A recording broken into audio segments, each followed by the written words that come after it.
Okay, welcome guys. Welcome to this tutorial to our class.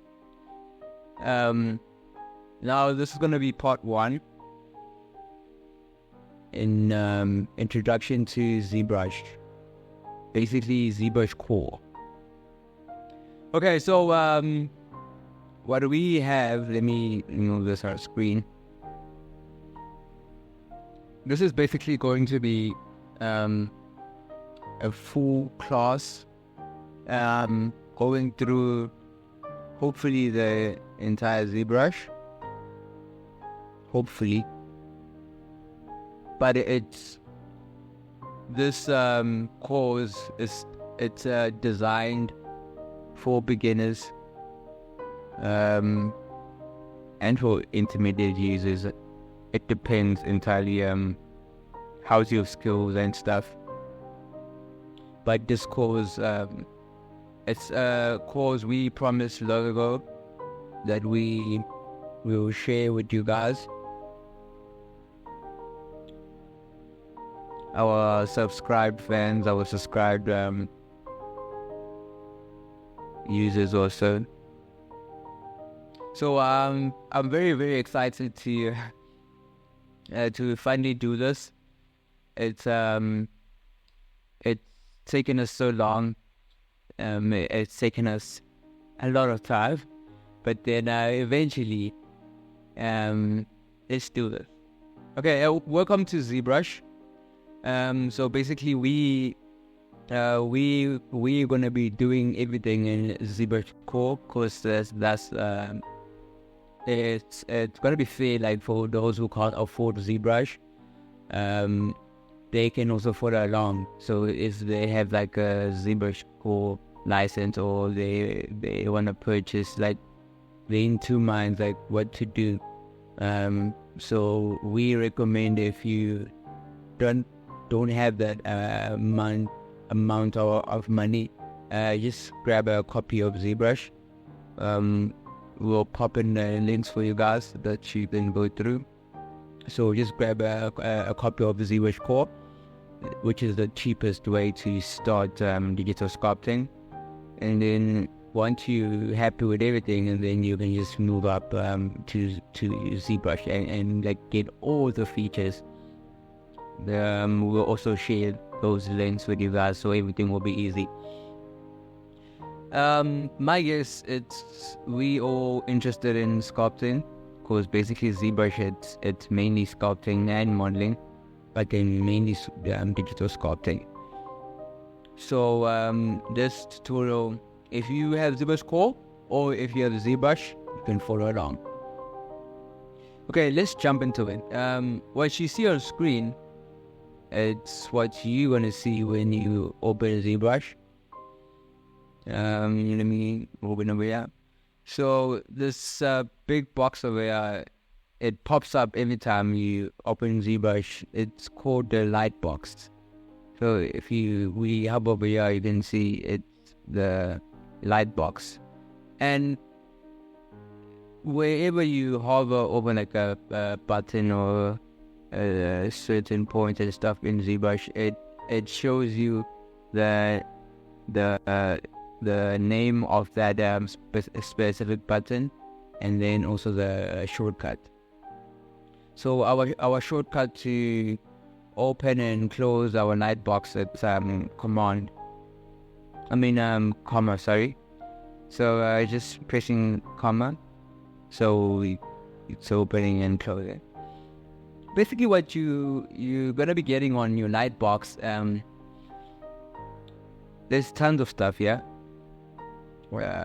So ZBrush was so kind enough to share with us base meshes, mannequins, project files that we might study very easy. So if you using ZBrush, you will have a lot of stuff going on the side. But even if you have ZBrush Core, you still have some of these projects just waiting for you guys. So we're not going to go through all of them, but then It's just for you guys to know where to find your stuff. So the first option, you have open file. So basically, if I click here, this will open your ZBrush file, your cozy file, and your OBA. So this like works. It's the load file. So the shortcuts, it's Control O, and if you're on a Mac, it's Command O, and then we can just we can just load out our files like that. Okay, then next we have recent files. So these are gonna be your recent projects, like if you've done anything like previously. So it's gonna be stored over here on your recent tab. So just keep on checking those stuff over here. It's quite handy. Next is project. I think that's where we were. So it's basically like your startup project. So it speeds up your workflow. I recommend like to like if you're starting, you just start with something that will help you learn more. So I believe for this tutorial, for this course, we were starting from a sphere. I still don't know which parts of the body we're going to be doing, but then we'll go through that as we step in. So there's tons of projects over here.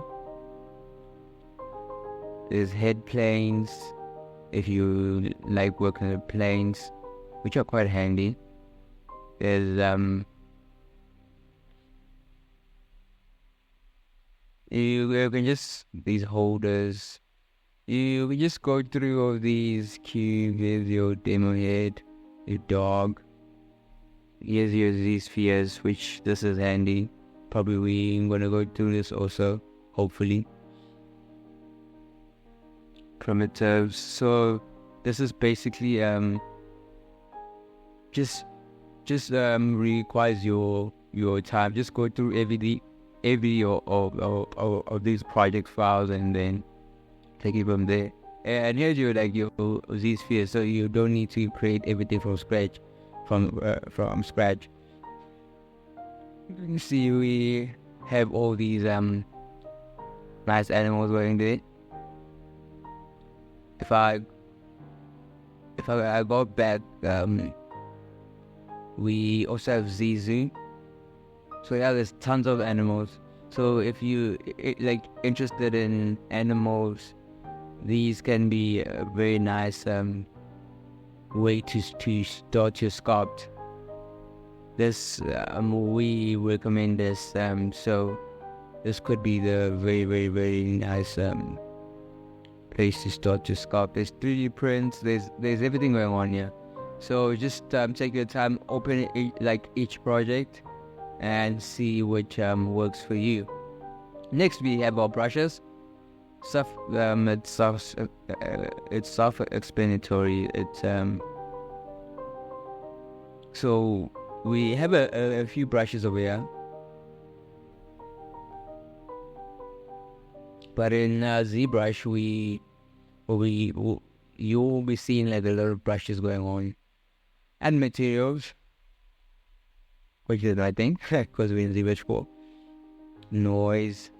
So this these are like presets.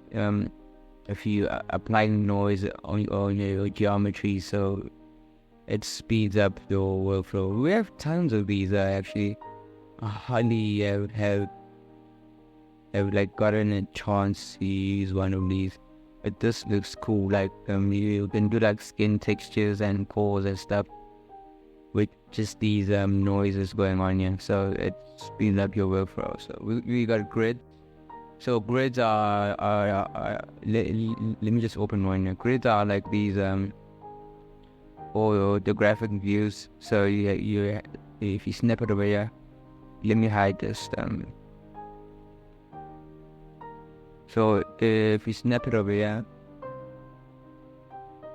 you will see your let me try to hide this video. Let's get it down. Okay, cool. If you snap it over here, you will see your side view and front view, top view, bottom view. So these, to set up these, like if you want to change these images, let's put them back in the side. Just go to your draw. You see how you have front and back, which is this front and then this is the back. So you just change your images also if you want to do something else. And there's up and down. So if you double click, you can just change your, you see, we have this crunchy texture going on at the bottom. If you go back to draw and then just keep on playing with this. So see every side over here. So you just double click and then change. We'll get through that once we in these tabs. We're just showing you guys this nice cool way to start your sculpt also. So, and quick save. Quick save, it's like this option over here. So ZBrush has an automatic save, which is a quick save. These are these projects which were quick save. So these are our projects. Probably should hide them, but that's fine. And then that's that. That's your lightbox. Let's just close this.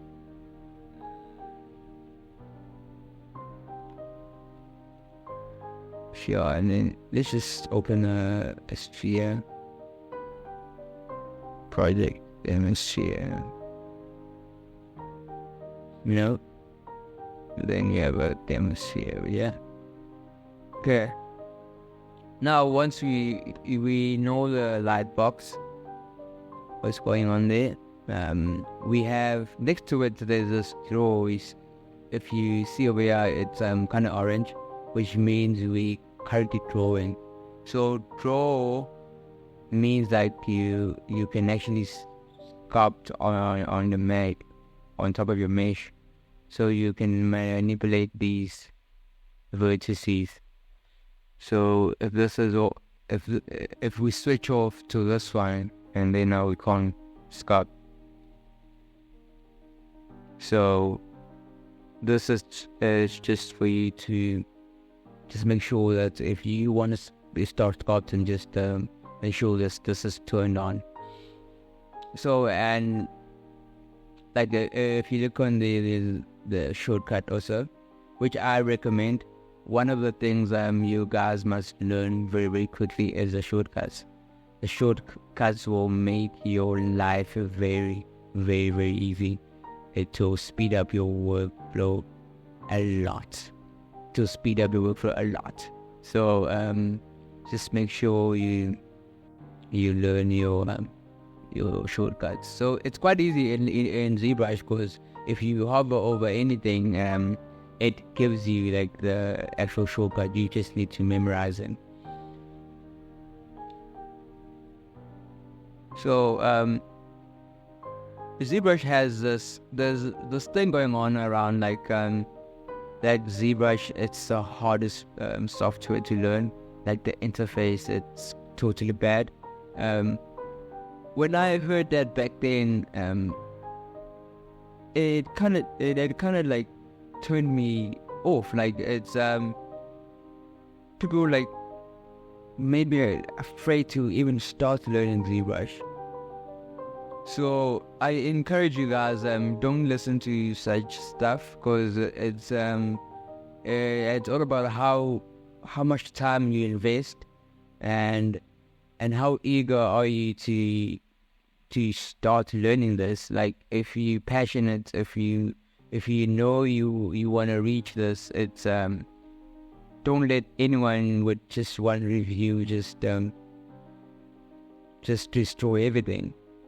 So I encourage you guys, just purchase ZBrush and just start sculpting. Just start doing something there. Just look at the interface, just look at everything, and just follow along in our course. So yeah, back to this. So next we have our move, self-explanatory. If you click, it turns orange, which means it's selected. And then we have our shortcut, which is W. So if you click over here, you get this gizmo. Let's just go through this gizmo very quickly. So it's pretty much similar to other 3D softwares, like Maya and stuff. So this, if you hover on this red one, it actually shows you that it's the x-axis. So you can move your object on the x-axis alone, if that one's turned on. And the top one, y-axis, so it'll just move in the y-axis, no matter how hard you try to move it in the other side. And then if I turn it to this side, it's gonna be the z-axis, as you can see over here. Okay, I forgot to.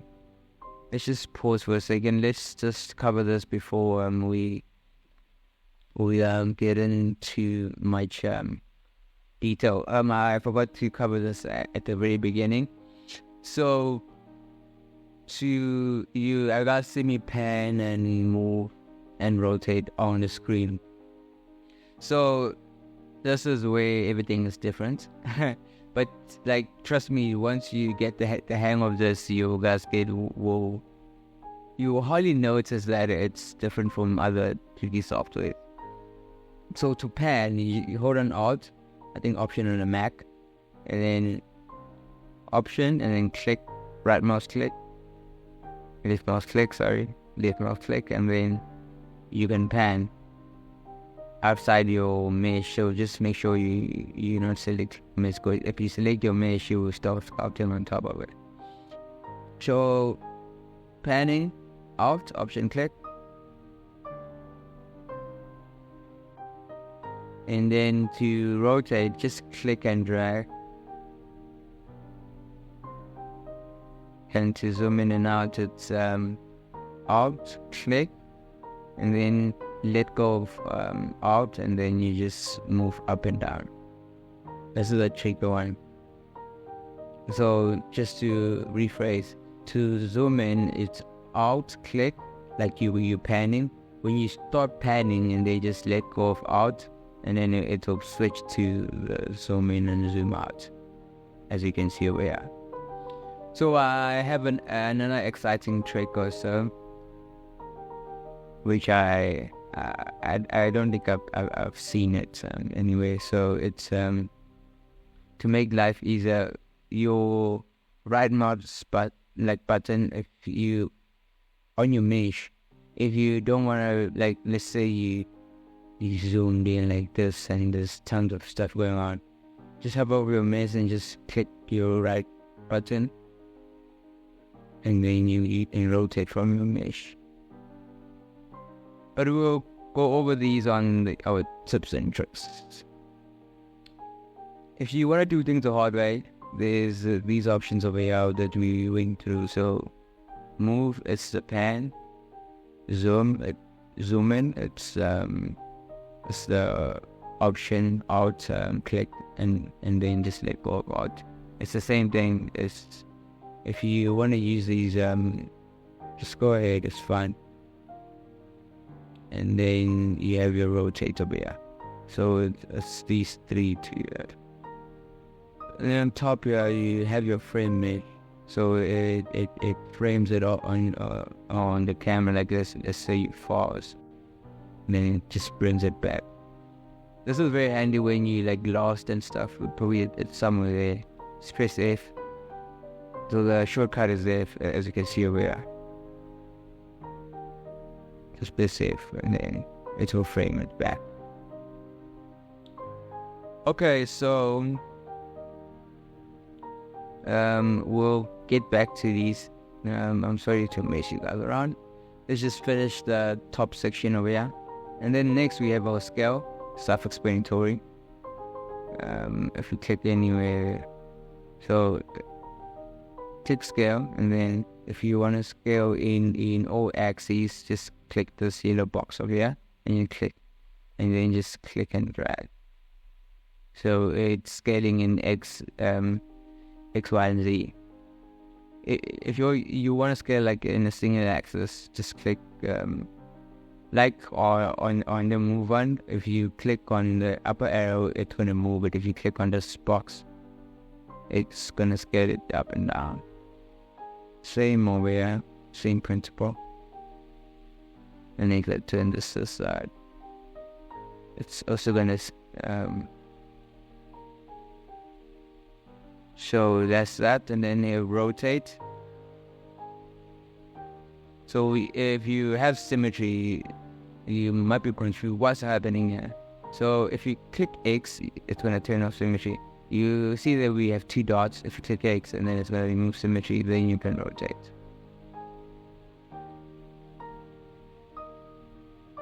Then you can rotate.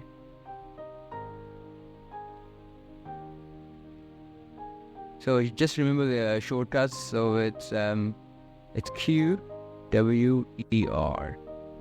So it's Q, W, E, R. Just remember shortcuts. They're over here, so you don't need to worry. And here we have Sculpture Pro. It's similar to if you guys have used Sculptures, it's similar to that. So basically, what it does, it's where you sculpting it adds let me turn off Wi-Fi. Where you sculpting it adds more geometry.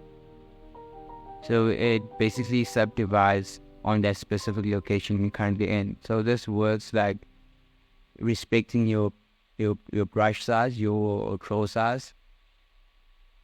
So don't mind the control size so much. They're gonna get through all that. So if I make it very large, you see, you will see something. Like our polygons are much huge. Make it very tiny. You see, yeah, we're getting all that detail. So you can use this if you want to. It's entirely up to you.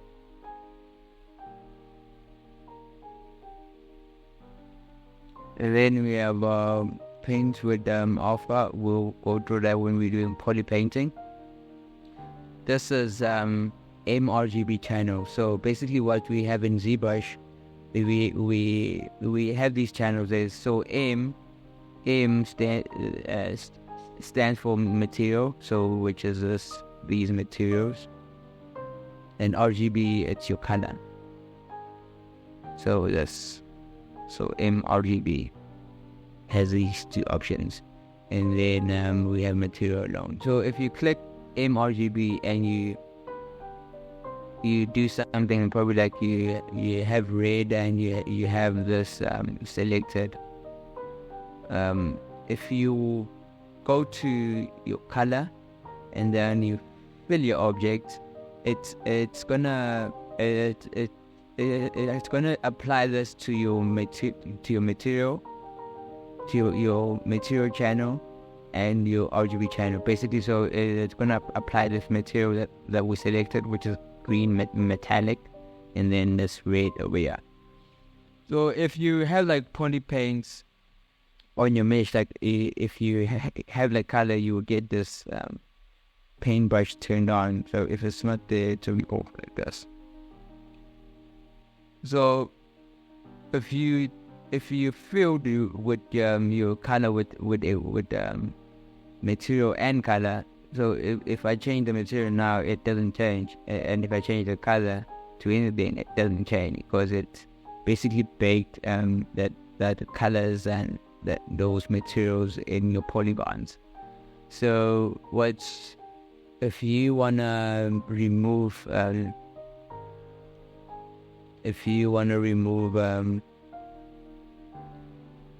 this over here, so what you do, just click materials and then go to flat color, and then choose white, and then go back to mRGB and do the same option. Go to color and then show object. Now you have this, and then you just change the material with any specific material you want. Probably use madcap gray, which is this, a normal one. Okay, going back to the interface. So this is that. We'll go through this in depth when we will be doing party painting. But that's like the basic intro to all these mRGB colors going on it. Next, we have Z-Add. Z-Add basically what it does, I think it's self-explanatory. Like if you we have our standard brush over here. So if I click and drag on top of my mesh, it's gonna add, because I have Z-Add on. If I switch on to Z-Sub and then I click and drag on top of my mesh, it's gonna again, like it's gonna Z-Sub. Okay, so that's that. So to switch between these, if you hover over your mesh, so let's say I have Z-Sub turned on, and I don't want to go back there up there, but I want to add. Just click on outer option. You'll see your that negative thingy on a cross. So now you can add. Let go, you sub, click, and add, and add. So it's basically switching between these, which is very, very handy also. We recommend that. And at the bottom, we have RGB intensity. Basically, it's the intensity of your color. Yeah. So let's say you have red. So if you fill your object with the 50% RGB in intensity, it's going to control what amount of this red you're going to get over here. So the lesser the intensity, the lesser the saturation you get until you mesh. So we also will going to be going through that once we doing poly paints. Next, we have Z intensity. So basically, what this controls, it's your the intensity of your sculpting brush. So if this, let's say it's 100, it's going to be very hard. Let's say I get 1, or that's 0. Put 1. You see, it doesn't show that it's doing something, but I'm actually sculpting because it's on 1. It doesn't have that amount of power. So you can just play around with these and just see which one works for you. So yeah, we have our focal shift. This it's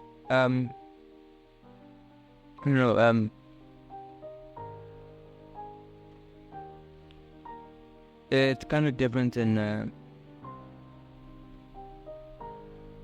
ZBrushCore. Let's see if I can grab something at an offer or something over there. Okay, there's not much option. So basically what it does, if you look at our brush over here, it has 2 circles. So if I let's turn this up. Okay, and you see that the circle moving inside close to the edge. When I move this like to the negative spot, basically it's gonna have like a hard edge, cause the focal shift. If I drag it on top, now it's gonna be hard.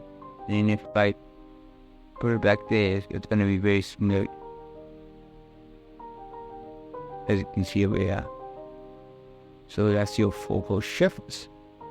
You can play around with that also. See which works for you. And then here we have our draw size. Basically what it does, it controls the size of the brush. There's these red, the red circle, it's the size of the brush currently, the outer one. So if I drag out and see how it changes. So dynamic, it's when let's see, it's when in very in probably your mesh scale, it's probably very like high, and now you can't get like, let's say this was the lowest throw size you can get. If you turn off this, you can even push it more down. So yeah, we'll go do that, I believe, also in that. And then this this is the active point, so then the number of vertices on the sphere, 15. And then the total points, so the number of points in the subtools. So now apparently we only have one. If I duplicate this, you see this number will change. So it's double this now. It's good. We have two spheres now. I'm just delete this. And yeah, self-explanatory. Just visit ZBrush Central, and then upgrade to ZBrush. So we done with the top section there. Let's move on over here. We have a homepage which redirected to the homepage. And then over here we have our brushes. You click over here, you see all these nice brushes we have here. Because we're in ZBrushCore, I believe we're gonna go through the main brushes we're gonna be using for this project. Not all of them. We'll just go through those main ones, and then at the bottom here we have so you can choose like what type of action do you want to commit with your brush. So there's dots, drag, rect, freehand, kind of spray and drag dots. Let's go through these very quickly. So dots allows you to just almost like freehand, and just let me turn out the intensity. Again, you have that control. Drag dots requires, if you have like an alpha, let's drag an alpha over here. So drag rect, it drags like a specific alpha on top of the mesh, like with the rectangle between you. So see this rectangle, very harsh. And then freehand, same thing as pretty much same thing as the drag dots. I mean the dots, color spray, it's all over the show. So this also a bright color. So if you have like RGB turned on, it's also gonna be doing some painting while you're sculpting. So it's 2-in-1. Spray is just affecting the mesh, but not the color profile. And then drag dots, let's see if I can get one up again. Drag dots is, so you can drag a dot and then leave it, second drag, and then you can move it anywhere. So you see, so it doesn't get dragging a dot. I think we need more topology here. Let's turn our sculptures. Check the star. And you can see. Okay. And then at the bottom of our office, which I went through, I stole some of them without telling you guys. So you can just play around. There's tons of offers over here. We might go through a few of them, hopefully. But just find which one works for you. They work for specific projects, so you just find which project works well for which one not. And then over here we have textures. This fix the color. So you just grab texture, and then stop painting a texture. You can also drag your texture. So yeah, you have that freedom. Just make sure you don't have Z add. See, if you drag, paint your textures. switched into this, and then you have a rainbow going on, and then 3 dots, and then I start painting with dots. And yeah, send this off, and then the next one is our materials, which we went through. I stole some of these, but then this changes how your mesh looks if it's, you see everything saying. So you will just pick which one works for you. Like if you doing human, you're gonna need to like if you're doing characters and you start doing you wanna get like an idea how your skin textures will look. Put the skin shader. Like for sculpting, we recommend madcap gray, which is this one. I think it's the default in ZBrushCore, so you don't need to worry about that. But we recommend this one, which looks very nice, and you can see all the shapes in place. This is your color palettes. Surface paint, so if you change this color, you can paint with that color. If you change it this green, then paint it green. Or you can click over here and just you can get the options. So if you move this to the blues, you control the saturation over here and the darkness and the brightness. And move over here, you can change your colors and then control your saturations.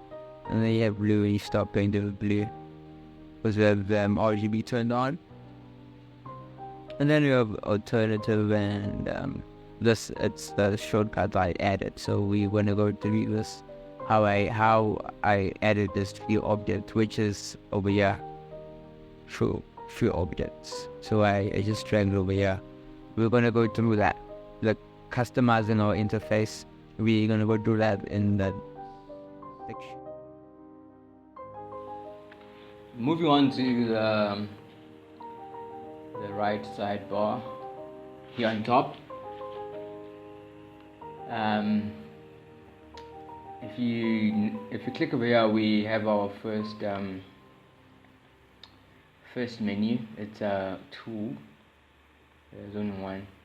So basically, what you can do also in ZBrush, if you click on the wording, you can close it. You can drag any menu like this option over here, this circly thingy with the arrow pointing right topwards. You can just drag this and just drag it over here. So you can drag like any menu to your right and left. So if you want to close it, just click back on that thingy. And if you notice here, you have your dividers also. If you hover over here, it tells you click to restore the previous position. So if you double click, it closes the tab, and then if you double click again, it reopens it. Same on the left and at the bottom. So if I double click over here, I can just grab my Z plugins. If like this menu you normally use it a lot, it's very ideal just to drag it over here. As you can see, we already have our brushes over here, so you can just drag as many menus as you want to. Entirely up to you. And over here at the bottom too, you can just do anything you want to. So starting from the top right, copy tool, self-explanatory. So you just copy and then paste it. It's gonna do like let's paste it. It created another tool, which is a copy of the tool we were currently selected. So let's delete all. And then import, you can import your meshes. So these are the files you can import: STL, sculptures file. Now we can in ZBrush 2021, you can import your sculpt. If you're using Sculptures Pro, then now you can import that Maya, OBJ, Cozy, etc. Just play around with that. We're kind of limited to the file imports, but then these are the major imports we can import. So in export, you can export your selected subtool, or if you go to OBJ extended, you can export like multiple thingy subtools. I only have one over here, so it won't make much of a difference. Let's just wait for that. this side.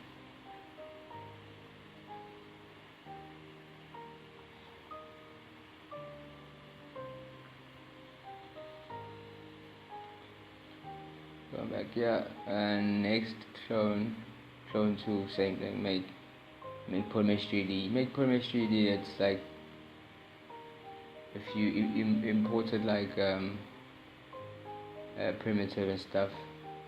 So if it says now PM 3D, then it's a polymesh 3D mesh, which means you can edit the vertices and stuff. Just play around with your mesh. So if you having trouble like to sculpt and stuff, normally just make sure it's a polymesh 3D.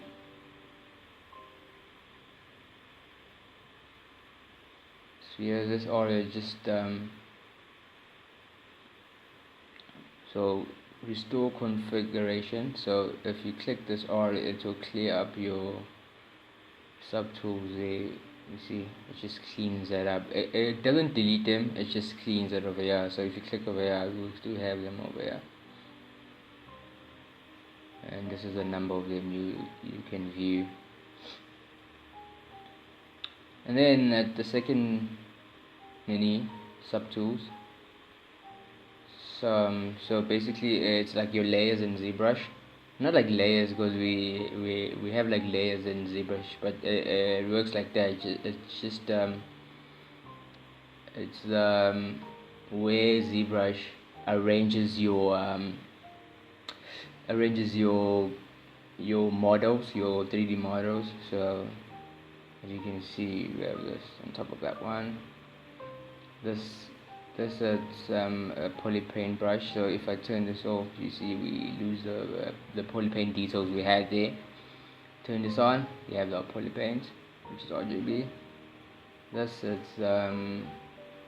view your subtool or hide it. So as you can see, this is turned off. If I click over here, and then it's back on. Same thing, poly paint. So if you want your thing to subtract, just click over here. But I think we'll go through that once we will be doing Dynamesh. I think you might understand very easily. So if you hover over without clicking, it actually shows you the I'm pointing with my hand. it actually shows you, like, if you see on that gray box that pops up, see that one? It shows you the polysphere, the name of the subtool, the number of polygons per subtool, points per subtool, hidden points. If you have anything hidden, it will show you, and hidden polygons and points. So basically that's if you wanna find out the number of thingy per subtool. And you also have it over here, active points, number of points count per subtool. Subtools. Okay, moving down. List all, self-explanatory. So if you on top of the button, and then if you hold down Control, it actually shows you the what does this button, the button part do. So list all will list all your subtools alphabetically, and then a pop-up menu selecting any letter which will display subtools and start with the letter. So list everything accordingly. So click the button, select up. So like if you want to move up and stuff, gonna move way to the, we have a few subtools, so we don't have much control, but then these are just arrows just to move if you don't want to just click over here. And the shortcuts, you can just use your keyboard arrows. I think that's the easiest way, and even if you're in the viewport, so it's very ideal. Rename, you can rename your subtools. Anatomy, which is not anatomy, but then auto recorder. So if you want to control, auto recorder function changes the order of all subtools listed by ordering, and then according to the polygon counts, and then your model with more polygons will be placed above than the viewer. So like if you have like a polygon mesh with huge amounts of polygons, it'll be on top, and then a lesser amount of polygons will be at the bottom. That's auto reorder. Did I say auto recorder? Oh my word, that's wrong. Sorry guys, it's auto reorder. Makes sense. So basically ZBrush does that for you. Although like if you have like let's divide here. If you have like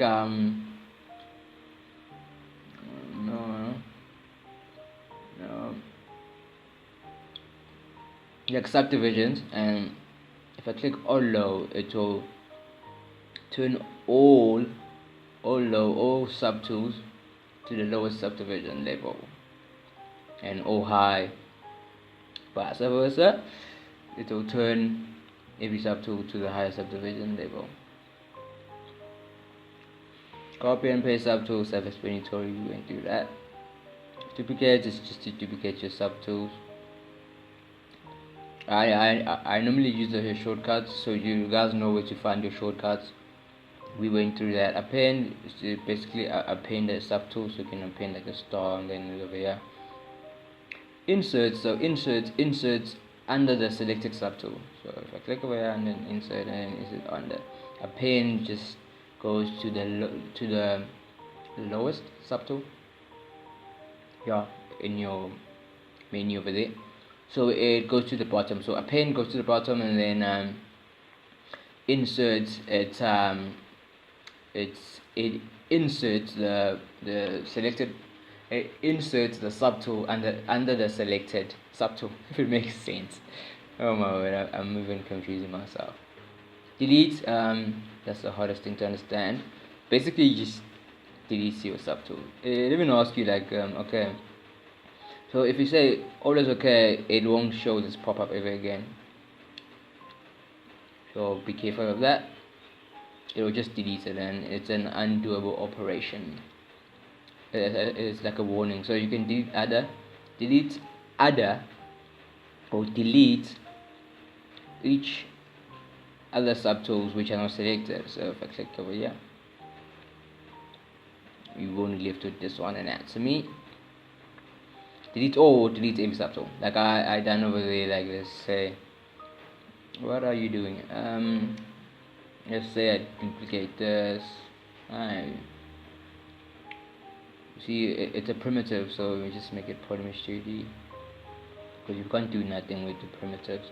So if I go to delete all, undoable operation, continue, and then it deleted everything. That's that. And then split, you mustn't have any subdivisions to be able to manipulate your mesh. So you might see like these things are grayed out because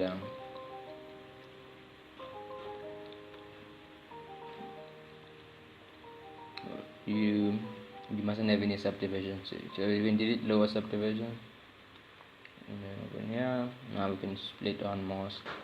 Let's say split hidden. Okay, let's start with that. So we remember this. If you hide this, so this is hidden now because it's not there. Now we have our option split hidden turned on. It's not grayed out anymore. So if split hidden, it actually splits the hidden part and the visible part. So split hidden, it creates like two subtools. You might not see the difference, but then it's actually there. See? And then on mask point. So if you have like a mask over here, and then split on mask points, basically splits, and then creates like another subtool. So we have like, if for example let's say you like this part and you want it alone, you can just split unmasked point. Same thing, split masked point and split the masked one. Button press ZBrush will split any mask geometry into a subtool. So it creates like a new subtool, as we also saw over here. That's that would with our menu. Merge, basically like we have this, you have merge down, so it'll merge the selected subtool with the bottom subtool. So if I click this one here, undo operation, okay, we understand, and then it created this, it merged that. Merged visible, it will merge visible subtools, so it will create like another tool, merge visible, and they created, it will name it merged anatomy, so that's what was my naming. So it merged these two and then created another subtool on top. If I'm moving too fast, you can just watch it over again or just slow me down. Extract, let's merge these bad boys. So can we work with extract, like it's let me clear this more. If I do this, extract is like selecting this mouse part and then creating let's change the thickness. So this is crazy. Extract. I think you will understand it more when I just click on it.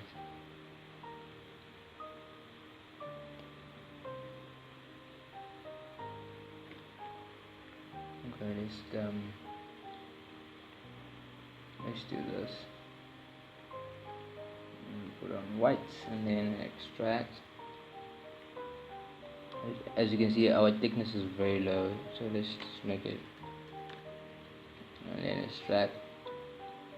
See, it creates like so you can control the thickness. It depends how thick you want it to be. So this is not accepted yet. This is just a preview, so if you click anyway, it disappears. So if you say extract and then accept, it creates another subtool. As you can see, just make sure holding down Control, you can clear your mask. Control, you can paint over your mask. Control Shift, Shift, Control Shift. Control Alt. You can remove your mask. So that's that. And open this one. So you can extract anything anyway, so it's up to you. Just do your painting and just be careful of symmetry also. Let's see if I can do anything else. You can extract that. Let's say you want to extract these for some reason. You can see it joins that together and then you can create another subtool. Let's delete that bar and clear your mask. So it must be outside of the mesh, so it mustn't be over here, so it's going to paint it. Outside, it clears your mask. And then next menu, geometry. Geometry, it determines the number of polygons and points you have in your mesh. So the shortcuts, everything is grayed out because we don't have any subdivisions. So this is the subdivisions thingy going on. So the shortcuts, Control D. You see we have 319. Undo that. We had 79. Now if we divide, we have 319 polygons. So depends how hard your system is and how you want to do things. But then we're gonna go through how to work with subdivisions very efficiently, the good way, if I may say,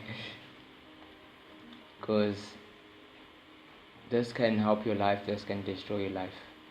This can make your life easy, this can make your life very hard if you use it the wrong way. So we're gonna go through that once we're doing our sculpting. We're gonna go through that. Let me get some water.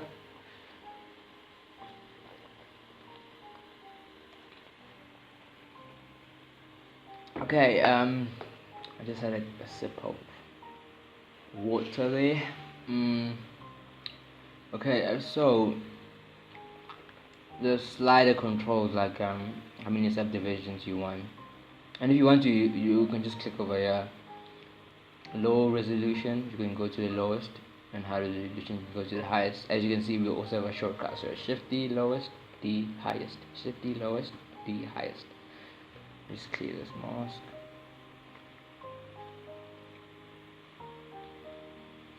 So that's that. Just delete lower.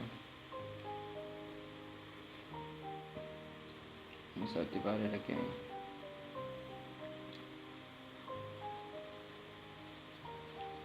Paint this. Okay. Delete lower subdivisions, it deletes the lower subdivision levels.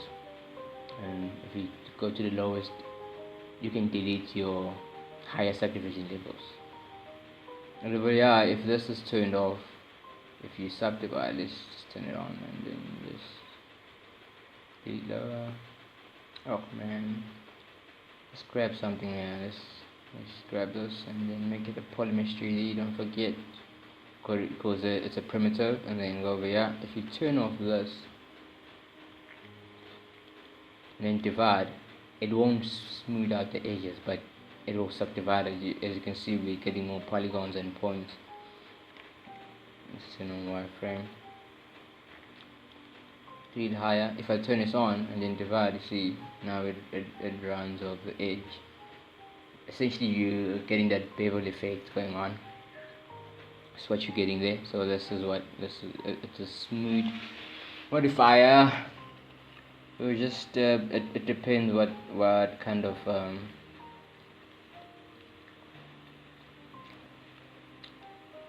effect you're looking for. Dynamic subdivisions, we're gonna go through this on a separate tutorial, but then it's switches limits the function of ZBrushCore. Okay, we know that. So it's basically not subdividing your mesh, but it's just a preview. So you can click apply once you like the subdivision. So it just shows you how your mesh it's going to look if subdivided. So it's just a preview. You can apply it over here.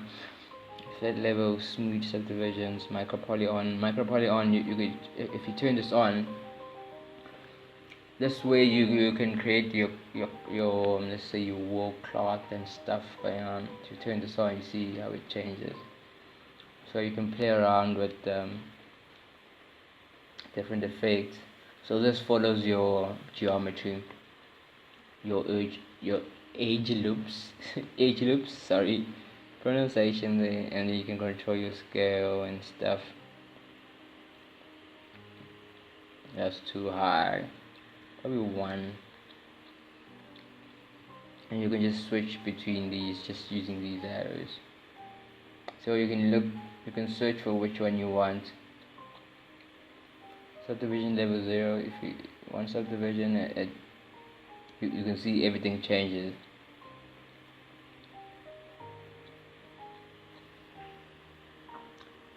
Rotating on the Z, rotating on the X.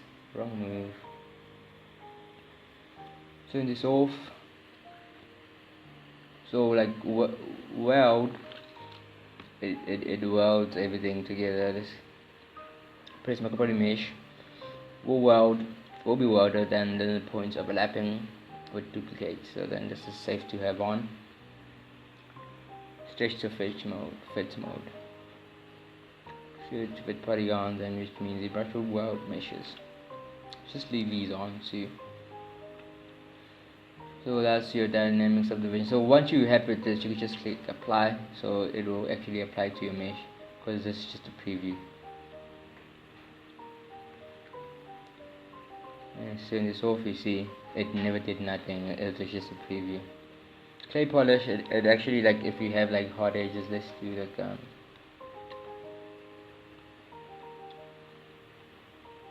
how many? Oh my word, I have 2 of these guys. Okay. So what about this? Say let's do this. Let's do the add chain of this guy. See, like if you have like a hard clay polish, it basically smooths those rough edges, so you don't need to go each and every place. So you can see you have a mark there. Smooth out everything. It doesn't subdivide it. It's basically like using the smooth brush,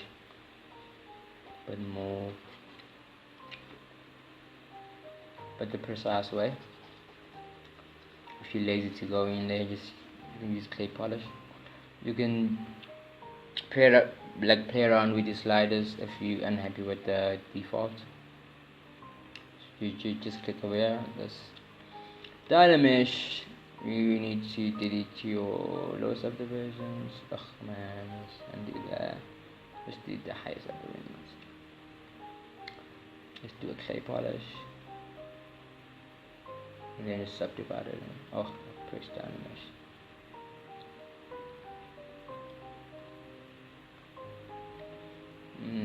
Let's polish that out. Dynamesh. Let's turn this on so you guys can have an understanding.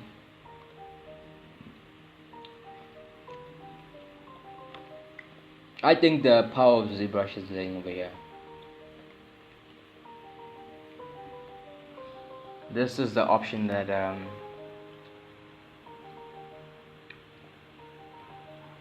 when ZBrush introduced this, everything changed. So this is the option that we need, and we're very excited to see. If I turn this on, this is where you forget about your topology. So essentially what you can do, if I grab my snake hook brush, you see over here we're using topology, and if I drag this more, I am left with nothing. It's completely going crazy. But then if I click and drag outside of my thingy, it re-topologizes my mesh equally. So everywhere it has equal topology. So this is the very, very easy way to start your sculpts. As you can see over here, I can go crazy, like do those homes and not be afraid of the topology. You can see over here, master groups. If you have like polygroups in your mesh, so if this is turned on, it doesn't delete your polygroups. So if I subdivide, it keeps it. As you can see, it keeps your polygroups. We're gonna go through the polygroups menu just now. Polish, so it basically clay using this feature, but then when you do Dynamesh, it cleans your thingy, your mesh. Okay, blur. You can just turn this off. Projected basically reprojects your details. If you start to do sculpt and you want to switch to Dynamesh and you're just afraid not to lose those details, so just turn this project on.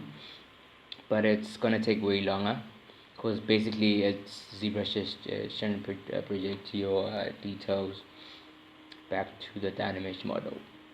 So we'll just read these drop downs, holding down Control or Command, depends on which system.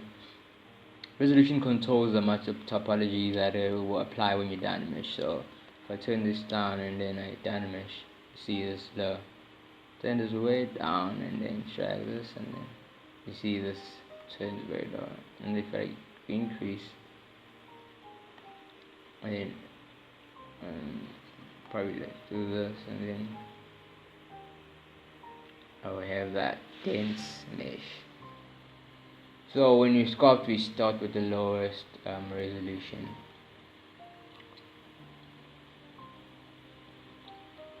Sub projection controls the amount of projection that it will project. So I normally leave this default. 0.6 is fine. I think it was 0.5. I don't know. So I normally leave this at default.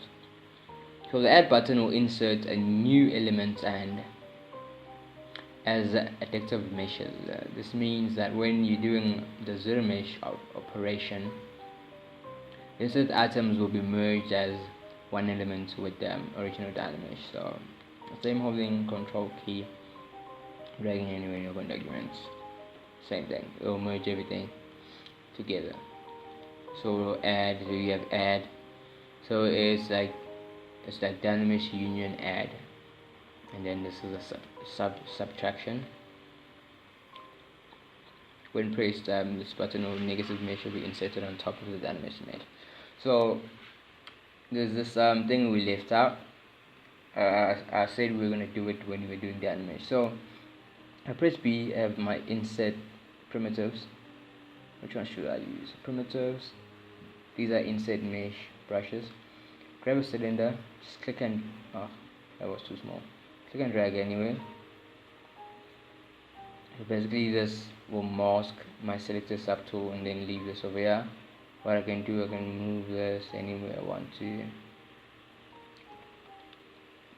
So if you have Dynamesh on, let me turn off groups, and this is over here default. If you click and drag twice, it will merge that that insert, that primitive with your original subtool. Let's say I want to subtract now, so hold on Alt or Option, click and drag on your mesh, and then just click the E to move this up, click Q to move back to our draw size. As you can see, it doesn't show the entire thingy, so if you go way down, display properties, and just click double to show the double-sided vertices, your normals, show your normals, and then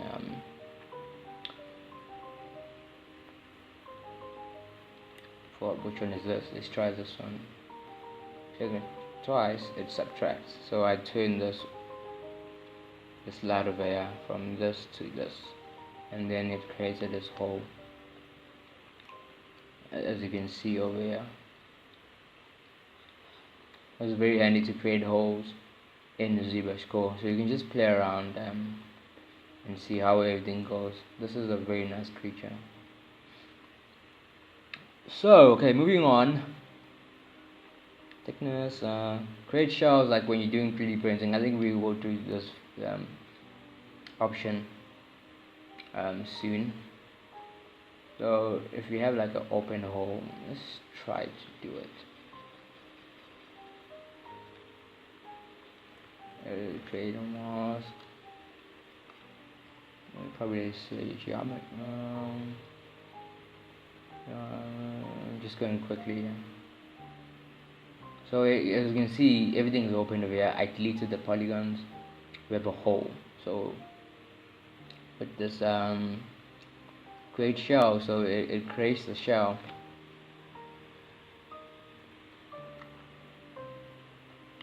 Inside your, so it basically closes that creates a shell like on a deep hole.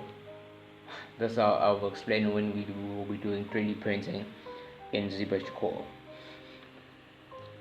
So you guys will understand that more. This determines the amount of thickness of your shell. So you can just play around with this also. Zero measure, this is new also in ZBrushCore. Standard brush. Basically what the zero measure does, let's say my resolution is very high. Let's say this. Now this is very dense. I can't do any animations, or I can't work with this. This can't work. So what the zero measure does, it basically retopologizes your topology with polygons. Okay, just press OK. Because yeah, with Dynamesh you also have triangles going on. So zero measure tries to give you that clean topology. Obviously, when you're using ZBrush, the big brother ZBrush, you have a lot of features to control, and brushes to also use, like to control your edge flow, your edge loops, how everything's gonna work into place. If you have like poly grouping going on, you can also control that. So you have a lot of control when you're using ZBrushCore. ZBrush, normal ZBrush. But yeah, there's don't have a lot of features. But you see, it does not a bad job, because we have our age loop. This is very important. We have our age loop going on over here. It was almost clean topology, if I must say. Yeah, it was almost clean topology, so it doesn't do a bad job. You can get away with this as long as you're not doing a face. So half, if you have this turned on, it'll take the amount of point you have there and then half it. So it's the best way to reduce the amount of polygons if you are unhappy with this image, I see. So it reduces the amount of polygons, so it tries to half it. So if you keep on clicking it, you'll be reducing the amount of polygons and points on your mesh. So you can play around with that. Modify topology. Copy button will store a copy of the setting subtool in memory. You can have that. You can do a copy just if you like your mesh going on there, just to store it. So you can paste, replace, paste, append. If you have like a selected subtool, another subtool, and then just place, append, or replace. You can replace the selected subtool. So we paste the copied mesh over the selected subtool. This will replace the subtool with the copied mesh. So then, like let's say we did a copy over here. Take this guy, polymesh 3D, to paste, replace, and then it changes. It replaced that, and then I make this polymesh 3D, paste, append, and then it adds that copy of our tool. Hope it makes sense. I think that's the way to explain that. If I'm moving too fast, you know what to do. So we have a copy over here. So it's a great way to store your. You'll probably increase your file size, I think, but it's a great way to store your subtool, and if you like your edges and polygons and everything going on, just copy. And I don't know what you can do, but then you can just play around with that. Mirror and weld. Let's say you are working, and if you check over here,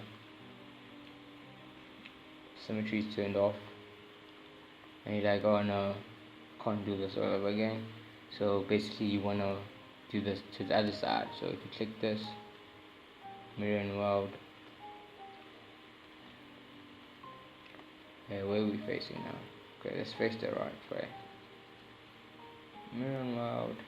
So it'll basically, okay, if you, let's do this, and you will weld it to the other side. So let's say you are facing that issue I was facing just now. Let's say you were sculpting on the right hand side. Probably like if you do like a model, I don't know if it works over here. Mirror and weld, okay, let's do the other side. It doesn't work. So it depends which side you were facing. Just undo that. But if you're facing that issue, there's a thing with a deformation mirror. Yeah, it mirrors that. And then once you turn it this side, and then just say mirror and weld. I think that's your way out in ZBrushCore. Just do that. So you don't need to resculpt all over again. That's very, very handy. And again, I'm going to be available for questions if you guys are having trouble. And obviously this is going to be available for like lifetime. For now, it's lifetime. So if you guys are subscribed, these videos are available for guys to watch anytime.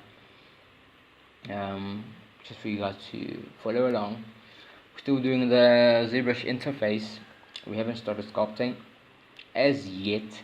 So if you don't understand as yet, like how these things work, I believe, don't worry, because like when you start sculpting, that's when you're gonna be learning. So don't worry. And if you face issues, like if you're facing trouble, that's when you're actually learning, because you're trying to troubleshoot what's going on. That's when you're actually learning something. So delete hidden. Let's say I hide this. So click. Let me just stop doing this. Control Shift drag, and then hold on Option or Alt, and then it turns red, and then it hides it, and then delete hidden, because it's hidden. Now we have nothing there, it's completely open. So go down to display and then show double. You can see we have opened a hole there. If you want this, and then it's up to you. If you want to close this hole, you can just use Dynamesh. That's the Dynamesh always closes holes, so if you go to Dynamesh and just turn this off, it's completely closed, and then you can carry on sculpting again, and it creates like a new polygon, so then polygroup, I mean. So that's that. Turn this off. Symmetry, just click X, and then you have your symmetry. Let me say Mirror World, and then symmetry. Everything is symmetrical now. If you see this red dot on the other side, you have your symmetry turned on. If it's not there, it's off. See if you sculpt, it's not there. Sculpt, no, it's on. Cool. Inside mesh. Allows you to add one mesh into the current sector subtool. With a mesh to combine the model into one solid piece. So you grab this guy, and then it adds that to one subtool. Depends which one you select. Over here, see. Now we have a cylinder's cube, a cube and a cylinder in one. So it doesn't create another subtool, it combines everything. So depends what you're trying to achieve, might come in handy. Under control, it shows you everything, so I just explained a few points, but it shows you everything. Okay, so next, position determines the positions of your selected subtool, where it is located, z-axis, y-axis, and the x-axis. So it's in the 0, which is correct. It's at y 0, so you can just click here and just 0, and then you know everything is correct. If I click my background, so it's the position in the world. So you can just check there which is which, and you can see your size. So 2 always works well with ZBrush, so just make sure, because it works well with the brushes when sculpting. So it mustn't be very high or very low. So 2, I think it's 2 millimeters or meters, I forgot, but I don't know how ZBrushCore works, but then it's millimeters in ZBrush. So 2, it tells you a magic number there. Just previous your subtool there, nothing fancy. Surface, like you have your noise. You remember, like on our lightbox, those noise I show you guys. You can click this, and then you can load, press comma. You can see you can have this noise on this rocky texture going on, but this is just a preview. So it determines, so these details determines the number of polygons you have in your mesh. So determines how much polygons you have on your mesh over there. So if I click apply, might get nothing because I didn't subdivide it. So what you do, you go to geometry, divide, just get as close as possible. So if you want to get every detail, so just make sure to divide a lot. So click apply to mesh. You see I have a few details, so you can just keep on dividing. My computer will freeze anytime soon. Cool, so that's that. Surface noise. You can even edit your noise. You can go to noise and then just edit. And just edit, play with the sliders. We'll go through this when we're sculpting. Deformers, unifies everything together back to the x and y axis, like your position and stuff. Mirror and mold, we went through that. Polish, like let's say this is hard, and you can just play with this, and then it polishes everything together. Those hard edges. Smart symmetry, if you forgot to be sculpting symmetry, so it basically try to make sure your symmetry is in place. Obviously it's not precise, so you can just play around with that.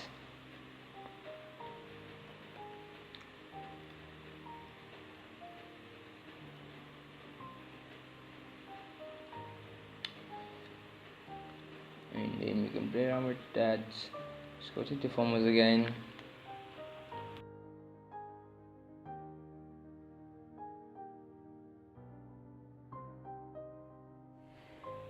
Deformations, okay. Continue with this. Oh, mirror it. Let's grab something else here. This is very laggy. Let's see here. Essentially, I have a lot of polygons going on here, so I'm just gonna grab this. Let's just delete this guy. Delete all. Okay, deformations. Just grab a cylinder, make polymesh 3D. Same principle. Go to the deformations tab. Why is this brown? Change the color. Cool. So what is that guy? Deformations. Mirror. Oh, we had unify. Let's say position. Let's say maybe it's somewhere there, and then unify brings it back to everything. It sets everything to 0. X, Y, and Z. So back to real world position. So if you lost your, let's say you moved accidentally, probably like over here, and it's supposed to be over here, so it's supposed to be here, sorry. So if you want to move it back to real world, just press unify, and then it's gonna 0 the position. And if you want to bring this back, just click over here, so it'll bring that back. Cool. Okay, once we have that, mirror noir mirror. Okay, basically it's like, I think we went through this. Let's just do it again because it's fun. Oh my word, I forgot symmetry. So if you press mirror, it'll mirror that, and then modify topology, and then mirror and mode. You have it there in both sides. So if you don't want to go to trouble, let's say you're sculpting this side, it'll work very nice. And then same thing. Oh man, what did I do? Mirror mode, and then it mirrors that. Cool. Just don't forget your symmetry. But if you did, just do that option. Polish, it's similar to clay polish. Yeah, where is it? Clay polish. It's pretty much the same thing. I think when you see how hard everything is. So if I polish this and smooth everything up, it doesn't add any geometry. Just try to smooth everything out. Cool. Smart symmetry. Let's say it tries to make your mesh symmetrical. So everything is not symmetrical right now. You can see this, it's pointing this, and there's nothing on the other side. So smart symmetry, it made everything symmetrical. So you can use this or mirror between those two. It's smart to resim realign symmetry. Yeah, smart realign symmetry. As you can see, like the thumbnail also, it like explains everything. It restores the symmetry to the object and examining all points. So that normally works, but if you're having trouble, you have a few options, alternatives. Offset just moves your mesh. See, now it offsets, and you just say unify back to everything. Rotate, self-explanatory. Just unify and then click this. Rotate. And then undo that. Back to normal. Size, basically scaling your subtool. Bend, it bends your subtool. You can choose which axis. You can see there's a small Z. Choose Y, and then it bends on the Y axis. Choose X, bends on the X axis. You can choose all of them. It goes crazy. Depends what you're looking for, but I don't understand. But just play around with that, whatever floats your boat. So for all of them, you have the X and Y, Z axes going on. Even the size, so you can choose to scale it on the Z or X, or anyway, you can choose to rotate. So you can choose SQ. You can play around with these options and just see which one works. But then, like the naming says everything, and you can just hold on Control or Command and just read, and just look at the short description over there. Cool. Next, twist. Produces twisting effect around the selected axes and axis. Twist. Because I have the Z axis, so it's trying to twist along the Z axis. If you change these options, it will be the same thing. Smooth, self-explanatory. It doesn't add topology, it just smooths the edges. Inflate, self-explanatory. It increases your mesh. It inflates it, makes it fat. Oh, what a nice cool. Inflate balloon. It's almost the same as inflate. Just another algorithm. You can try between these and then see which one works well for you. So inflate, slider moves all the polygons and object meshed outwards, and inflate meshes polygons along the axis X and Y axis to state that it will add volume to the mesh. Cool. So it's not like scaling, it's just I don't know how you like making it fat, not big, if that makes sense. Okay, cool. Filter size deforms the object to a spherical shape. So you have like a cylinder here. Let's say you have a cube. So right now it's doing this on the, you see, making it like a circle. So it bulges out, and then gravity, see, it's falling down. Oh my word. I don't know why you do this, but then just play around with that, guys, and see which one works well for you. Cool. And then we're done with the deformations. Any questions, again, just hold on Control and then it will explain everything. Deformations, masking. Okay, we have a view mask. Let's say you have a mask over here, it just turns on. Let's say, and you can even hide it. Control H. Let's say now you're trying to sculpt and like you can't do nothing, but you can sculpt around it. Let's add more topology. Oh, that's the wrong mistake. Let's add topology. Okay, cool. Let's say I have a mask over here, and then so I have a mask over here, and then I hit it by mistake, and then I like forgot, and then I'm trying to sculpt, but then why is it sculpting around that? But then there's a hidden mask, so it's just this is a view mask if you want to see it. In some cases you don't want to see it, so you just play around with that. Inverse, so inverse, it inverts your mask, so you see. And then clear, it's like control drag. It clears your mask, and then mask code marks everything. I think the shortcut, let's see, is it control A? Yeah, control A, command A, it masks everything. Blur mask, it blurs your mask. Let's do this. You can see it's a bit sharp, so it blurs the edges. I believe there's a shortcut for this. I don't know if I got it. Yeah, so you click and tap. So you hold down command and then tap on your mask, and then you'll blur it out. If you click and then holding down out to option and tap, I think it'll sharpen. Let me taste that. I forgot. Yeah. What am I doing? Yeah. It'll sharpen it out, and then you move that. So you can sharpen your mask. What is that?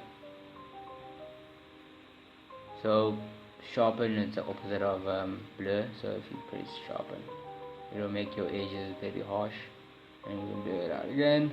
Grow your mask. Let's say you have this mask and you want to grow it. And you just okay, now you can't see it. Just do this and then grow mask. See it's growing it, and then you can shrink it, make it smaller. Cool. Let's clear that out. Done with the masking. Moving right there. Poly groups. So we don't have much options.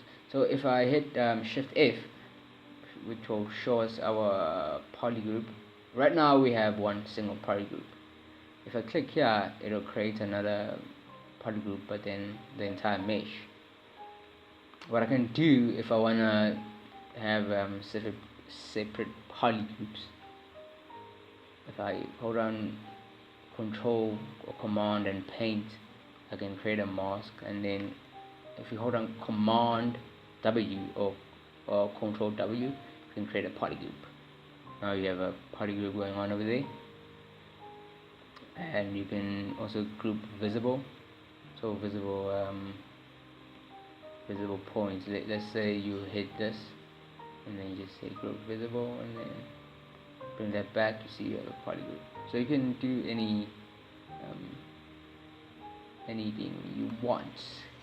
Let's say this group mask polygon. That's the control shortcut we just done. You can just click it over here. If you, I don't know if you're not right, because I think the shortcut is the way to go.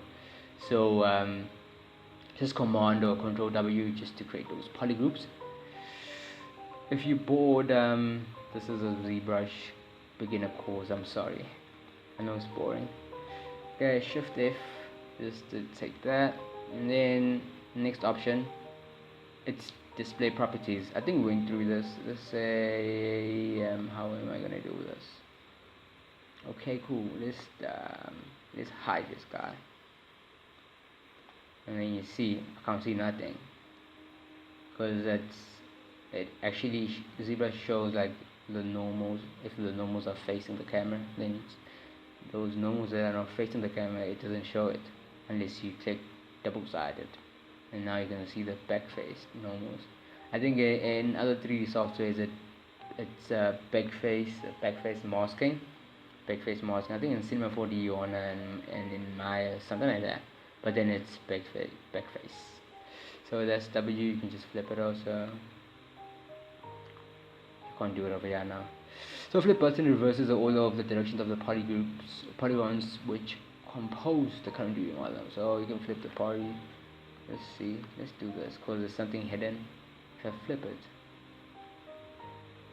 I flip the normals. So you basically see the mask. You can flip your normals. No matter how you want it. So we have that.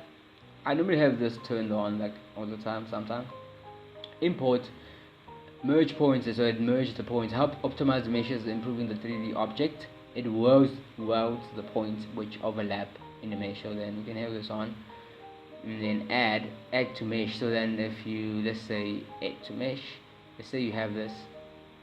Let's see if I can import something. Oh no. Okay. Accidentally I have two screens here. Okay, let's see if I import. I don't know what I can find. Let's go to let's grab okay, this is going out of hand. So like over your heart. Let's grab this. So you see it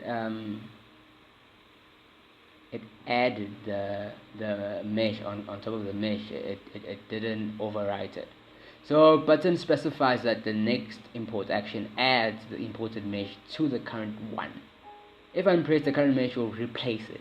So it will be replaced. So then if you have this off, let's try this import again. Let's go back there on top, import. Jesus. See, everything is replaced. So you can just play around with that. Add and then tries to quad, triangles to quads. Triangles to quad sliders affects the imported mesh. If the imported mesh is composed of triangle and polygon, ZBrush will combine some of the shading triangles to four-sided polygons. So I just in triangles and angles and sliders again. Then if the slider is 0, the function is disabled. So you can just crank this up if you want to.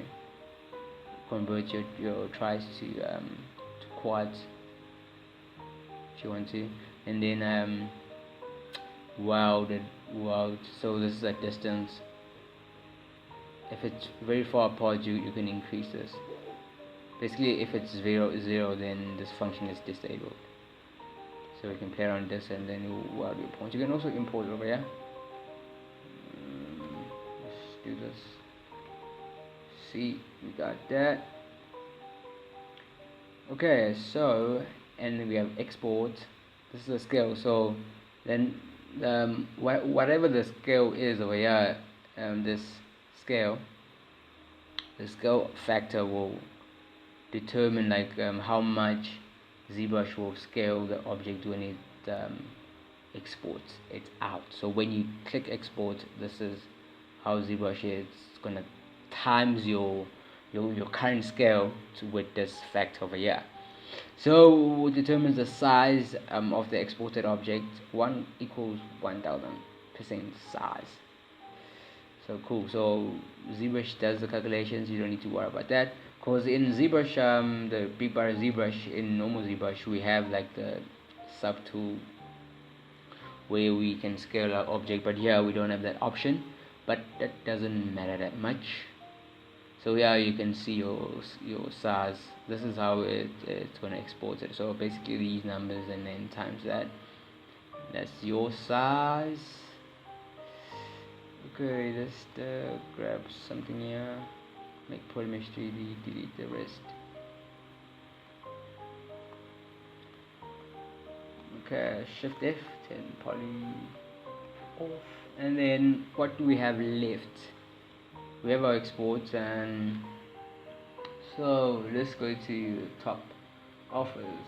I don't care all these. Import, you can import your offers over here. It tells you the file format you can import it with. And then offer offset, I think that's palette. So it's the same as this tool palette over here, this R. So if you have a lot of alphas, you can clear this up. Right now you have 0.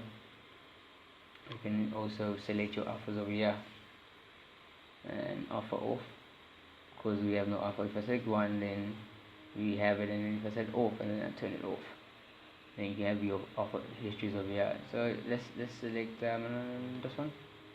If you go to flip edge, you see it flips it horizontal, then flip the vertical.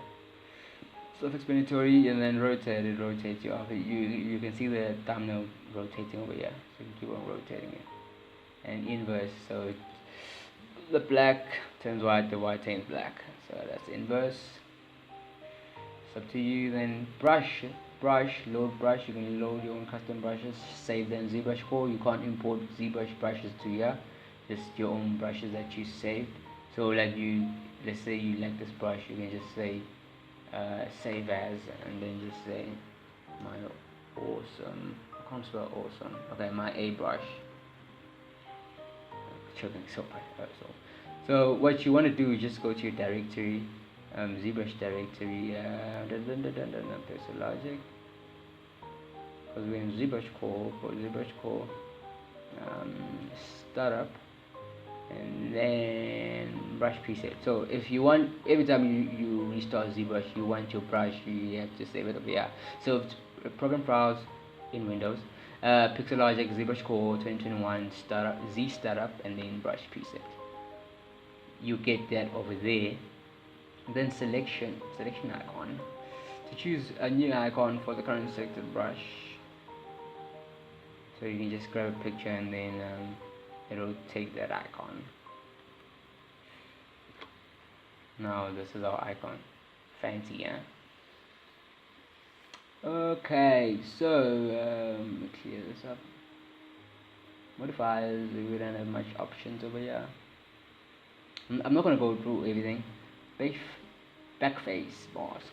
So basically what it does, let's say so it only sculpts on the way the brushes is and not the back behind, like the other faces. So only the normals facing the camera. So that's backface masking. Normally have that on. If you have it on, it only sculpts only those faces. If you have it off, it sculpts everything, so it can ruin everything. So normally have this all on, especially like for thin objects. Let's grab what can we grab here? Okay, let's just do this. Come on. Okay, display. See over here. See if this is on. Auto masking, backface masking. Let's say this is off. And now I wanna. You can see it's also touching these faces. So undo that and then go back to backface mask. If I sculpt over here, it doesn't. Oh, come on. Backface masking. Have no curve there. Away. Double off, and then you have that. So you just play around with that. Like if you have like 10 objects, it'll try to make sure that it doesn't affect the other sides. So play around with that also. Play around with the curves and stuff. It's totally up to you. Tablet pressure. If you using a tablet, you can control your size, your intensity over here. Use global settings. I believe that's what I'm using because I'm on a Wacom. So just choose. So I also advise you guys to grab like a small tablet once you're starting, because it's gonna be a nightmare with the mouse. Yeah, these options are basically these ones we went through. So you can choose your colors over here. You have color changes. So basically it's the same option. Just change that. And then let's say I choose red, and then this is a full object. You can change your colors over here also. It also shows your RG and B. So if you have your red, green and blue details, you can just place them over here. Depends what you have. So you can fill object, filter object gradient, system palettes. You just choose from here. This old way of selecting colors, but it works. You can also choose that and then just clear everything. So you can add your RGB there, your values, and then fill object is the one. If you have like let's say RGB color and then fill object, so it actually pastes the color to the polygon. So if you select any color now, nothing will happen. Let's say you've done this by mistake, which the way around this, go to your materials, select flat color, and then select the color you want. Just select white there, and then go back there, fill object. Okay, just go over. Oh, I think I've assigned this one here. And then you can go back to materials, any material, matte cap, great. And then if you play around with the colors now, it has to change. There you go. Now you can mess around with your colors.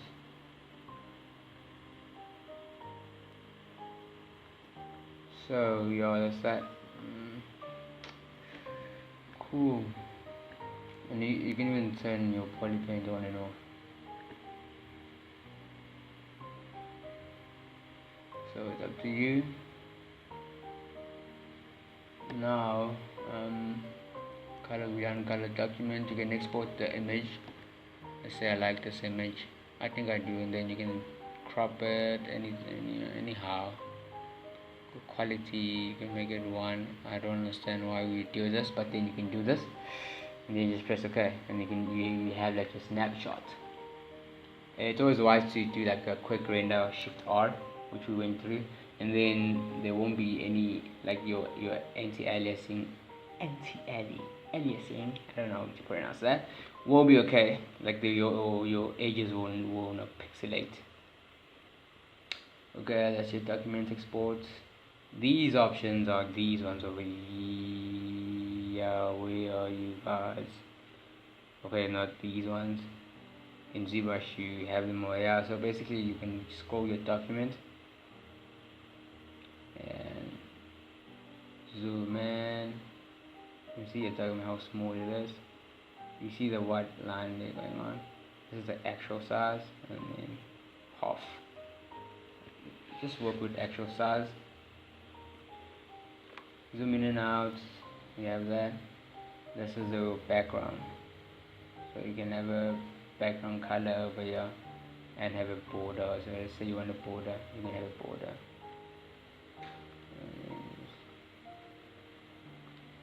So you like borders. So you can have a border.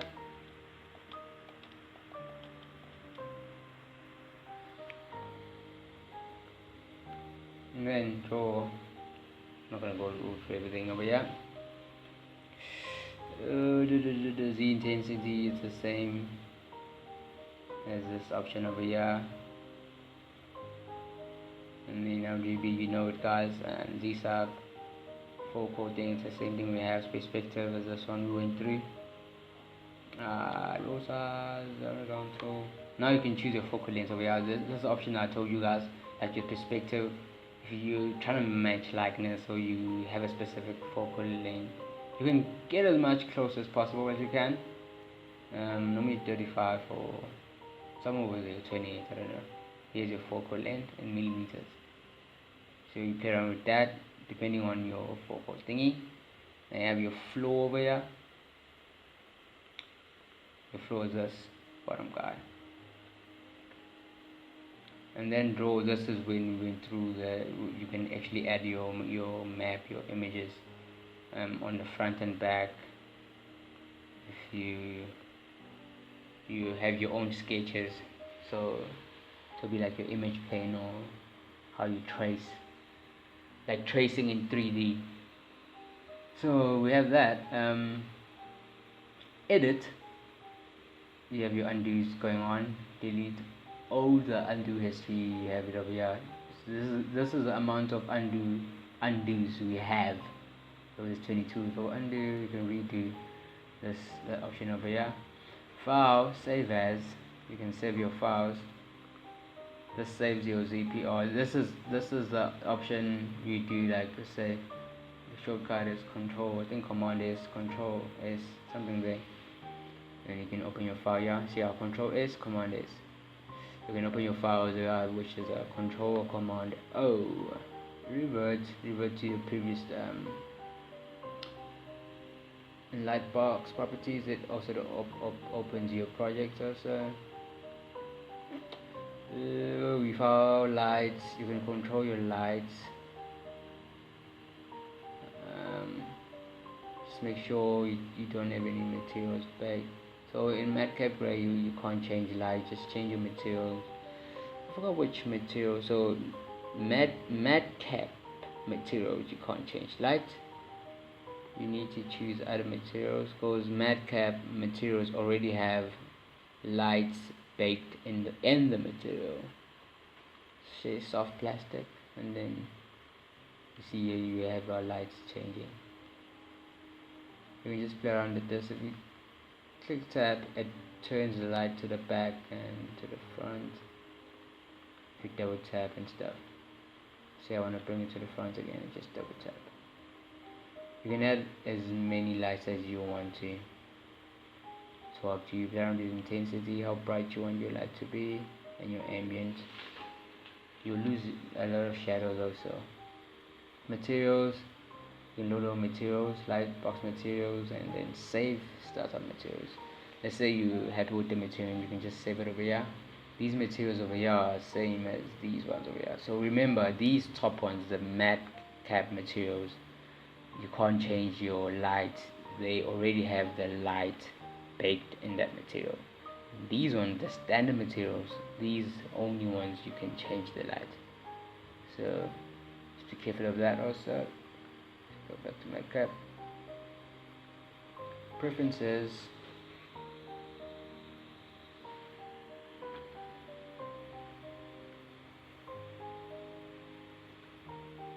See config. You can save your UI over here. Let's say you can restore to custom config or to standard. Let's say you made a mistake with your config, and then you can restore it over here.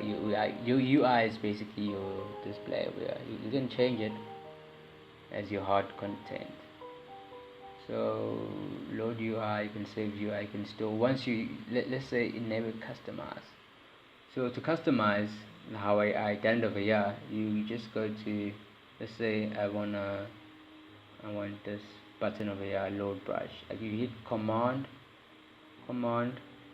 option or control alt, and then click and drag it anyway, let go. Now it's over here, you have a button over here.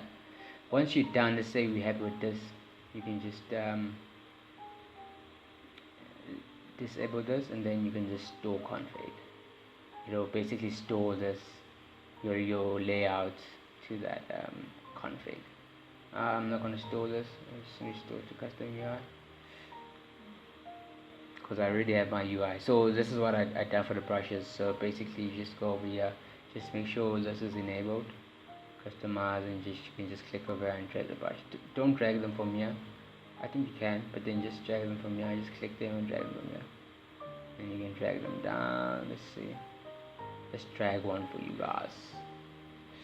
We have a pinch brush over there, and then go to disable, and then just store config. Cool.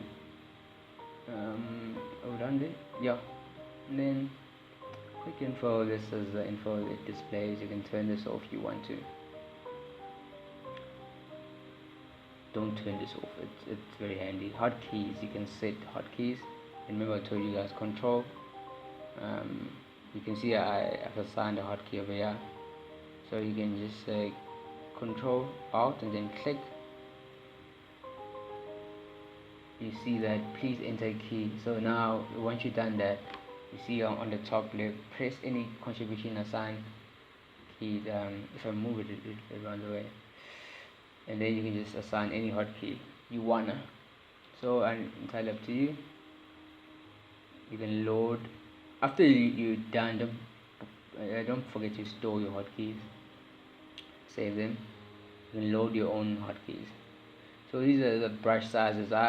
This is not the default, so I normally turn this to 38, so it makes everything a bit smaller. It's just cool. The cursor size, you can turn this on. Also the palette, UI groups, these just leave as defaults. Memory, this is the amount of maximum polygons you have per mesh. You can increase this. In ZBrushCore you can only do 20 million polygons. I think 20 million? Yeah, I think it's 20 million. That's the maximum. And then Sculpture Spore, you can increase it also, but don't crash your computer. Your light box, draw, you don't increase the draw size over here. Let's say you ran out of sizes, you can just increase it again. Let's say this is the maximum and you're unhappy. Let's say you're unhappy with this. It's 1000. It's like, oh no, I need more. You just go back to draw and just increase this. So it's up to you guys. Default is 1000. I normally leave it like that. I normally don't play around with those. Default is fine. Magnifying glass default is fine. Tablet, we went through that. So you can just enable. Let's say your tablet is not working, just make sure this is enabled. Default is fine. And performance, this is fine. Draw transformation border, this is fine. Default transpose, this is fine. So transpose units, we're gonna go through this when we are doing measurements. So we normally, this is your transpose unit. If you hit W and then press Y, so basically is it this? Yeah, this Gizmo 3D, press Y shortcut. This is the old way of doing things in ZBrush. Click and drag, and then how do you use this guy? Just only for measurements. So just stick with the Gizmo 3D. But we will go through this guy when we're doing measurements. He's very handy here. Okay, where were we? Transpose units. We'll play around with these when we do measurements. Gizmo 3D, leave it default. Geometry. Dynamic holes, leave as default. Like if you don't want to close the holes and stuff, just put this to 0. It won't close the holes. And then close holes and determine. So you just play around. Step explanatory click command. Slider will control if any of the curve fill brushes will project up to apply. These quick save. So you can control the maximum duration like in minutes. So after every 20 minutes it's gonna quick save. So you say you're a busy person, you forget it out, you can put like I normally do like 10 minutes or 5 minutes or so. Normally 10 minutes, and then after 10 minutes it's gonna quick save for you. And rest duration, it's when you're not doing nothing in ZBrush. Let's say I'm not gonna sculpt or click anything, so it's gonna rest for 1 minute. After 1 minute it's gonna quick save, so you can change that also. Then you can delete your quick save files just to save your space. Screensaver, it's on. Just leave that. Screensaver, it shows ZBrush Central's artist artwork. Like when you're not touching the screen for about 20 minutes, 120 minutes or 120 seconds, your screensaver will turn on. Cam view, it's the guy over here, so you can turn that guy off. But he's very handy. Let's say I'm turned like this, and I want to make sure I'm facing forward. If I click the blue button, it'll face over here. Let's say I want to start, click the yellow, the red, and then the green, top, bottom, front, back, left, right. So this is the precise way. We didn't have this feature long ago in ZBrush, now we have it, so you guys are lucky. Cool. Now cam view, you can set the size, so 128 is fine, and you can choose any cam view you want by clicking next. Front, maybe a skeleton. Wow, we have a lot. There's the one, so you can choose the one you want, just clicking next over here.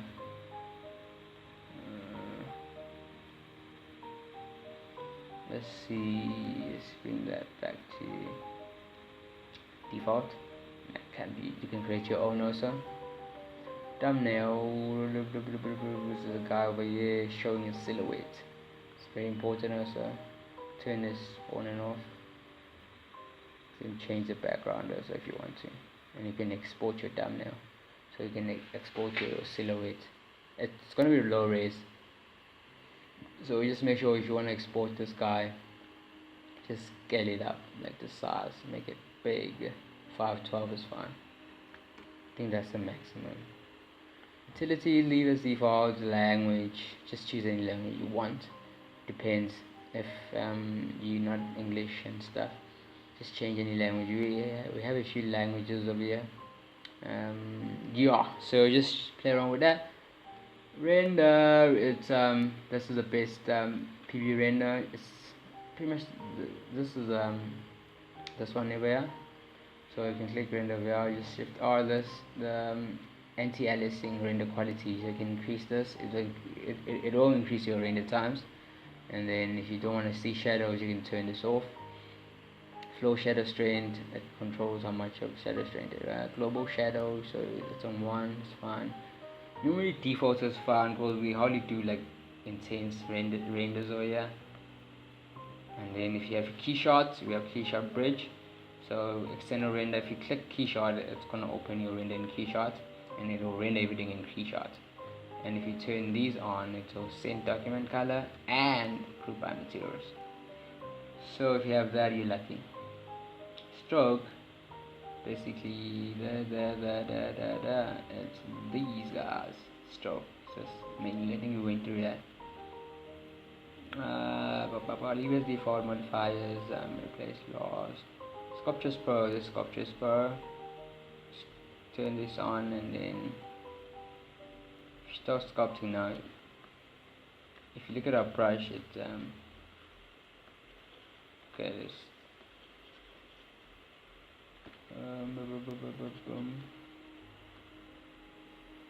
just turn this off.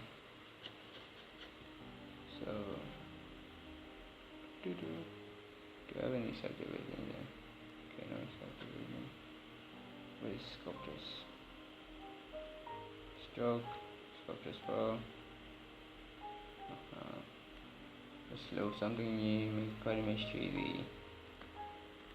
And then sure, I don't want to spread out. By stroke. So it's spread out now. Need to figure it out. Cool. So Sculptures Pro, it's another way of, so when you sculpt it, it's pretty much the same as who's this Dynamish, but then it creates also those triangles. So what it does, it doesn't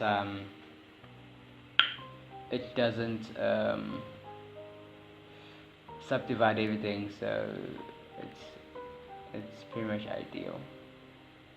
So yeah, so it doesn't subdivide everything, but where you're sculpting it adds topology.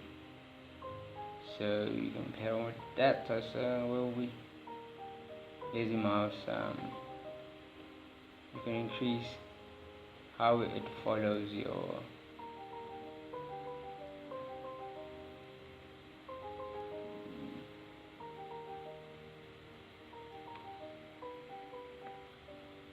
your brush. You can make this long and your lazy step if you want to be precise, or if you're shaky. Textures, you can import your own textures over here, and then you can choose these ones. Lightbox, you can import text from Lightbox. Just click this one, you can flip edge, same as the Office. Flip V, rotate, and inverse the colors, and then you can export your own textures also. And then tool is this guy. Transformation, draw, move, rotate, and then Cinema 3D. It's these options. These 4 options. We went through that at the beginning of the tutorial. These ones, if you see, if I hover over it, also changes over here, which shows you that it's also linked. It's the same thing. So if I hover over, you can also see from my right in the UI there. So that's the same option. Also over this one. So you can choose to rotate on the X only your camera, right? So now it's rotating on the X and Y. So if I go to transformation and then choose X, it will rotate on the X. I know why you want this, but then just play around with that and see how it works for you. Cool, transformation, let's see, frame, it frames everything, we went through that. Pivot point, see pivot point. L symmetry, it's local symmetry.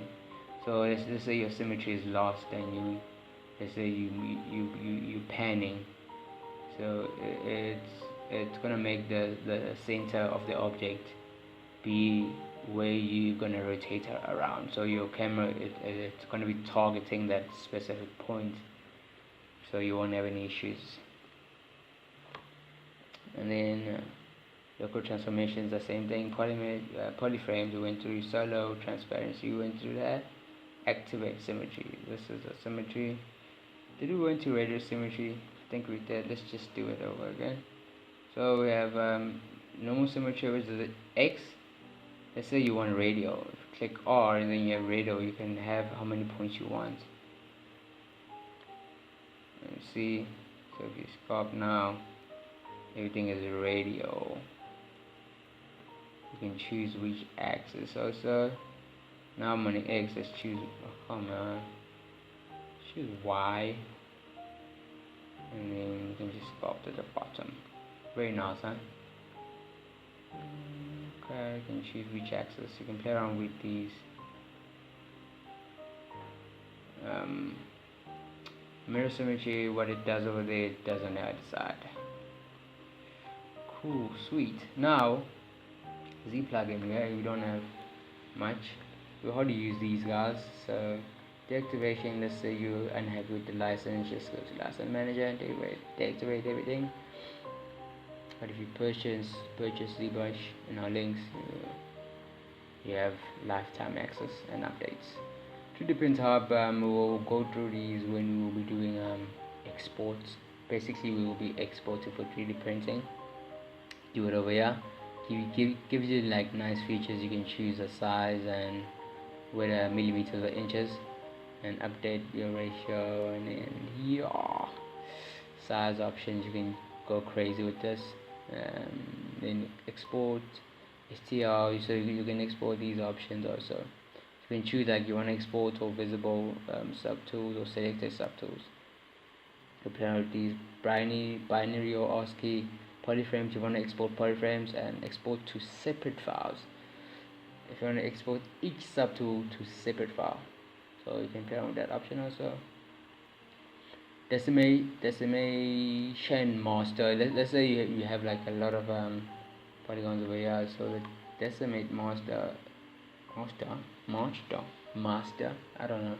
It actually like it triangulates your mesh. I hope this doesn't take long, hopefully. So it's processing my mesh. This is a quick way to do your tessellations or for 3D printing, so it must be decimated models. So if you're setting it up for 3D prints, just make sure it is decimated. Okay, cool. So I chose a very small option, so it won't do nothing. So, but it will convert everything to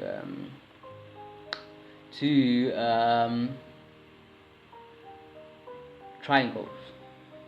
So whether you're setting up a 3D print or just, so basically it's what it does, it keeps let me try it once more.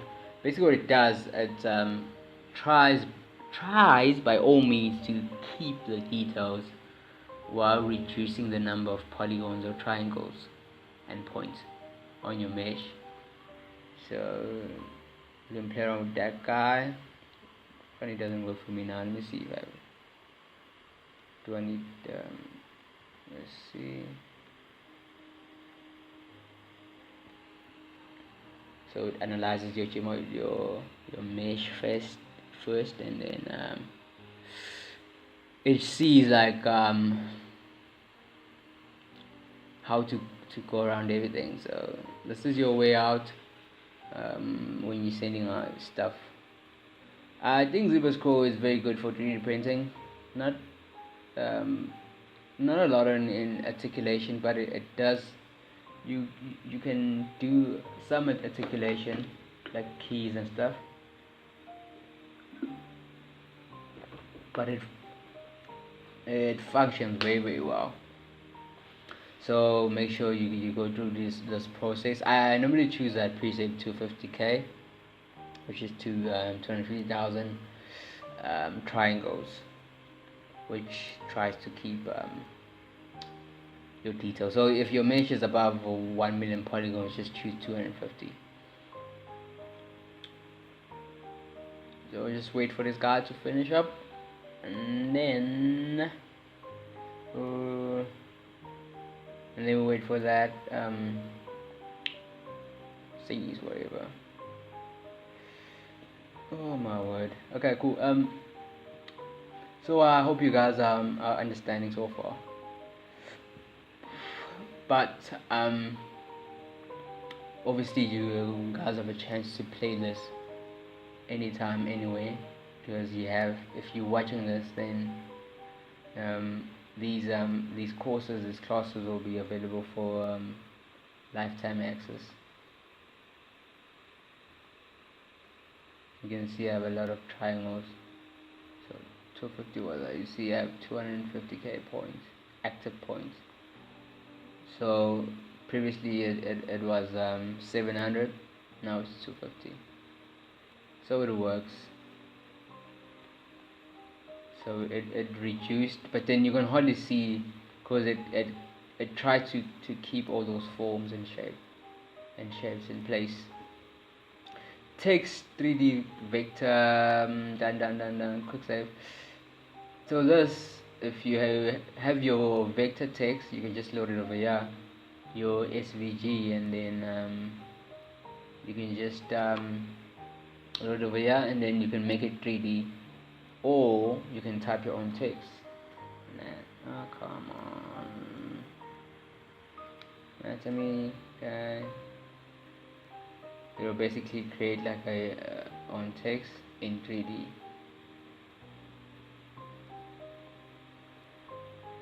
So basically you can make your own logo in 3D. See, you have anatomy over here. Happy? So that's how easy it is to do 3D. And ZBrushCore, you can change the font, obviously. Let's say you're unhappy with this, you can just wait for it to update. And yeah, you can load new SVG, edit SVG, the spacing, obviously not like that. Just play around with these sliders. If you used to in 3D software or Photoshop, it's almost the same thing. Bevel with your edges.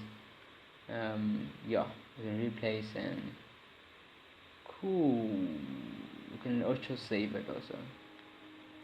Your items, this is ZBrush Central, and upgrade to ZBrush. So once you have your ZBrushCore and stuff, you can upgrade over there. If you're not satisfied with this course, you can go with choose these help options. Then we can get the basics. This is ZBrush Central. So we have a quick save over here. See through what it does. I have coding on it. It shows you the background of what's behind the ZBrush window. So if you want to do tracing, let's say you want to have your image behind you, just play around with the see-through and just start sculpting. Let's say you can move it on any side, and you can start just sculpting, just tracing, depending on your reference. You can have your reference at the back. You can bring this back also. Can show everything at the back and stuff. Menus, show and hide your menus. And normally if you wanna hide, you say you wanna hide menus, and then if you click tab, you can hide these other menus, and then if you click this guy, you can have like full screen.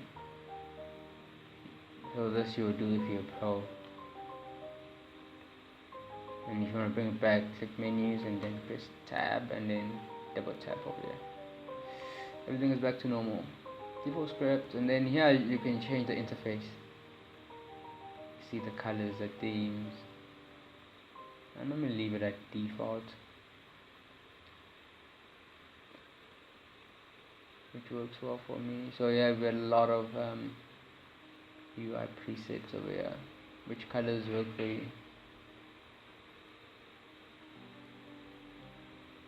I don't know now. Come back. Okay, cool. This is the default, I believe.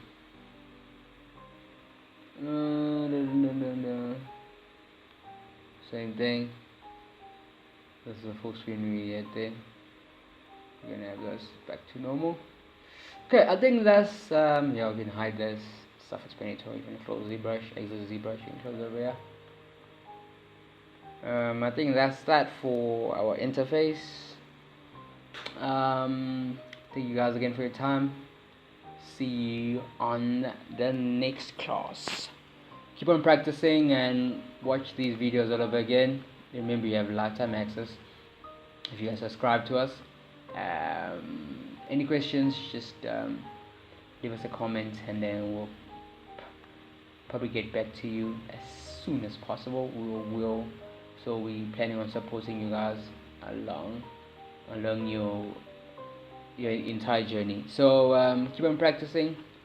Thank you guys for the time. Bye.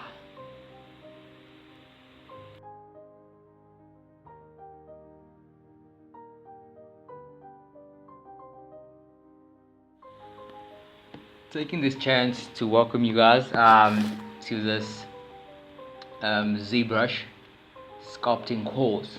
So it's gonna be a full class, which I don't know when it's gonna end, but referring to our previous classes, our beginner classes, where we went through the entire interface.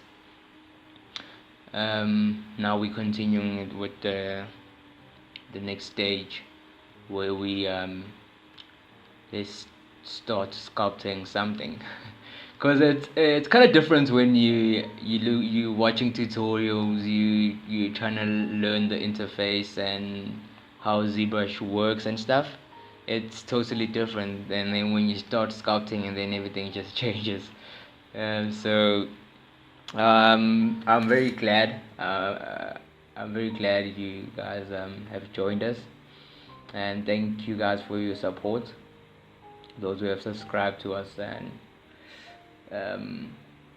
with care, with looking at the potential, and we're very excited that we can help you guys with something.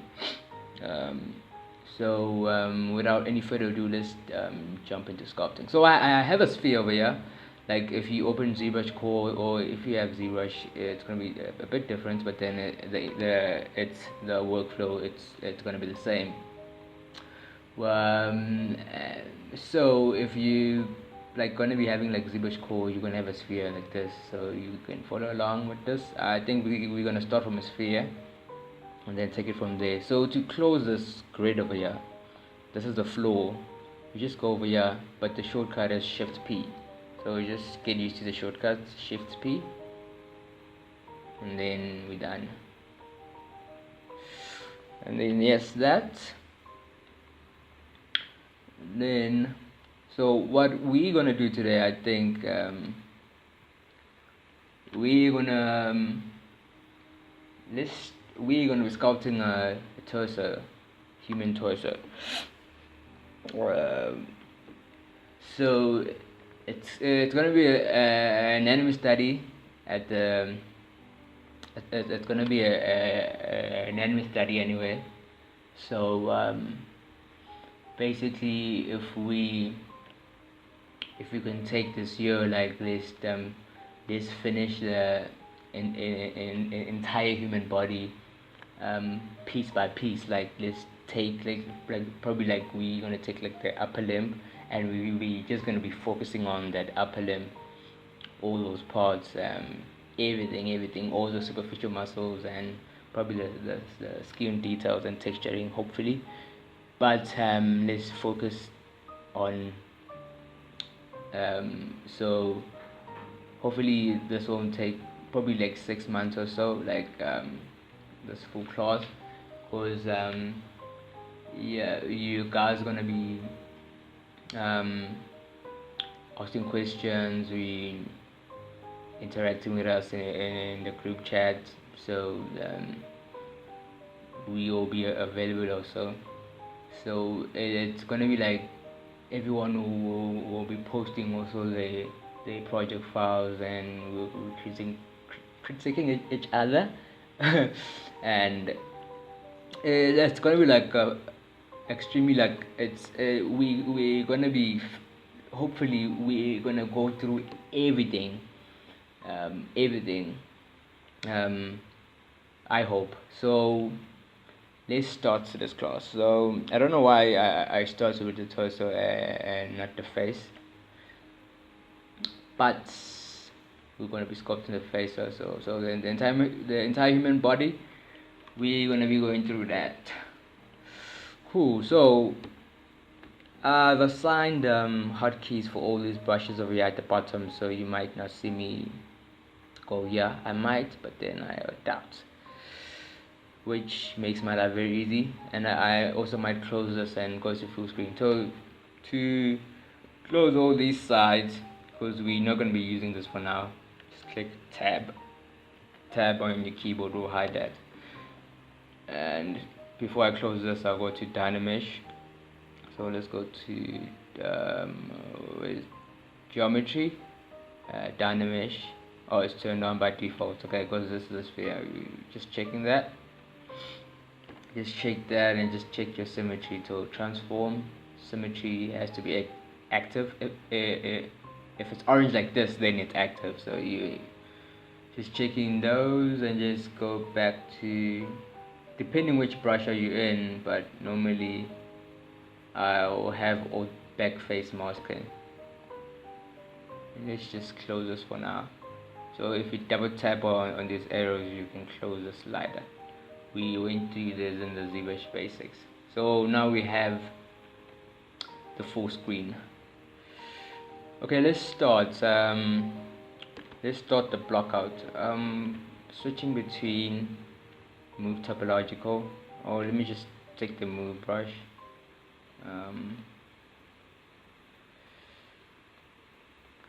I think I'm gonna lower down the resolution because we don't need much.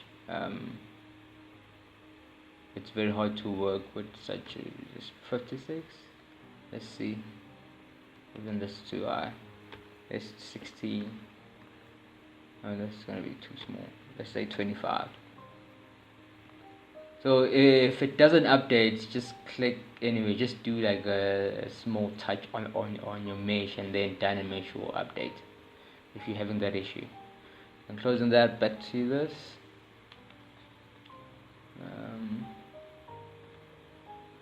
So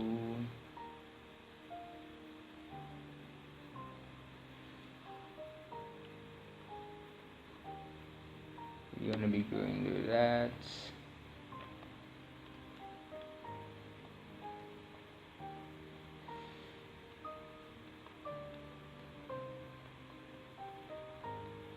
So depending on which subscription plan you're in, like the premium students have this or anatomy figures as a reference, and for which they can download. But if you on any plan, you still have our 3D viewer to view all these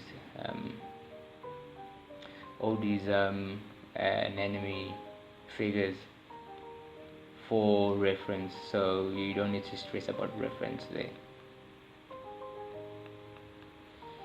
So for the basic subscription plan, you only have the anatomy figures, but for the pro and the premium users have the entire library of 3D anatomy models. They can view all of them in our 3D viewer. Side view. Basically, what I have in mind is the rib cage, which it's lying underneath. Just grab my clay buildup. That's too harsh. Holding down U on your keyboard and don't let go. Click U and then click and drag. You can control the intensity. I'll put down to 3. I normally use 3 or 5 or so. Just make it as soft as possible.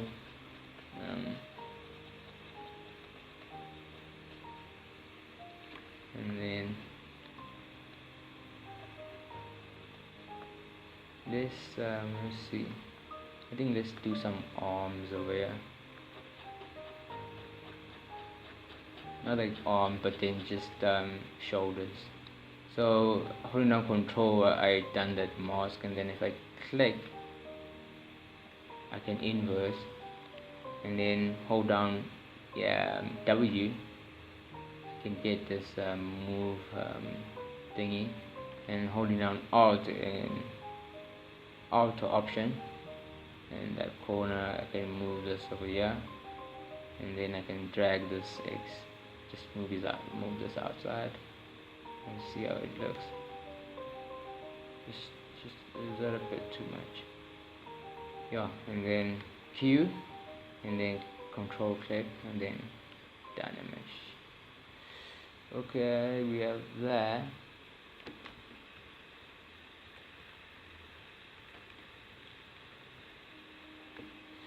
Okay, we have that, and then I'll grab my move brush again.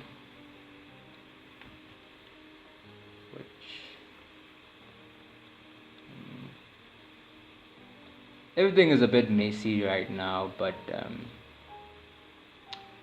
it's gonna get there one step at a time.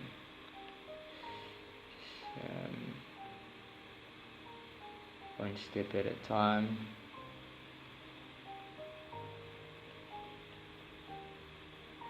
So if I'm moving too fast, or if you didn't see something, don't worry, you guys have like lifetime access. Like currently it's lifetime access for every subscriber.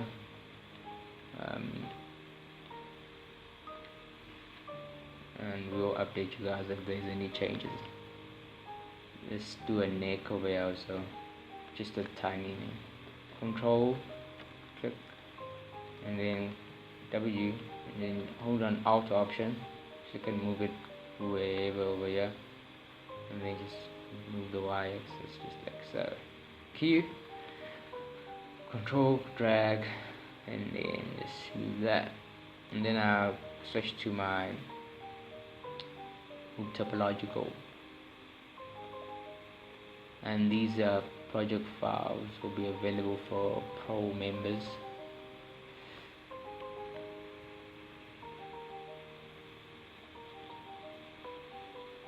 Members, so yeah.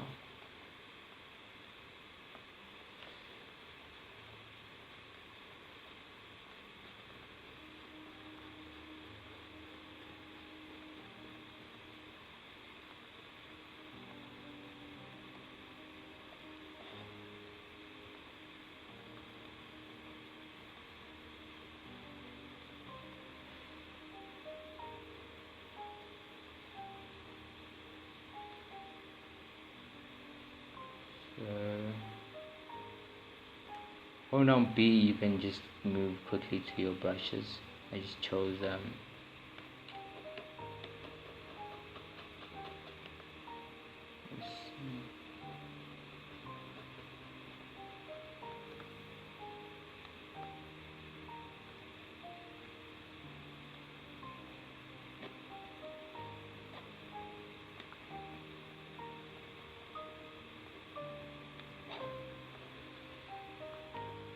okay, let's do the move brush again. Just wanna get that going on. It look like a torso. So this is a male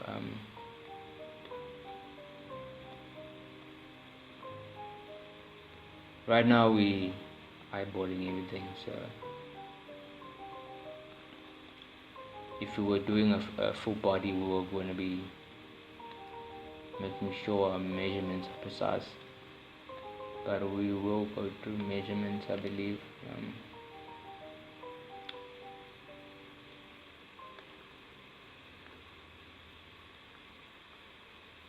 So we released like a tutorial going through proportions.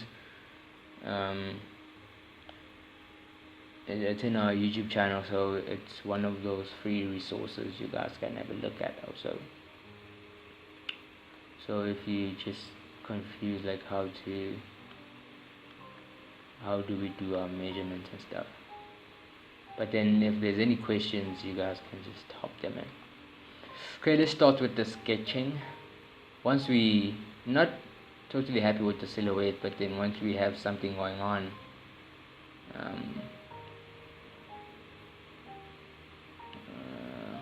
because basically we doing the block out the silhouette. So you can open our 3D viewer on the side and just choose the male and enemy figure, and then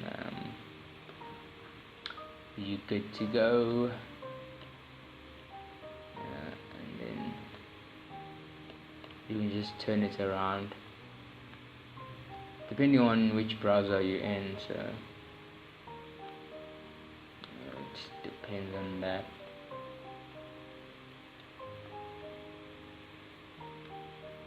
Which browser you're in, but I'm just being picky here. Okay, so it's like he's wearing a t-shirt. Danish. Okay, cool. So let's do the sketching, the fun part. Go to choose any. I choose Damien Standard. I have my symmetry over here. What we're gonna start with, let's start with the collarbone. The collarbone is the clavicle. I'm just gonna everything. It's like it doesn't make sense as yet, but you get the basic idea. So the collarbone curves, and then it just does that. Let's get more resolution here. Dynamish. Let's give it a 80. Yeah, I think that would do for now.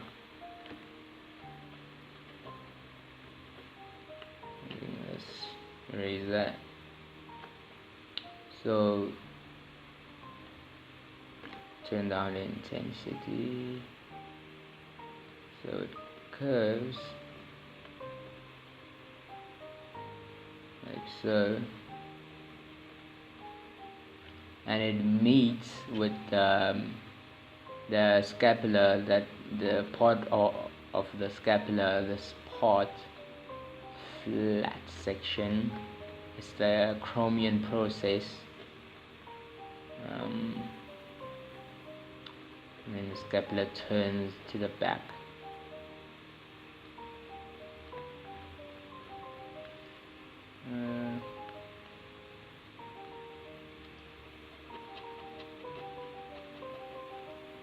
So it turns to the back like so. So this is just a rough sketch. So first defining the bones underneath, and then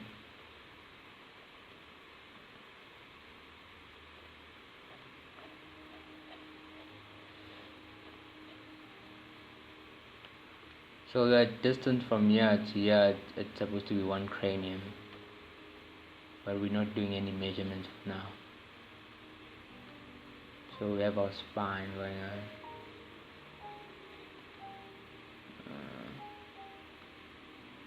Scapula. It's called the shoulder blade. Okay, and we have a sternum.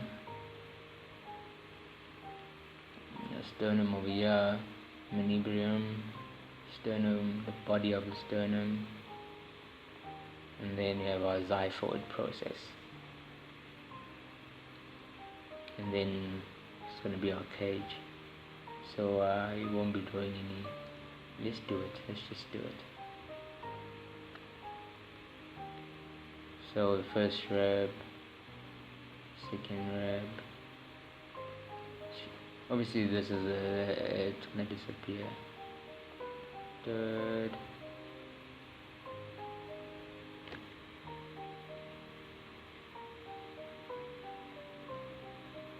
And the cartilages.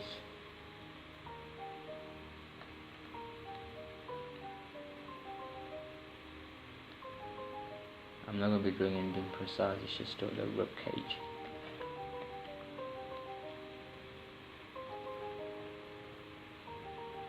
So, and there's these floating ribs.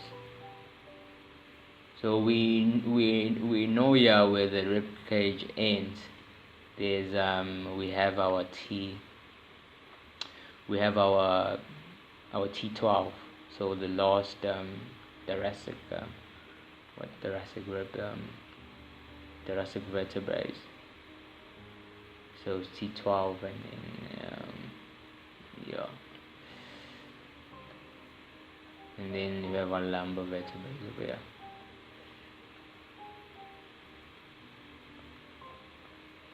Yeah, it's lumbar vertebrae, so there's nothing over here. Our obliques muscle will cover everything there. So once we have like our guidelines. So they say this is a humerus. The humerus. What am I saying? Once we have our guidelines, everything it's just sketchy. It's not like that precise. We're still gonna play around with the silhouette. Like the more I look into it, and the more I see where the silhouette has to be. So like on a male, this part is it's shorter. It's longer than the female. So just be careful with that. Okay, let's grab a clay Buddha brush. Let's do the muscles. I'm gonna start with the prominent one. So the pectoralis major. So it's coming from that it inserts also. So it originates from the sternum. Sternum.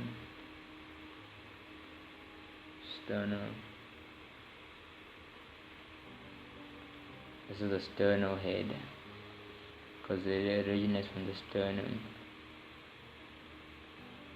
They all go into the humerus.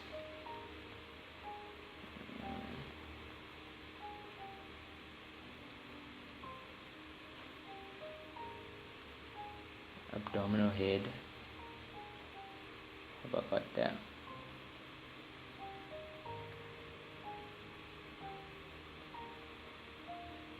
Sternal head, from the sternum to the humerus. And we have right over here from the clavicle, guess what? It's the clavicular head. Splitting up those forms. And over here there's this triangular shape, which we're going to emphasize.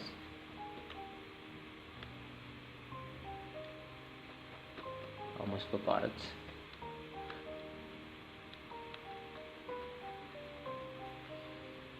So which divides, so there's no muscles there. That's where we see the beginning of our deltoids. That's our deltoid. From the clavicle, very fancy.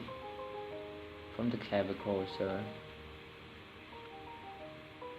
to the deltoid tuberosity, which is not visible in this model.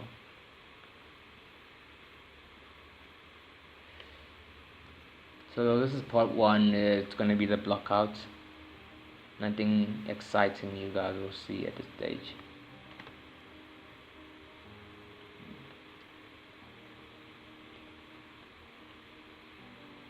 But we're just laying out our muscles for now.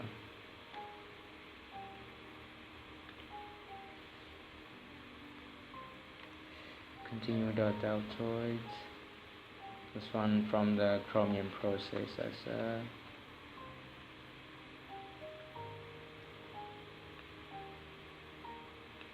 chromium process.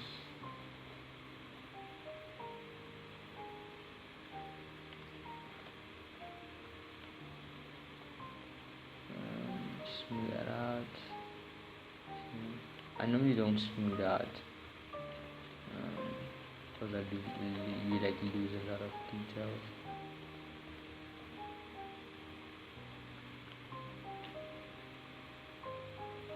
So we have that,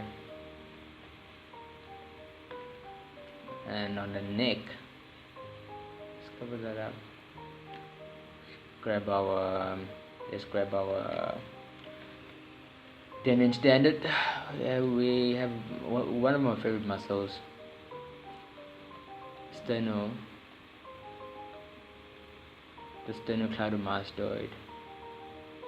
So the inserts at the sternum, the manubrium. I hope I have that right. I sometimes forget these names, but I always advise you guys to memorize them, but I sometimes forget them.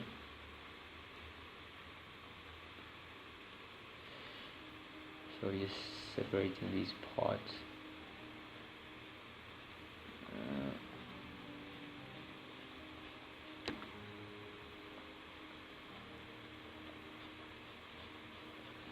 Separating these parts. Let's see.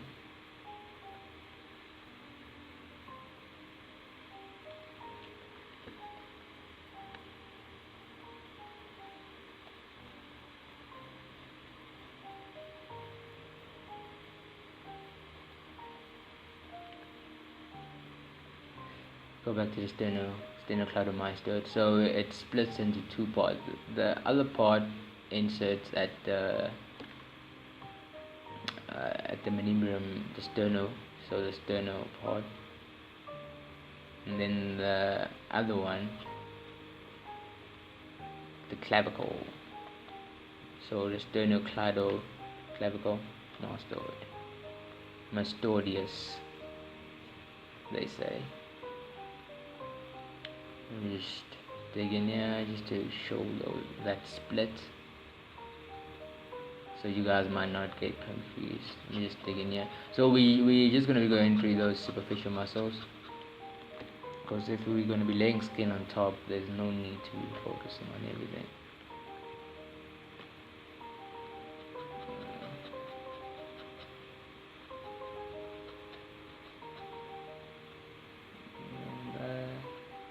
Cool.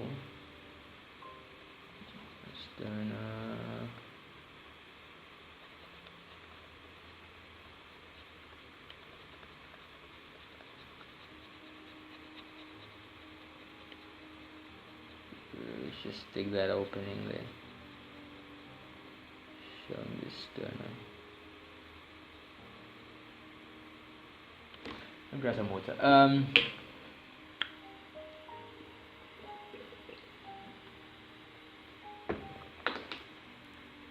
Cool, and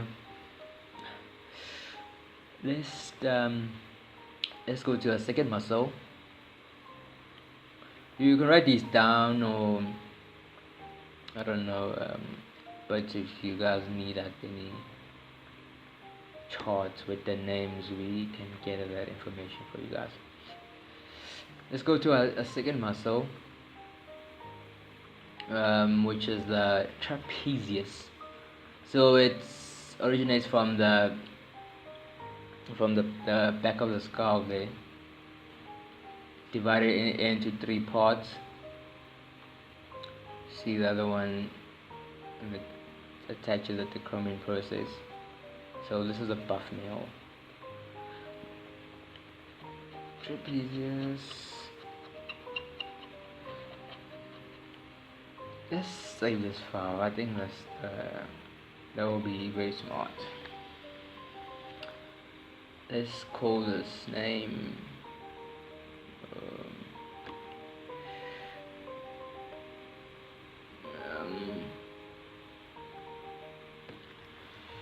torso.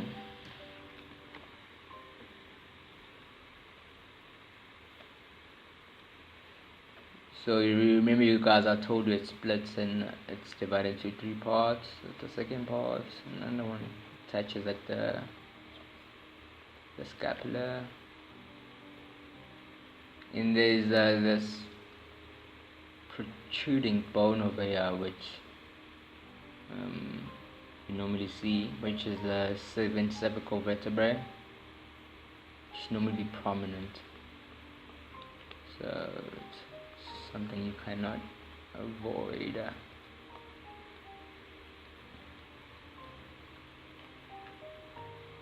So this is like, let me draw it for you guys. This is like the first part of the second part, of the trapezius, and then this one just flows, touches down over here. Just go through that. So that fascia goes over a bit over the scapula. So it attaches over here.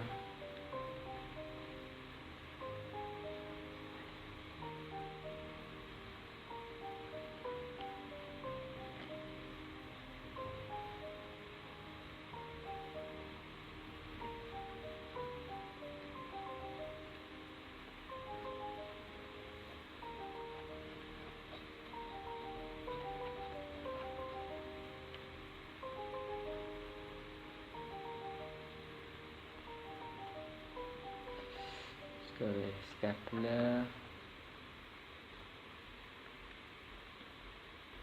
Still the trapezius. I even forgot I was just quiet just now. Normally I'm quiet when I'm thinking, but sorry for that. So I'm just gonna emphasize that for you guys. The trapezius. So it goes over the scapula a bit. So if you grab like your team dynamic, you can try to, let's see, hold on spacebar to see if it's adding or subtracting. Subtracting. So spacebar is the quickest way to allocate most of your menus, so you don't need those sidebars. That's why I normally close it. And then, like, if let's say you want to switch brushes, you can also go over here, which I hardly do because I have assigned hotkeys, which we went through on our interface. I think it was part 1 or part 2 when we went through our interface.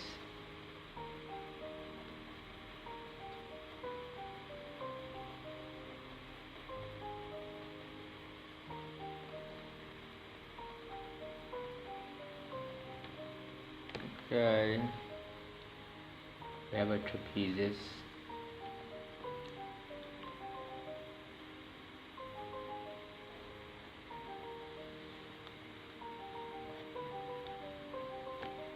Rectus abdominis is what the ladies love to see. Fortunately, we all can't provide that.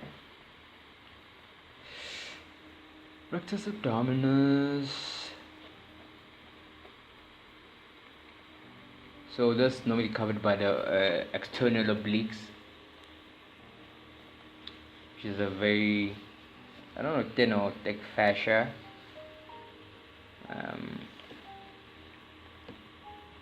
Touches here.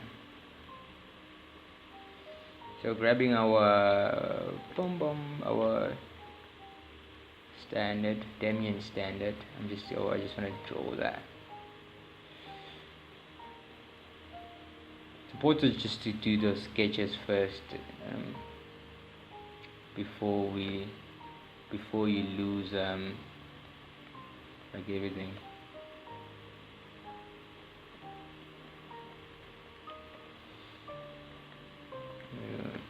Because you can lose a lot. You can end up trying to define something, but then you just lost it. Just gonna fix those shapes. It's normally not symmetrical, but for now, for the sake of this, we're gonna keep it symmetrical for now.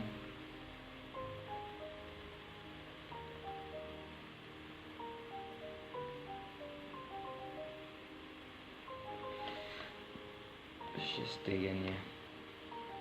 U. So U is for the intensity, S is for the straw size. If we then go through that,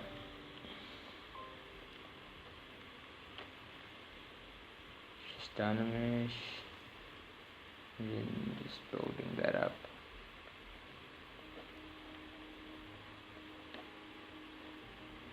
As you guys remember, we're still in low res. Turn down the intensity.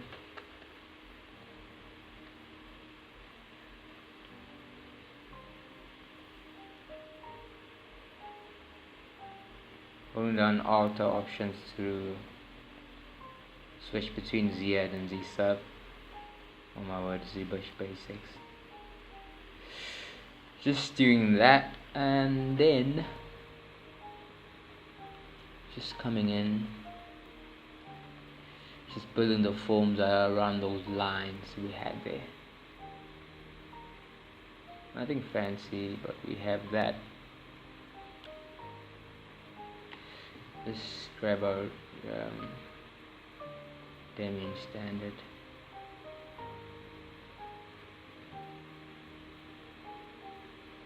Let's say this is a humorous.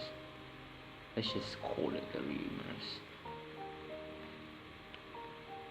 I'm just gonna try and make this prettier. Okay, I can't. And try.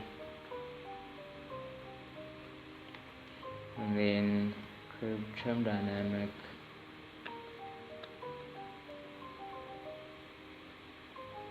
Hold down Option or Alt. You can switch between that and trim add.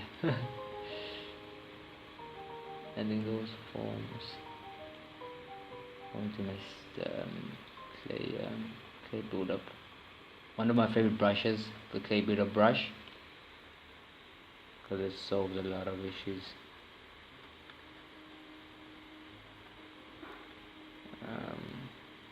Don't forget to Ctrl S. Save the project file. Just choose ZPR. Dynamic sphere. Let's just say torso. No, torso. Okay, if I can write something. Torso, not GIF. Torso. Cool.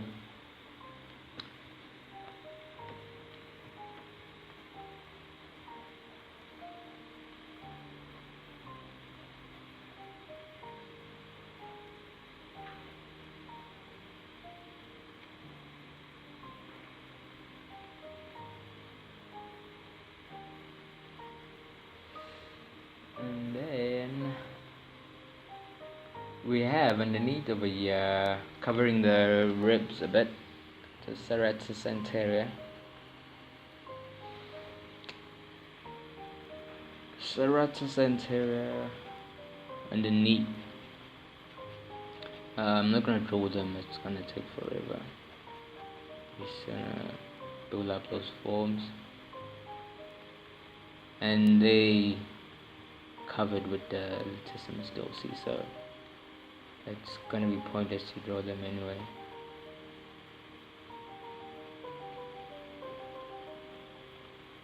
So if you guys are gonna be doing like drawings, you're gonna be drawing a male or sculpting a male, this exercise takes longer, but then I truly advise it when you guys are starting your anatomy, your characters, whatever you do, you sculpting or drawing, I truly advise you guys to practice this technique, because it's like when you get used to it, it's like, okay, now I know what's underneath, and then I can start doing, because we're still gonna add skin, I believe, so This is just our underlining part. So I have a serratus anterior over here.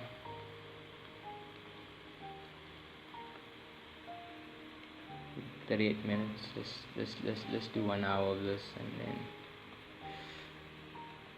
then let's go to the back.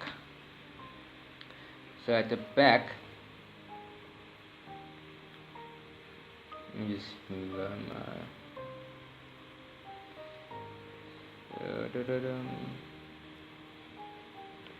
okay, cool. So at the back, we have our deltoids.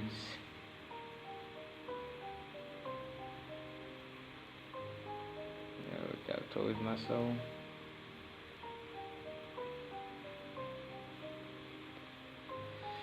Deltoid muscle and bit of a tricep.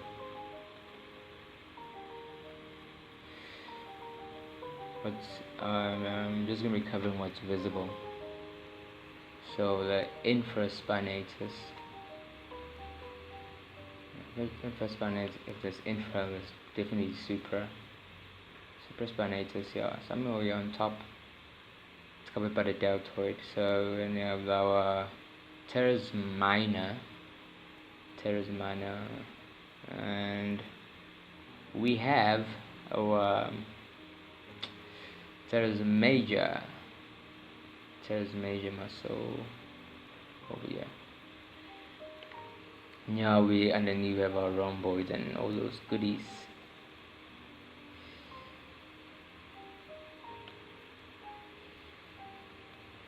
So I have that. Fortunately, half of our teres major is going to be covered with latissimus dorsi. Sorry, teres major. We have to cover you now. So this muscle starts like it. So it also attaches at the humerus. It spins here on top. So here on top, it's a bit thicker than at the bottom. It's a very dense sheet. It's like fascia, very very thin. Just building up those forms.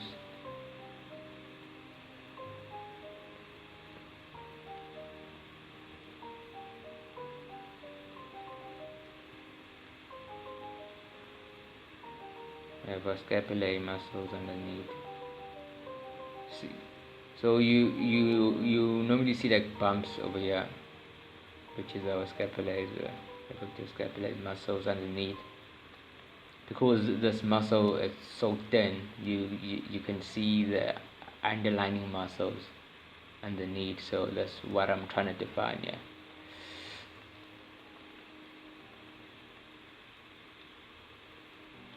So it's like curves like this.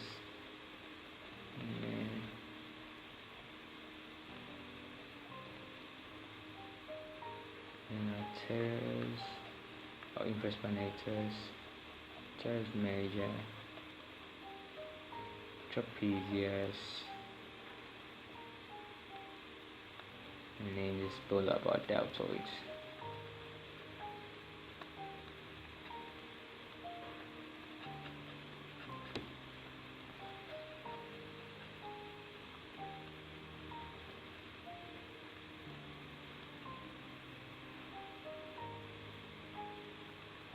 So these models you can 3D print yourself, or you could just use it as your own guide.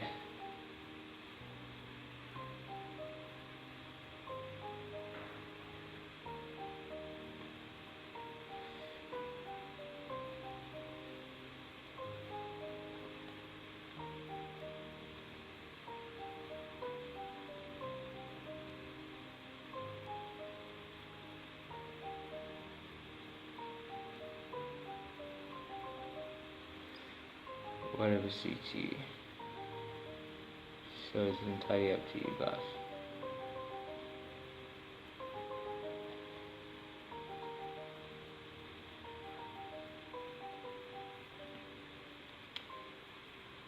and almost showing our gluteus muscles.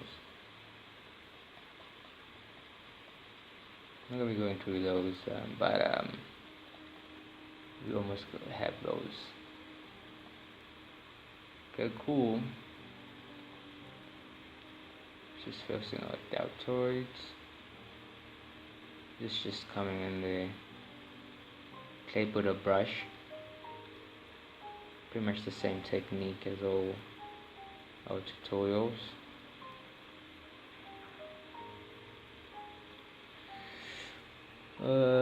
This coming in. So these project files for the pro or premium users, it's going to be available. And don't be afraid when everything doesn't make sense at a stage, because it's not supposed to.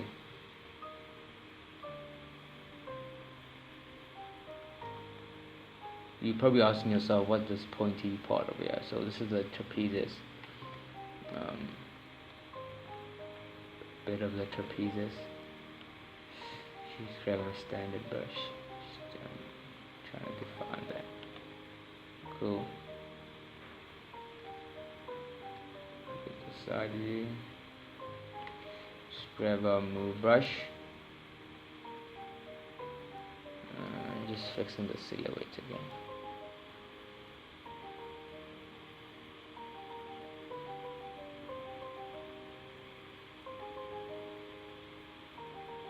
So the shape differs with males, but then normally you have to get this curve because the vertebral column, it's curving.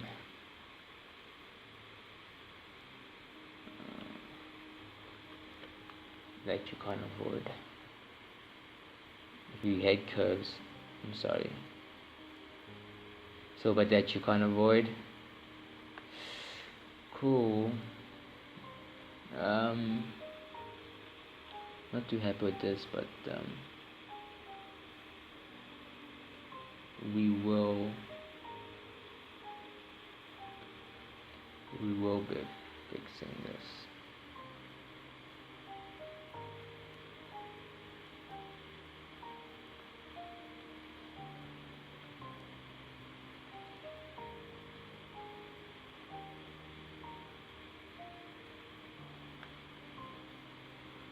Let's do this.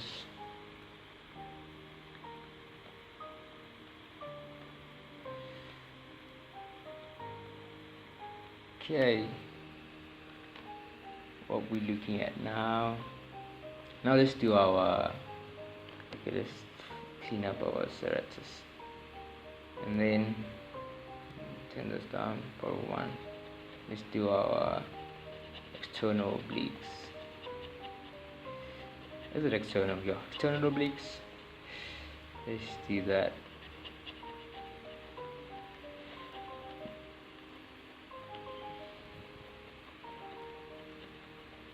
Very nice fascia going to the let's put about 2.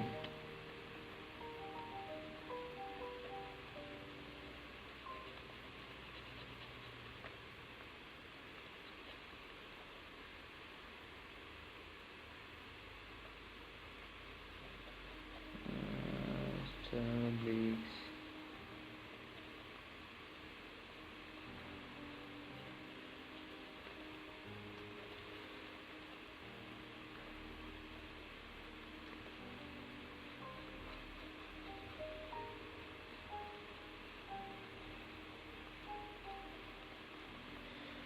Just coming in there.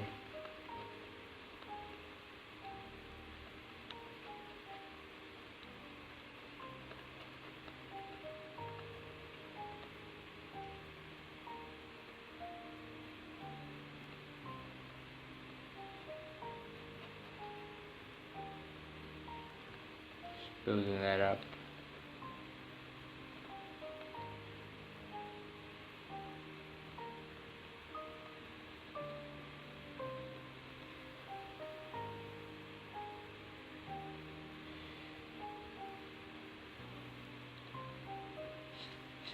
just not staying in one place, just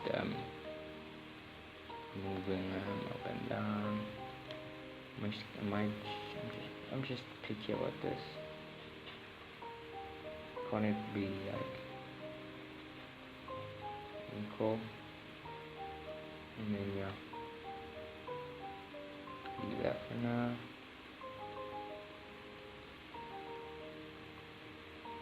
And also come in, but let's see which one do we use. Yeah, standard. That's too hard.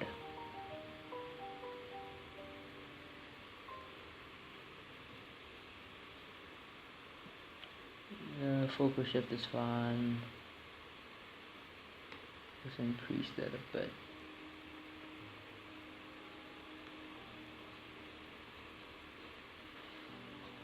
Sweet.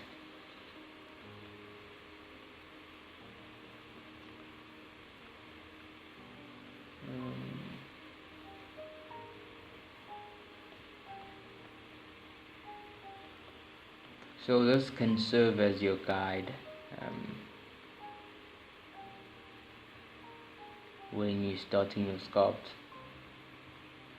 This can serve as your underlining parts. I would say like for the first month, or let's say for your first week, if you haven't sculpted a figure before, just practice this technique and look at our 3D viewers, or purchase the models, or if you're on premium you get these models for free, and just practice. And because this is very important, it'll make you understand like what's underneath, how muscles are flowing. It'll teach you guys a lot of stuff.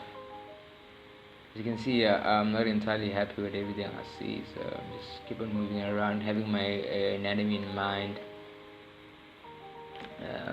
just coming in and pushing your geometry, never to be satisfied very early.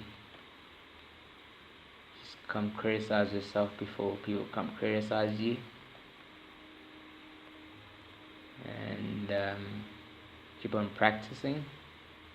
And again, these classes are available lifetime, hopefully forever.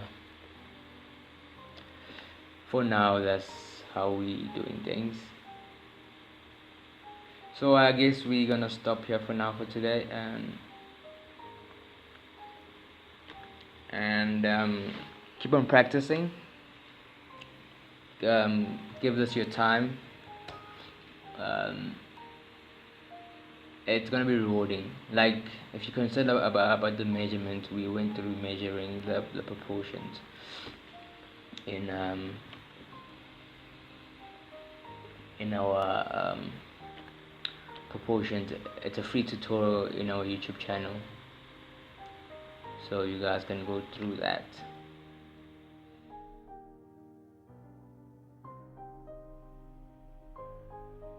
Okay, so finishing where we left off, just continuing there.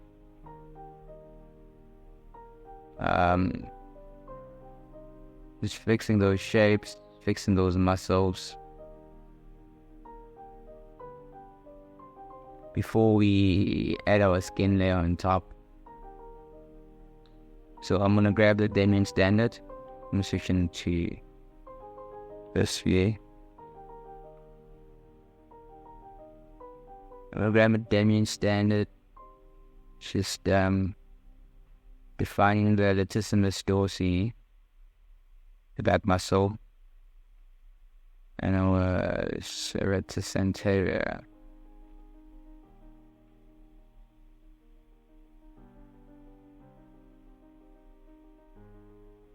So in order to understand this muscle, you need to study the skeleton, because it basically wraps around those ribs. And yeah, so you have to know your skeleton. Like you can't avoid, fortunately.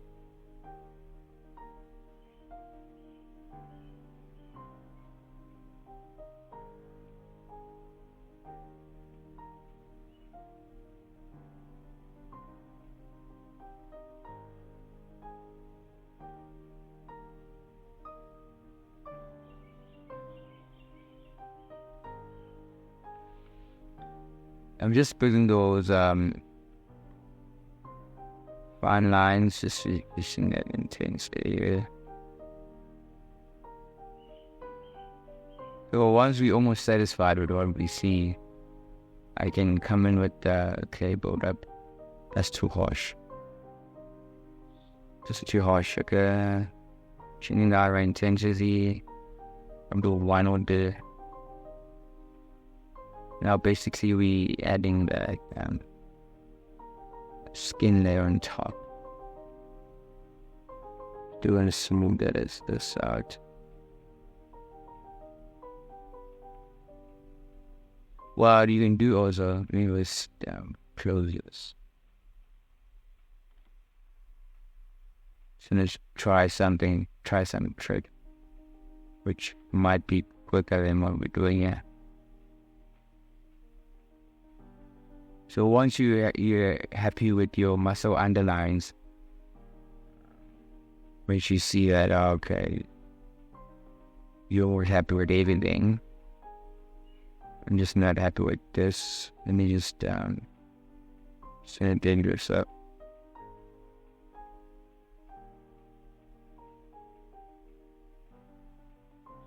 Pick that up. Build that up. So you just open this tab, double click on these arrows. Let's try something. Let's try, let's see, clay polish. Not bad. Enable mod.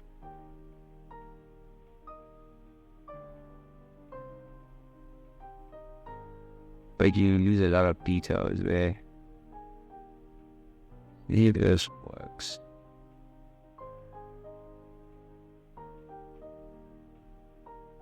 So by this way, you know your anatomy is correct, your muscles are in place. Just coming in and swinging that a bit.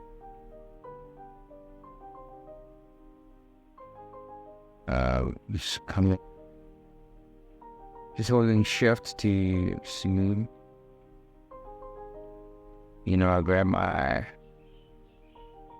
so hard. Turn down intensity. Probably make the brush a bit smaller. Just coming in there, just smoothing that out.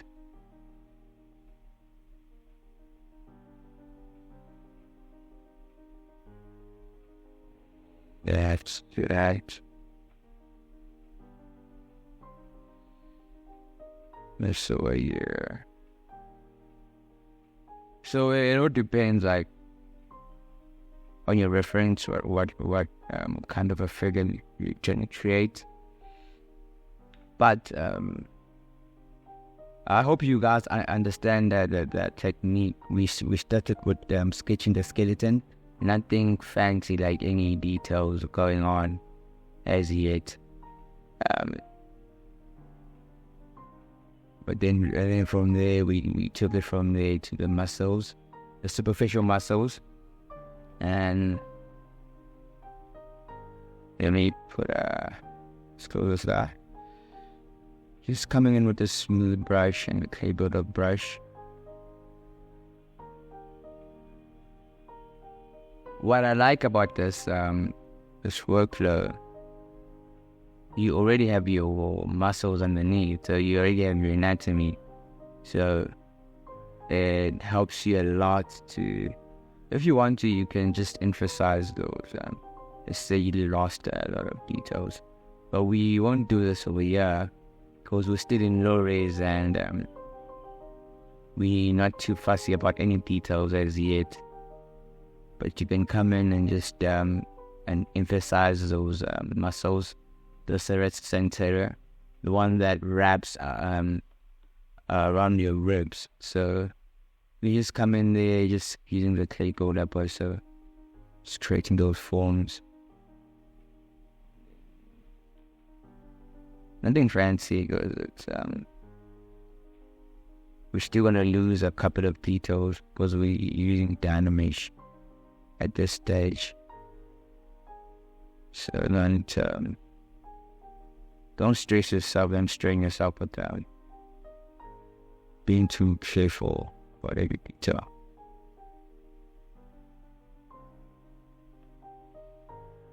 So yeah, it's just smooth this out just too much.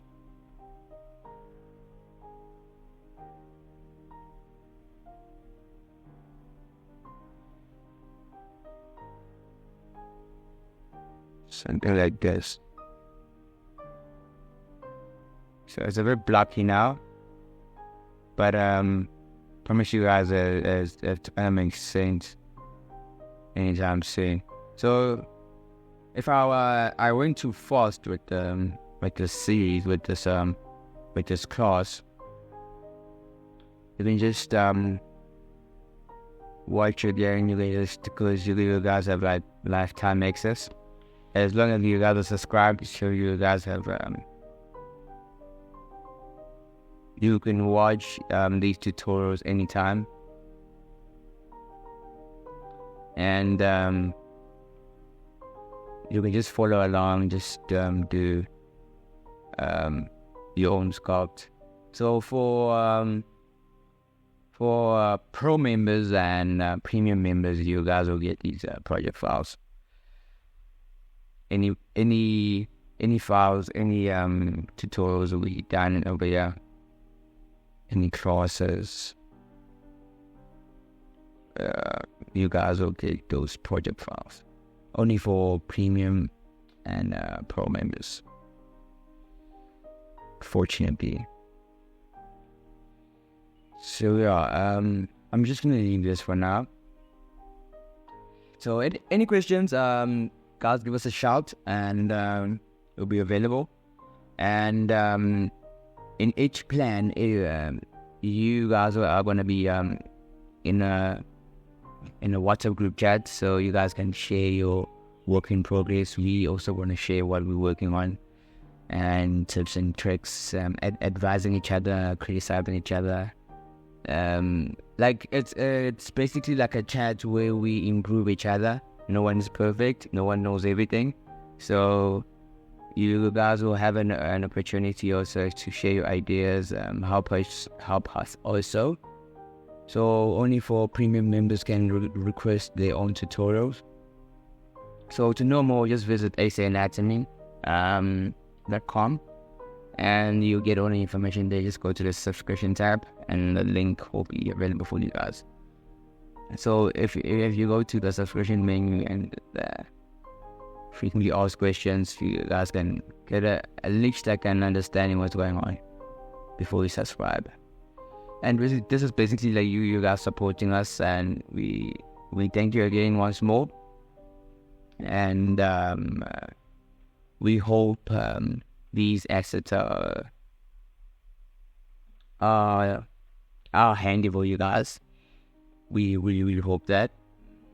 And lastly, so for anyone subscribed, whether basic plan, pro or premium, you guys will have like a very, very big discount when you purchase on our online store, our anatomy figures, our anatomy models. You guys have like your own coupon code, which you will receive after each subscription, and you can cancel the subscription anytime. So basically, like anytime you want to cancel the subscription, you can do so anytime, and you can still access the tutorial pages and the 3D viewer. You guys will still have access to that, so it won't limit you guys until your subscription period is over. So then it looks like that. So it's not that expensive, but then we tried by all means that let's build like a community, let's build something, because like if you have been watching our videos on YouTube, we were moving very, very quick because we didn't have time. So this what we are doing now, almost like Patreon. It's where we go step by step, helping each other, just studying the anatomy, studying the proportions and all those shapes, studying digital sculpting in ZBrush. So we did that for you guys. So I hope you guys interact with us and like, share, and subscribe, and follow us in our social media platforms. And in like most of the details will be in the description. Like if I like forgot something, and it's gonna be in the description. So thank you guys for your time. Agent information anatomy. See you guys on the next one. Cheers.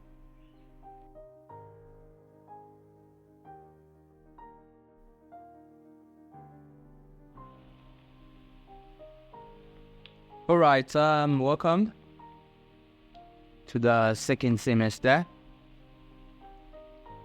Intro to digital sculpting in ZBrush.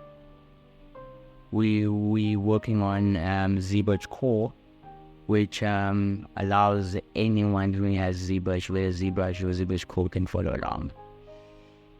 So okay, this is where we left off in our first semester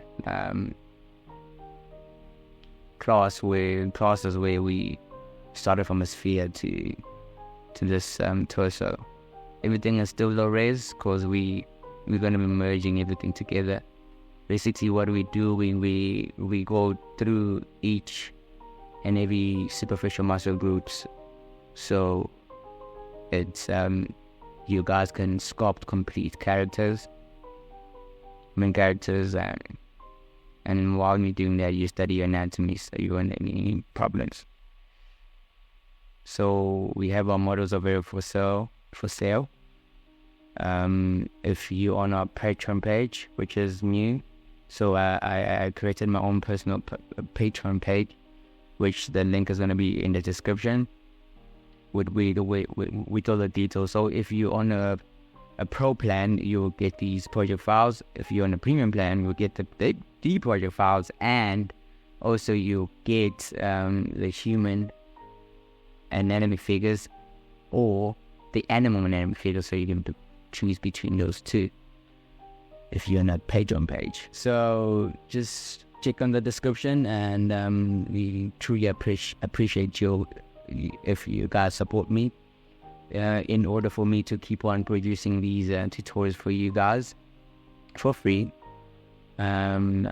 Please support me there. There's a basic plan for just support, keeping me work to produce these assets for free for you guys. So it's $5. It's not that expensive. So for there's going to be support to me. There's going to be support, and I'll be interacting with you guys hopefully if I get time. And then any suggestions, just comment, and don't forget to like, share, and subscribe. And yeah, if you're watching this on YouTube, it's free. Okay, let's start. What we're going to be doing now, we're going to be doing the face. We're supposed to start with the face, but then I just showed you a different way. Showed you a pen and go to sphere. Alt click, switch between those, and then W to make that, and there's our face. So yeah, thank you guys for your time, and it's okay. No, I'm joking. Okay, cool. Let's start with this. Let's move this into place, like into size.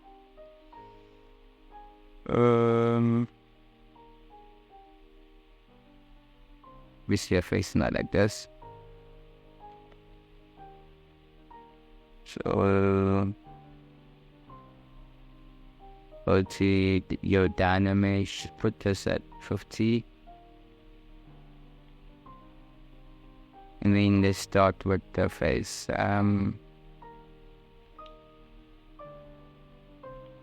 For this guy, it irritates me. Maybe I'll move brush. Just moving that into place. Then what I'm gonna do here is move this down a bit, a tad.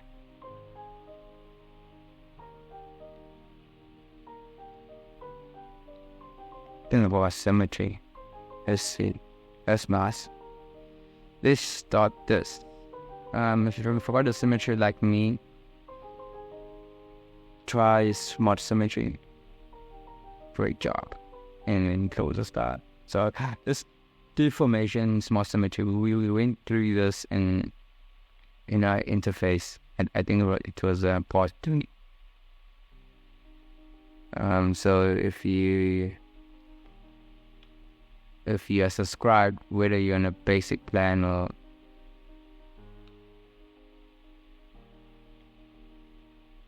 or premium or so forth, you have access to those resources. If you get stuck somewhere, you can just go back and just look at those tutorials. As long as you're subscribed to this plan, so you have access.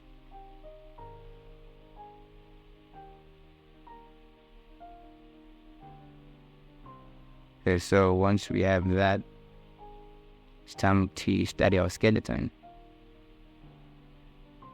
Grabbing our let's grab our my favorite brush, clay buildup. What I'm looking for now is the skeleton. So we have our temporal line.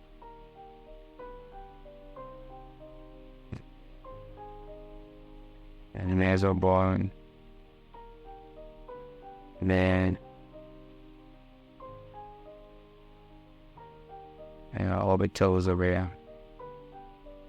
Let's tune this up.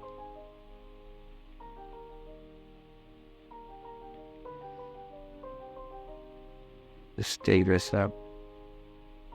Zygomatic bone.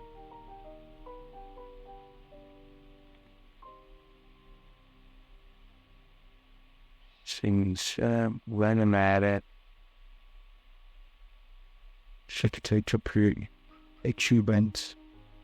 There's a bit of bone at the back there.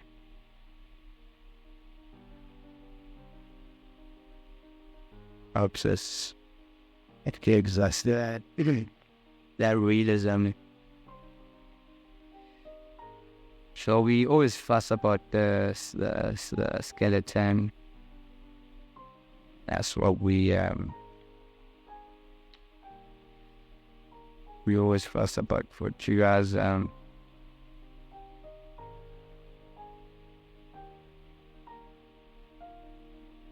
mandible. I have a mandible over here.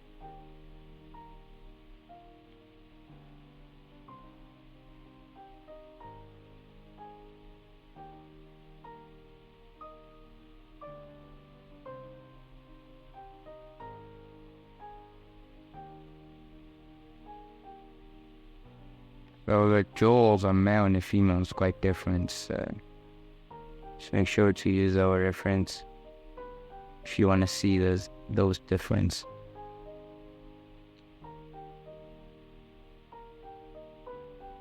It's the frontal bone. This is the frontal bone. Just simply start there. So once you have your basic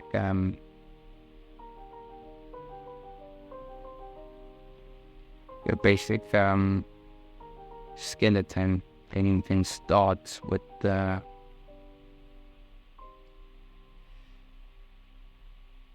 Let's increase the dynamic resolution. But 128, and then use Turbo's 5. And then restore the muscles. It's kind of hard with this, so I'm just gonna keep on tweaking on those.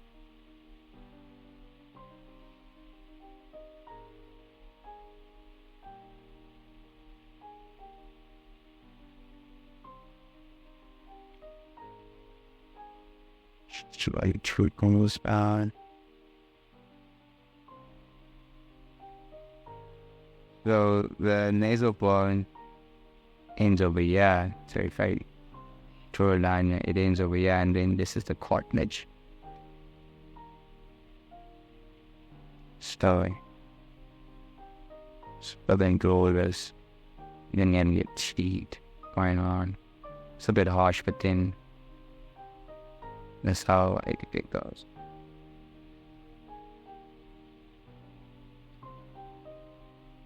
Okay, cool. What you're gonna do at this stage,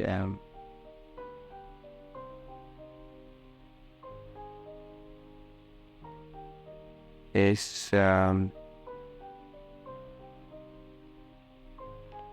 let's join everything together. So I think this is a part where you guys are just wondering how I'm gonna finish this. Essentially, it's quite easy to join stuff in ZBrush. Basically what you do, you'll see subtools together, go to merge down, okay, and then from there go to, these are just standards. Now we got two subtools.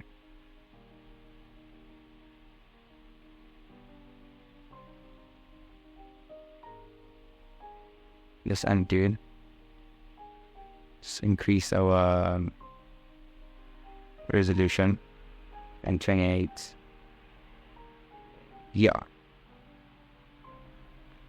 Check your wireframes. That's perfect. Close this guy. And then let's get back to this. Smoothing this out now.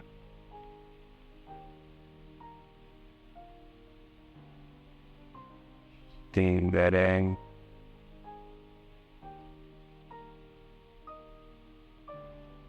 And make sure everything is in place. So before we get into this, let's study these muscles very quickly.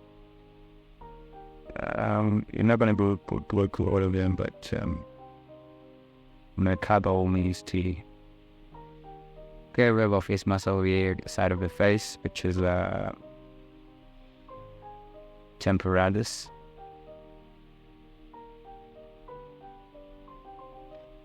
Temporalis muscle, and the eyebrow masseter. The jaw, when you chew, and actually this muscle is in action. So there's this process I like. This is a bone actually. I forgot to go through this. So this is a process. So you have your zygomatic and over here you have this process where this muscle that also reference with, it's sternocleidomastoid, so mastoideus, so the mastoid. So this muscle attaches over there. Try to didn't see what I'm emphasizing there. So if I pick that,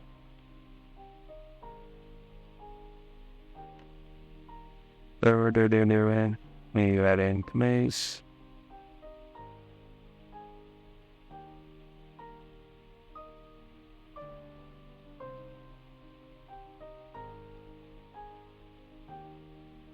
So what do we have in? The zygomatic major. Let's do a zygomatic major. So it's as you guess, from the zygomatic bone to the orbicularis oris, which is this muscle over here. Orbicularis oris consists of your mouth, your lips,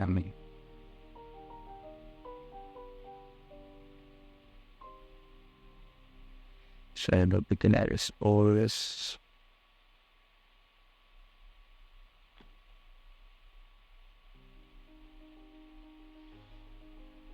Zygomatic major, zygomatic minor next to it.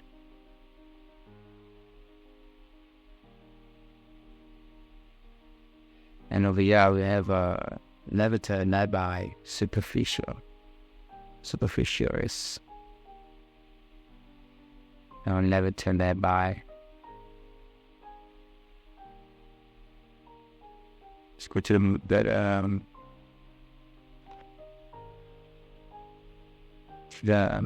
to the side and to the jaw. We have our depressor anguli oris,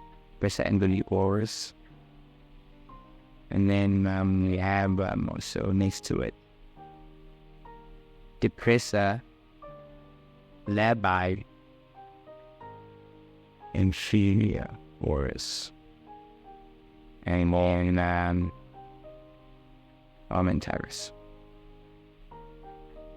So these are not correct as yet, but just for you guys to get the understanding of the muscles underneath. So if I dig in here, I just wanna point out something. Inside here, because there's a space. These are all muscles, but then over here, this muscle, the vaccinator, there's a cords comes out underneath the vaccinator.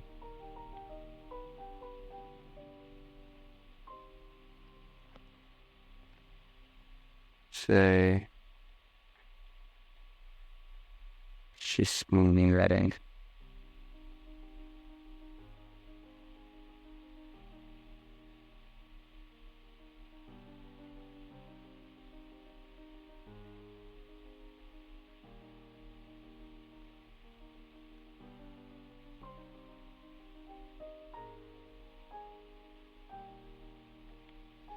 Sorry about that. Just bringing that into place. Everything is still block out, so you might ask yourself, what's going on over here now?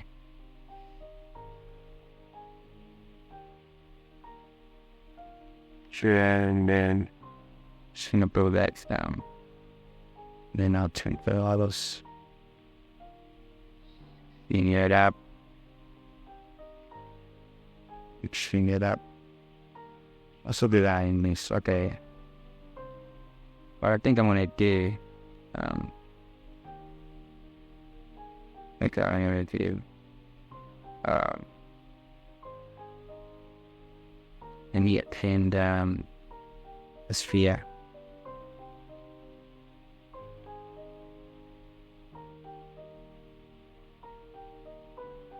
Save this guy.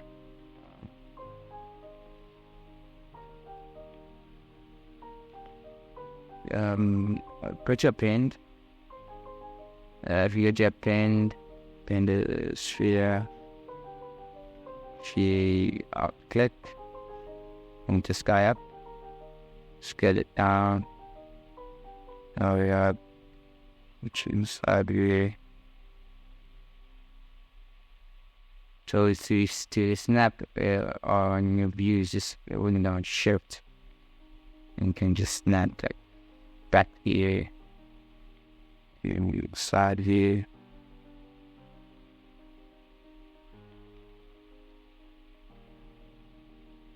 So you can get that option.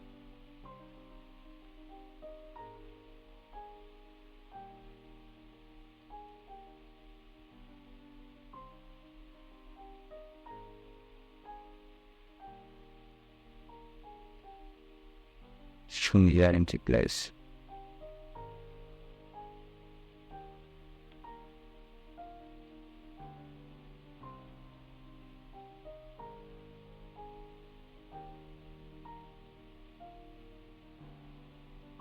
Putting that into place.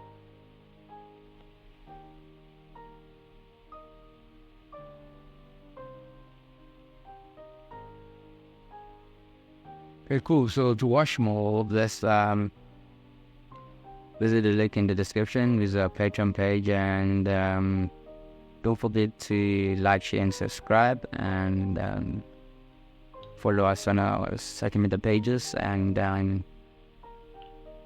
notification icon if you're watching this on YouTube. And for more of these, this class will be available on our Patreon page and on our website in the subscription channel. So thank you guys for your time, and I'll see you guys on the next one.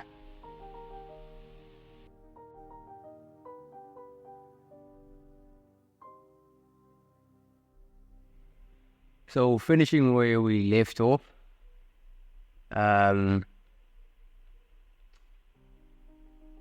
let's continue where we oh, what another person. Okay, welcome, Adrian from Mason Anatomy again. Welcome to our anatomy class for almost beginners. So we go through superficial muscles, a bit of the skeleton, and the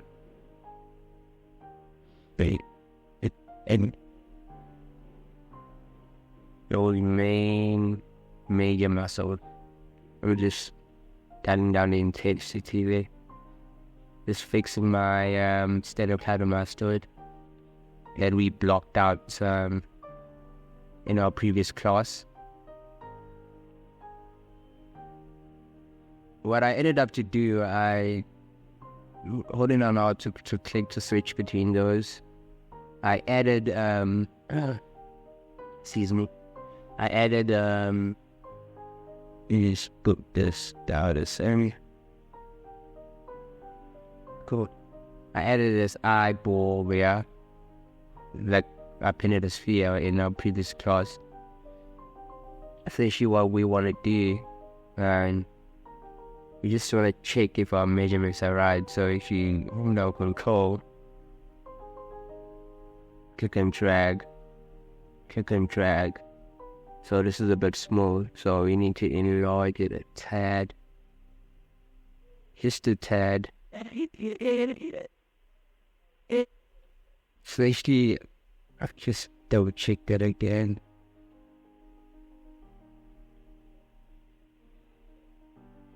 Just if I can get this circle.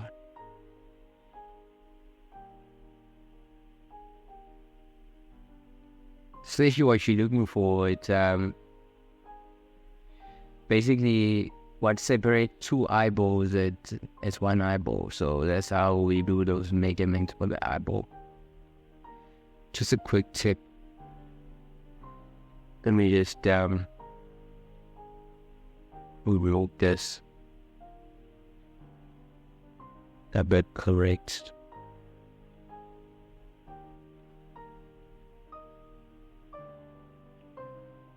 This is better leaning to the side. Okay, now if I go to modify topology mirror and route, shift it onto the other side, and then from there, on that out to switch between your mesh over there, your face. I mean, you can start with those eye bags.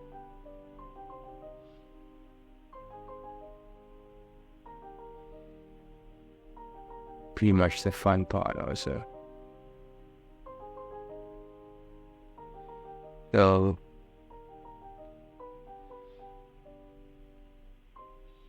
just gonna make this very rough.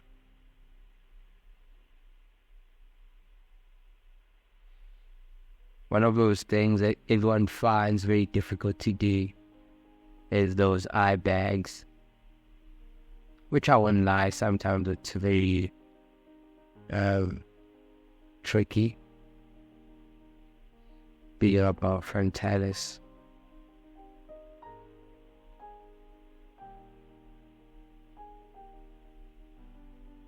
Anything that's just block outs.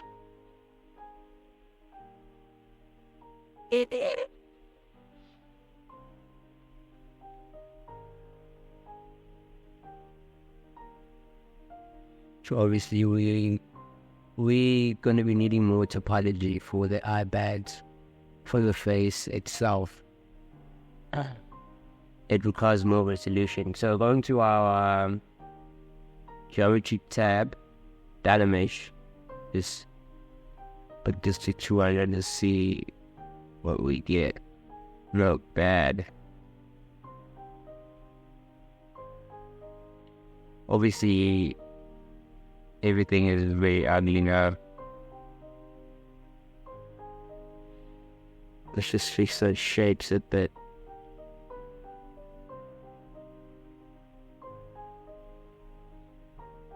From this guy to the side. Fixing this shape.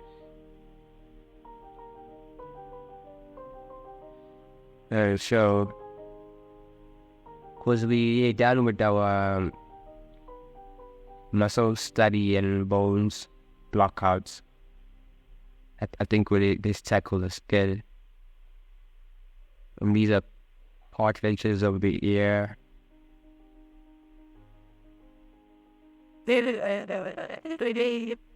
And we'll spoil.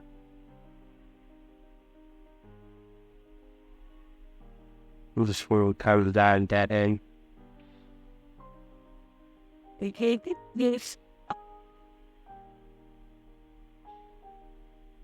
Just coming in there. I think I have three. Okay, so what I'm looking for, this is ears. So we're not gonna sculpt them from scratch. If you lay down B, instead mesh brush. Figure out B is a cool rough every near. Turn on symmetry, where we have our opening here. Meatus, click and drag. Drag down G. Try again.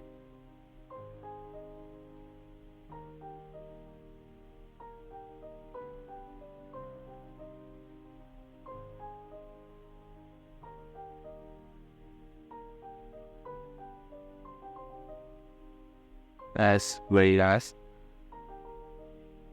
Let's move that into place. Scale that down a bit.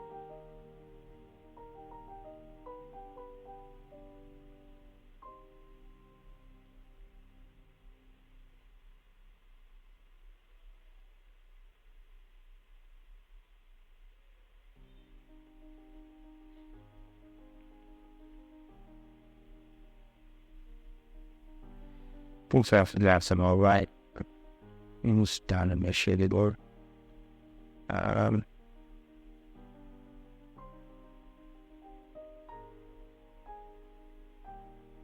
So if you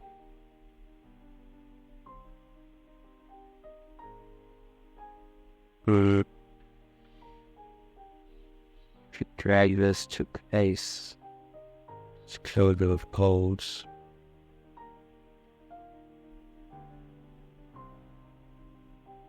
Or if you just try the pinch brush, probably might do the trick.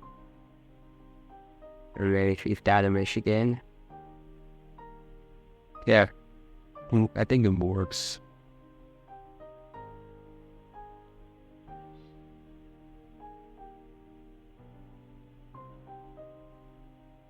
And then I try to build up.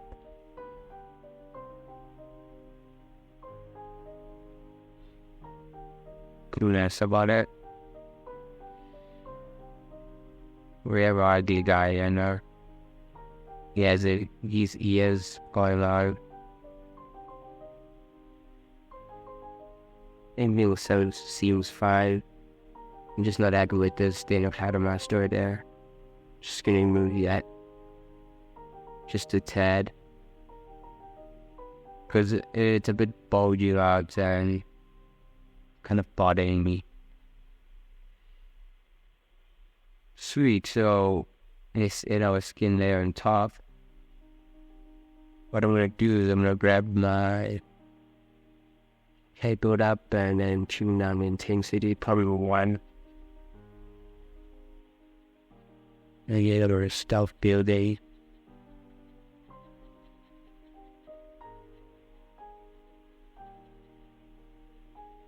Get a layer on top.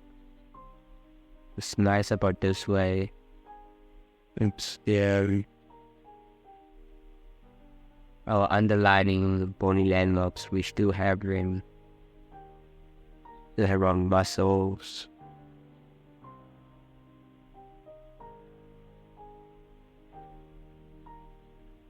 So obviously it's not only muscles and bones under the skin. There's fat also going on, so you just need to keep that in mind also. So just move that in. So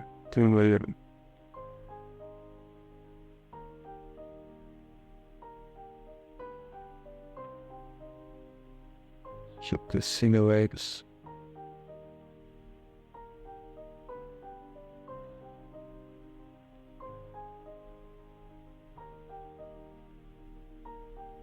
He just doesn't look right.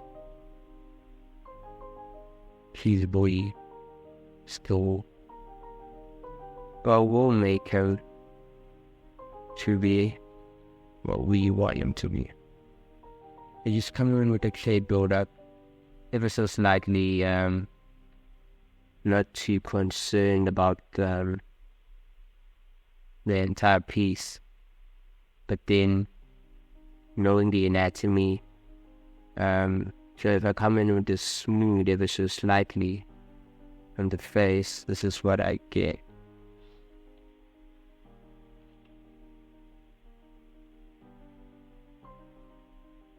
Okay, so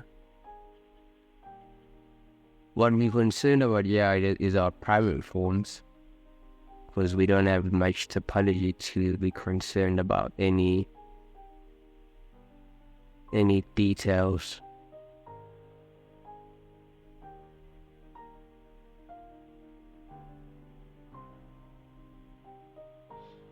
We'll just focus the outline.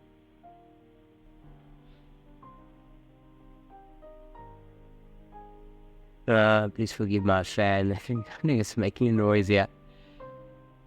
Can I fix these eyeballs there?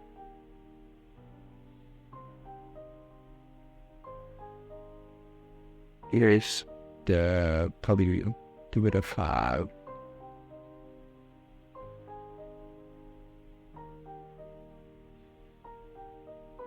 Now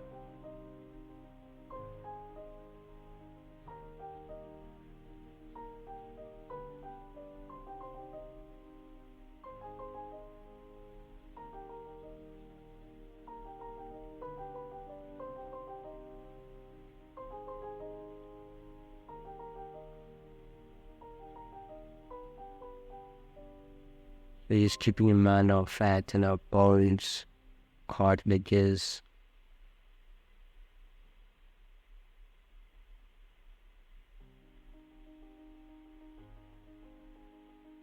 I'm just gonna do it. I want to open up our nasal openings.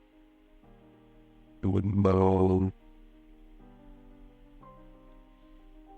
You need to open. You need to read that.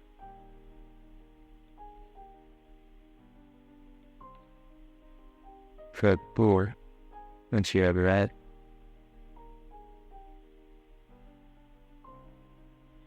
Hair. Speak big sky marked. Put a letter. It's not this water will use the lips only.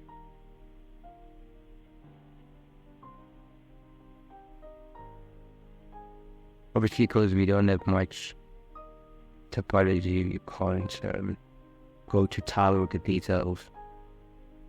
But we can emphasize a few details where we can, so through this space.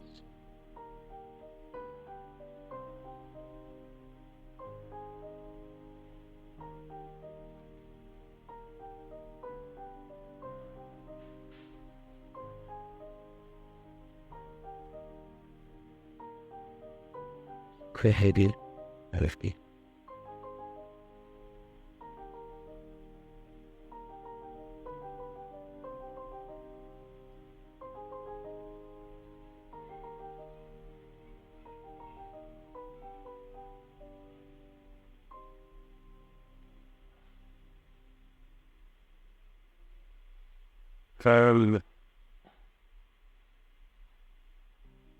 Way too harsh.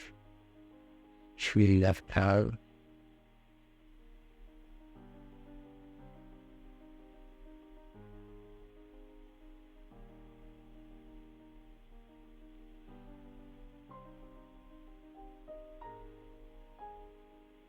So pro members and premium members get these project files, so you guys can follow along.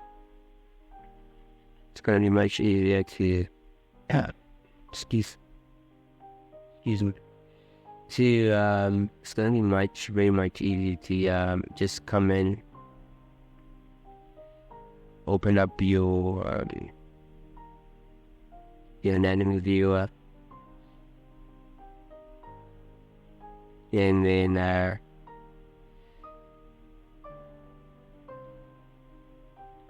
everything needs model.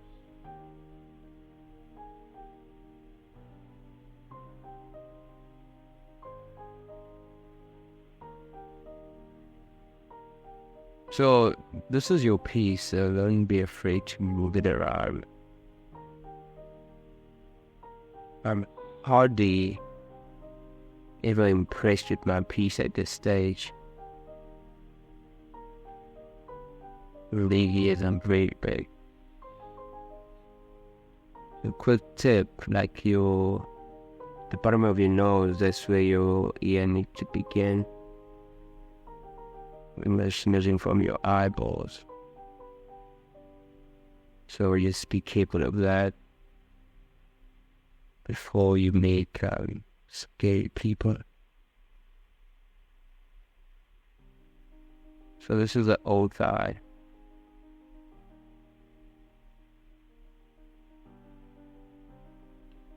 So your cranium has to be over here, because it's at the bottom of your nasal. Everything has to be in line, so just if you want it, you can just grab a little something.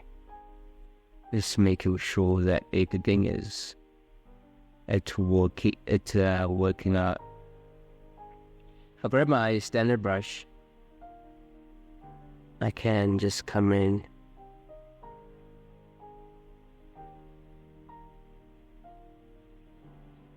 just like that.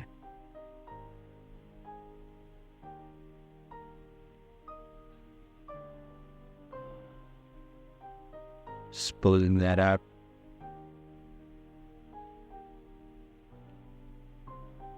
And if I isolate, can see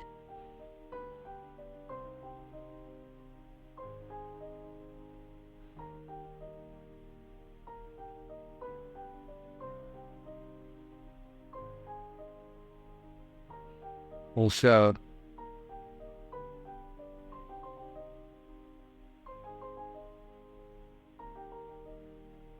there's through that in place.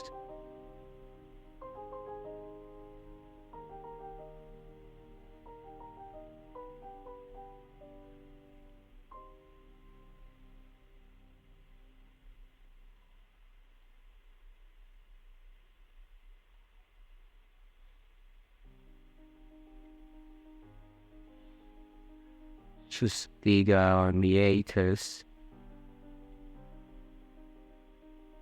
Just go grab my very hard. Sorry to be very hard, I will. Sorry guys, if I'm not talking a lot, it's I'm just trying to focus and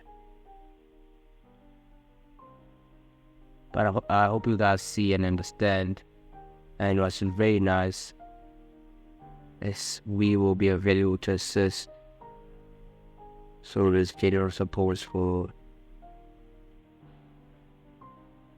everyone.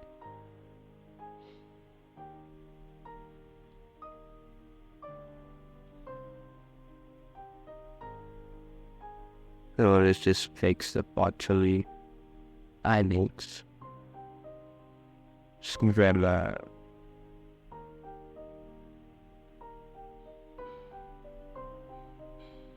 I haven't decided whether is anyone in our making. I'll just see how everything progress. So just to check the proportions and so we're doing blockouts at this stage, so nothing fancy.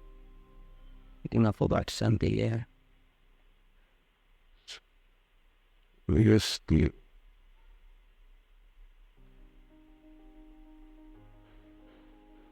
Tools great zeros. Okay, studio star. Dum. Hour.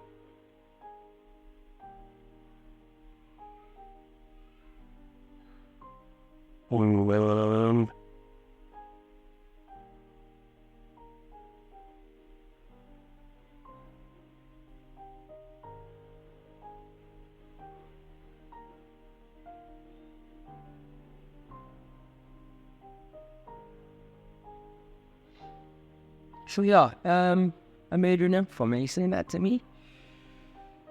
I'll see you guys on the next chapter. Don't forget to like. Don't forget to study more and watch through all these if you possibly can. So if you're on a basic plan or you can go premium in any time, so to get all those benefits. So more details are in our subscription page. So if you go to our subscription page, so /anatomy /subscription, you'll get all the details over there.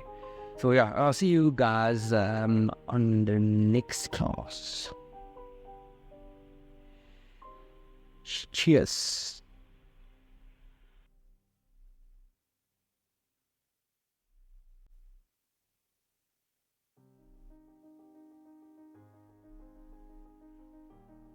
A warm welcome. I greet you all. Adrian from Anatomy. Welcome again to this class. Second class. What we're going to be going through here, it's the lower limb, the arms. The most difficult, one of the difficult parts in the human body, because there's loads of tiny muscles going through there. But hopefully we're going to go all through all those superficial muscles. So all the muscles you guys need to know if you're an artist, if you're doing sketches or 3D or whatsoever. These are the muscles you need to know. So you can't avoid them, you need to know them. They're very essential for you guys. So we're gonna go through all of them, I believe, and they're very important. Good Because like most of them appear in the skin if the arm is flexed and stuff. So those tendons, they're very superficial. So what I'm gonna do first, I'm gonna just increase our resolution to 300 because we need it. Let's see how many polygons we have now. 600, that's not too bad, but I think that's too much. Because we need to work very fast. But I'll leave that like that for now.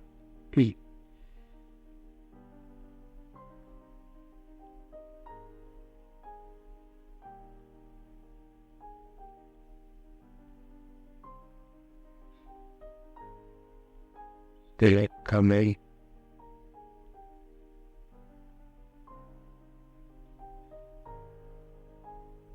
Just fixing those nerves straight.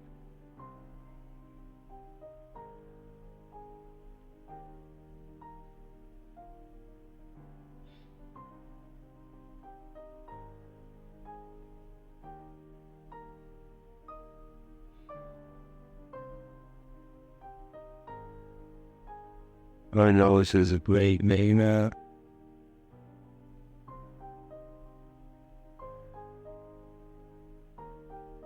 So yeah, grabbing on a standard brush. It's coming. I think there's some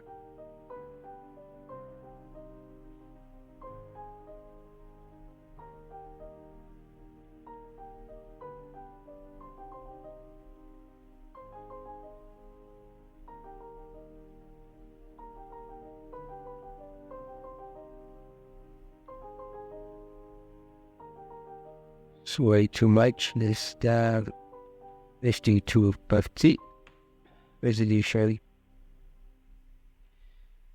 Just for us to get those details.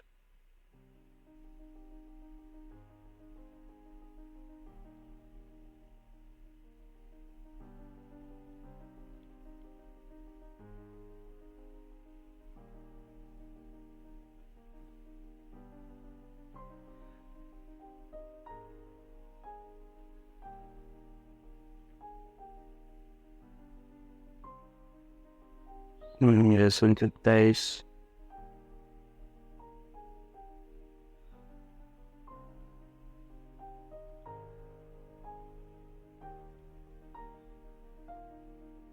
So it is very important to stay as low as possible, because as you can see, I'm kind of struggling to move those shapes because I think I've really increased my resolution very high. So I advise you guys to stay low as possible. And you can see the kind of problems we're facing yet. Again, not too concerned about the details as we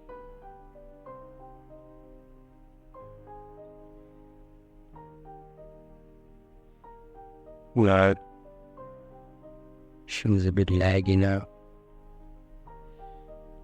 Okay, just gonna fix this rod because it doesn't do justice for me right now.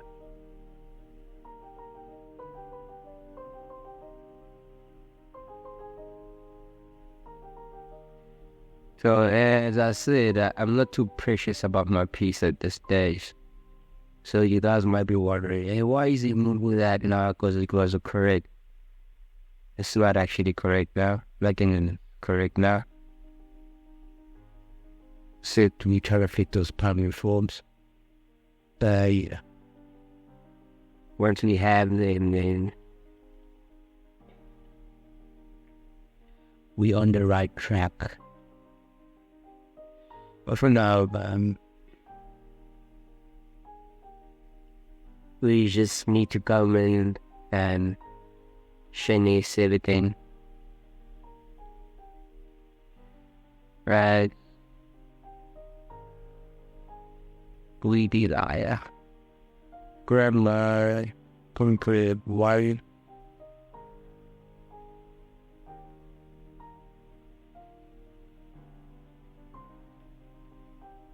The Excel.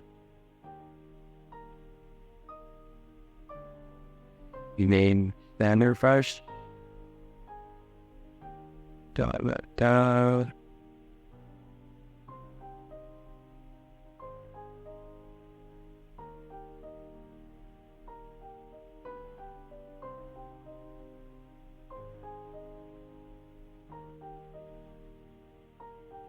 From the end.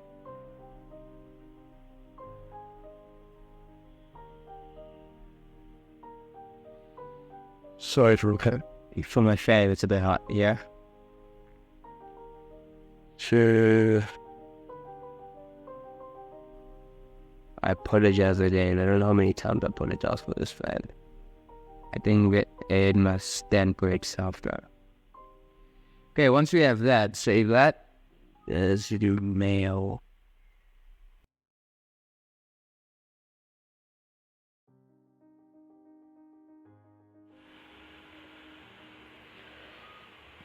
Sweet. Okay. Drag that CB inside mesh parts. Where's the arms here? I think there's legs. Female forearm, male forearm. Let's see how it looks.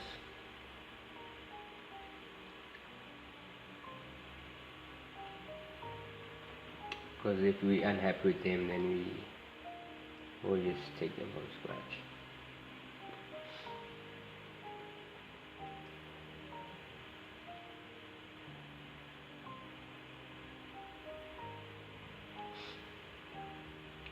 Looks like a gorilla.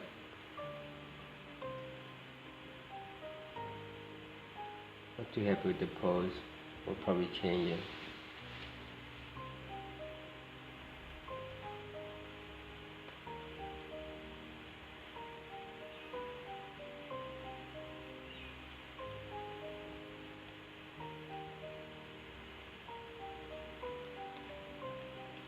This works.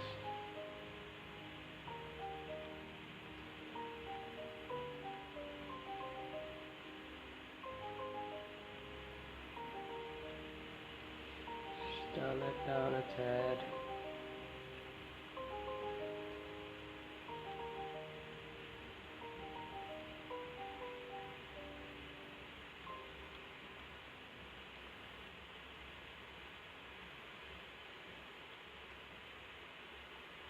This will work. Scale it up. Obviously we still want to fix this, but I think this will give us an idea from like our base. Okay, cool. So there's a dynamic everything. He's like, hey, what you doing? I'm sorry.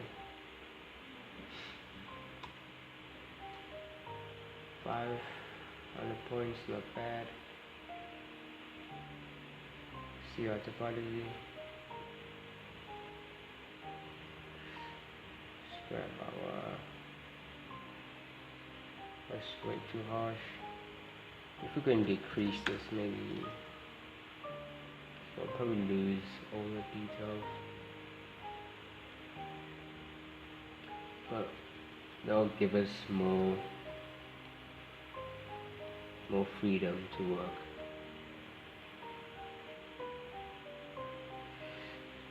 Up here.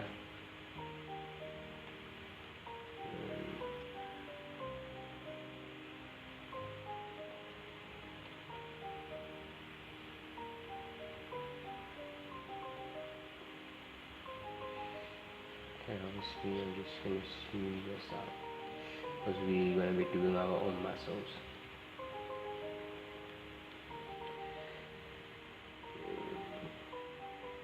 That's the whole point of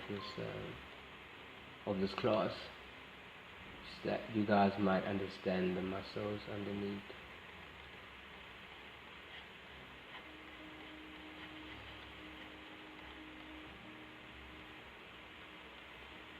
So the reason why we always fuss about the skeleton in almost all our tutorials is that you basically wouldn't know, because in order to keep track of the muscles or origin and insertion, if it twists, like if it pronates or supernates the arm, I mean, because knowing for sure that let me just do a quick sketch. So we have our humerus bone over here, the center, and then there's two bones over here, which is the ulna and the radius. The ulna, it's big at the top and then small at the bottom. So a quick trick to keep track of where which is which, like, cause this, it's not in an anatomical position. Cause basically the bone that turns or twists around, it's the radius. So in order to keep track, you need to know the muscles, because they will also turn. So there's a very nice trick, like in order to know where is the, like in this position, and in order to know like where's the radius and the ulna,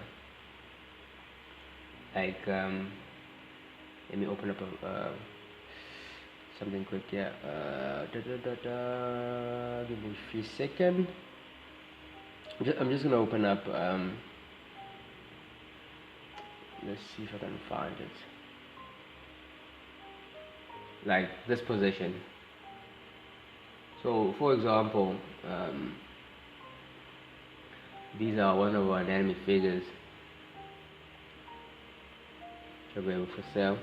So this is the ulna. I hope you can see my cursor. This is the radius. So this is straight, so the radius hasn't turned to come this side, and this is the ulna, the end of the ulna. So it's the anatomical position of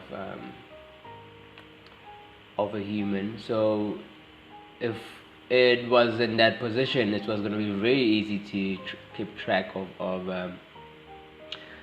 everything. And if I open up the skeleton, our skeleton over here, let me just zoom in. I think you will understand more clearly. So this is the ulna, as you can see, anatomical position. This is the radius. So the radius twists and turns and come this side, and then the ulna barely twists. So you just need to know that. Close this for a second. So a quick tip, your ulna, it's always with the pinky finger, and the radius is always with your thumb. So that's how you can keep track of that. That's a quick tip. So let's start from the top. Let's start from, I think we went through our deltoids. So we have our, let me tune this down. We have our deltoids, which originate from the clavicle, the cranial process, and the scapula.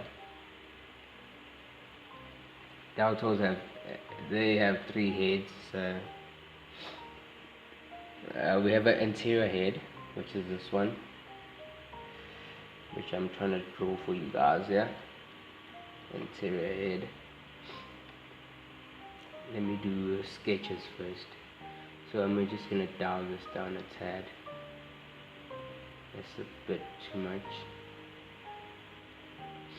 Anterior head.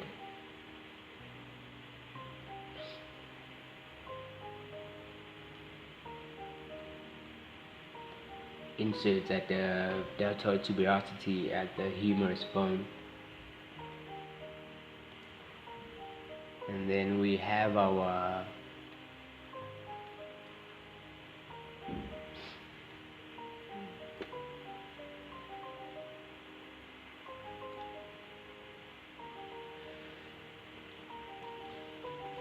lateral head, lateral towards the side, anterior towards the front, and lastly posterior towards the back. So this is this one here.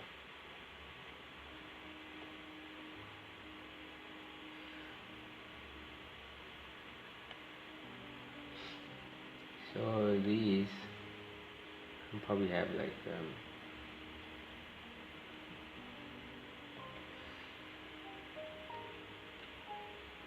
so we went through this at when we were doing the torso.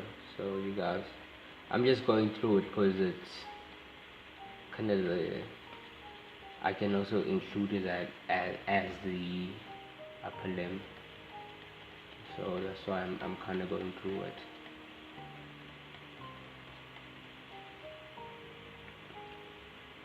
So you can like open up the anatomy viewer to get an idea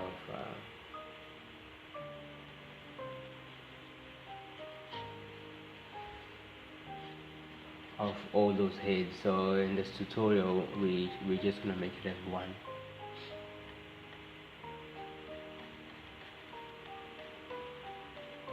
Like the muscle striations on our anatomy models, we emphasize those details.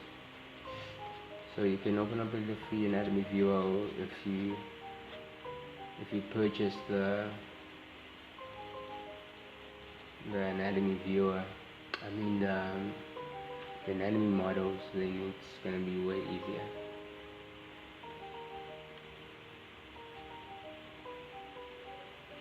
Yeah.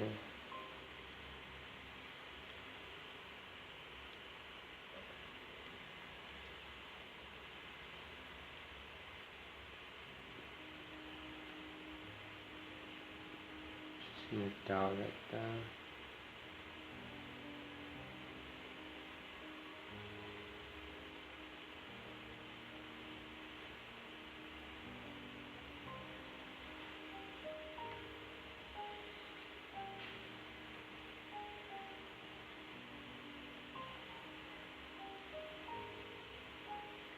Yeah.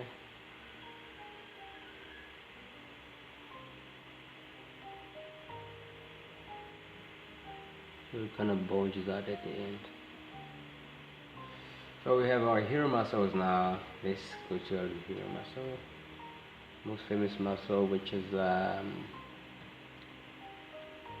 biceps brachii.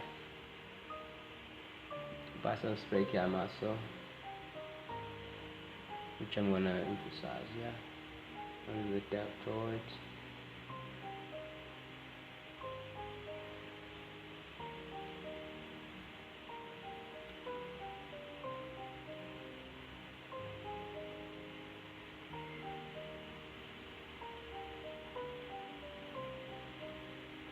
So at the top it splits with two heads onto the scapula. So you just need to know. Sometimes on other people you can see that split.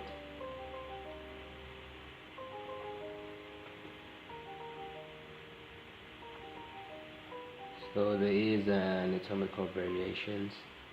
Just need to keep that in mind. So just plucking that muscle in.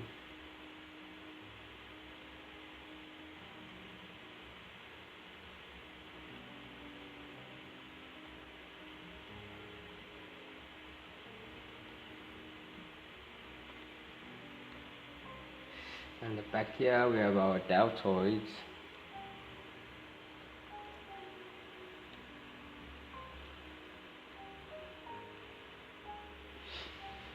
Our deltoid muscle. Did I say deltoid? Let me just fix this deltoid before.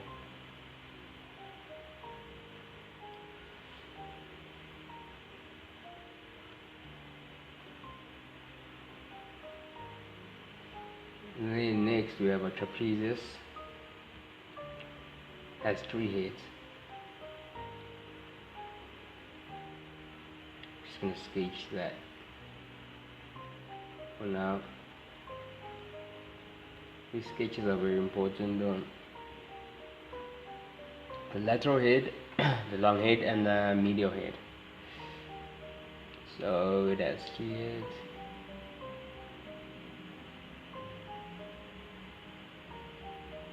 Tendon over here, which inserts at the electron. So they all meet at this tendon over here. This is a flat tendon.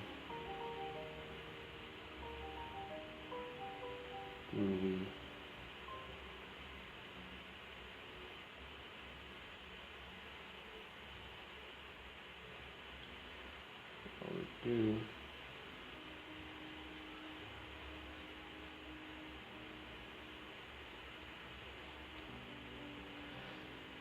Medial head.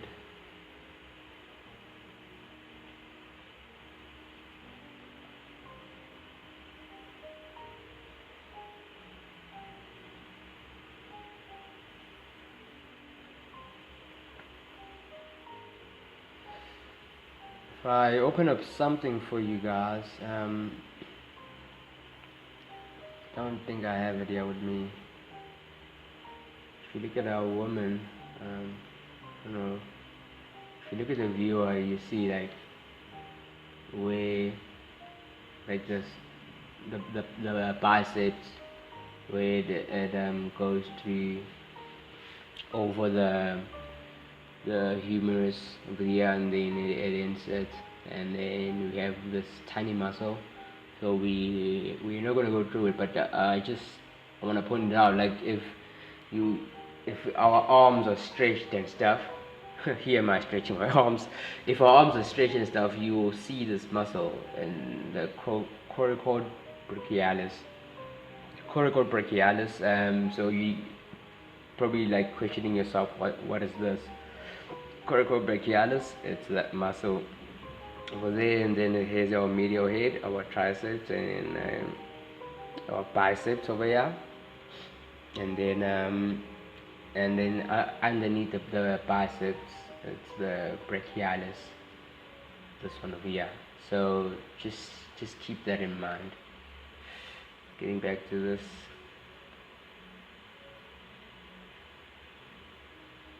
So we're very excited to release these one of these viewers for free. So these anatomy viewers for free. So to make only the skeletons to be paid for, not actually paid for, but then it's also included in the subscription. So it's not like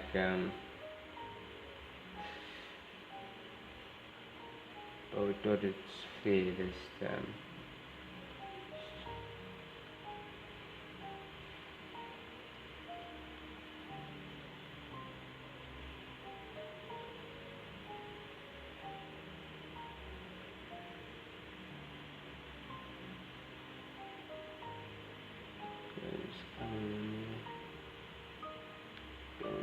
up.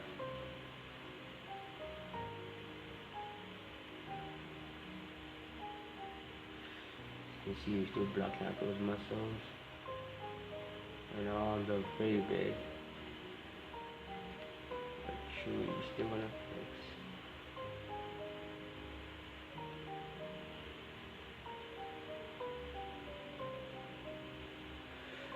Okay, so once we have that,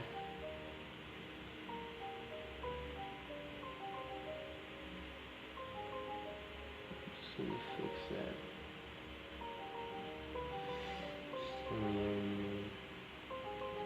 Not everything.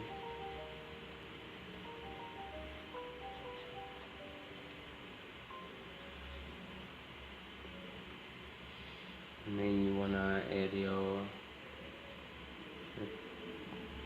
muscles of the sketch, smoothing out everything.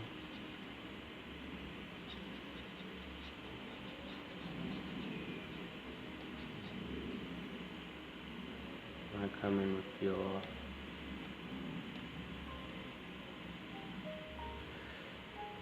very low intensity, and then building that up, just coming in very ever so slightly, and dialing it where you can, just getting our skin real.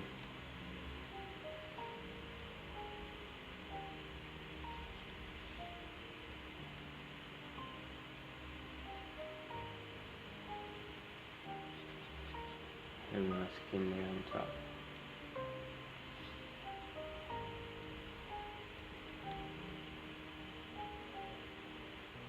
Okay, so we still have to fix this because it's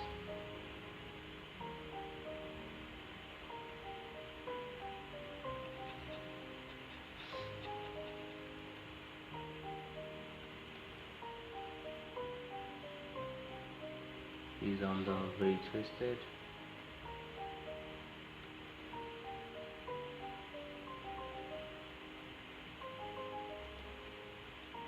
Just make sure I'm not grabbing anything.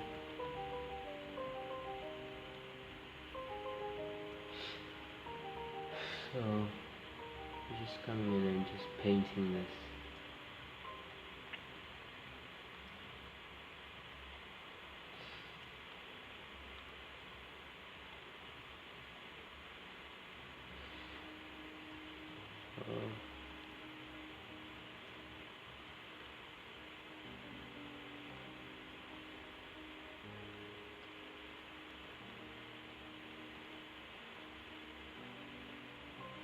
If I remove this part, because I basically just want to twist these arms,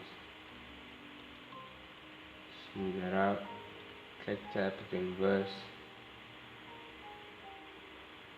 reverse.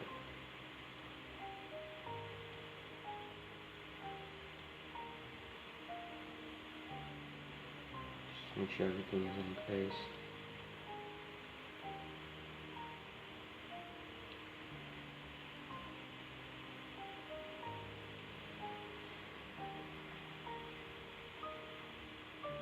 Yeah, that's alright.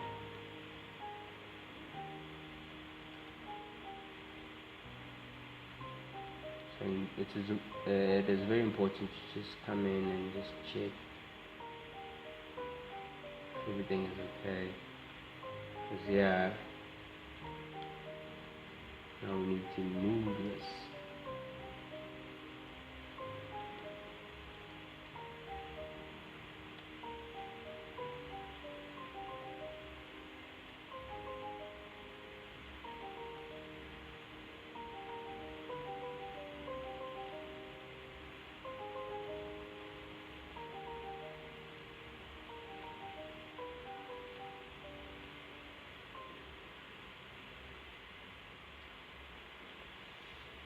Move that in place until we're satisfied.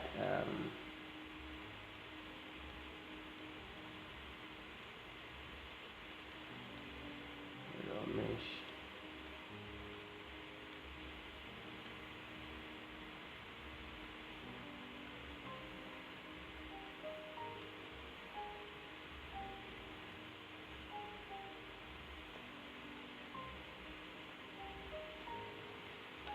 Clean that up. Okay, let's not spend too much time in that.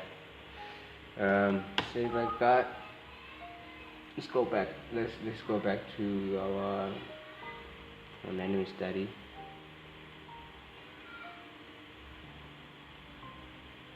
Shame he's missing the Adam's apple. I was wondering what's missing over here. So just moving this. I like because for men this is bulging out. Just don't forget to emphasize it.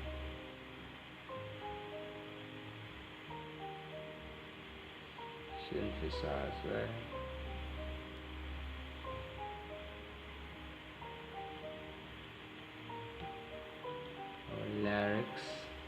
Our larynx over here, one of our respiratory system. also our digestive system.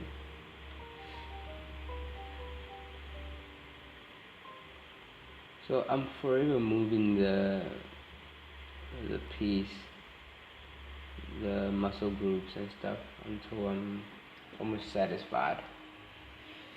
So we're gonna be doing a lot of proportion checking once we done using our cranium, just to check if everything is in place. For now, let's continue with this.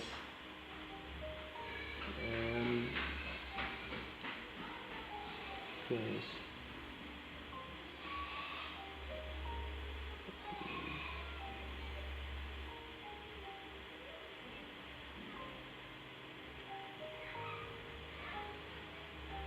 Sweet. Okay, let's jump into. I think we forgot one muscle. Yeah. I want to cheat you guys. The brachialis. So how it works. Sorry if you can hear the kids are playing outside. How it works, it's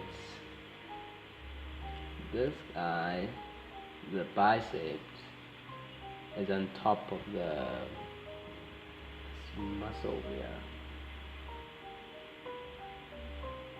Brachialis, it almost like bulges out at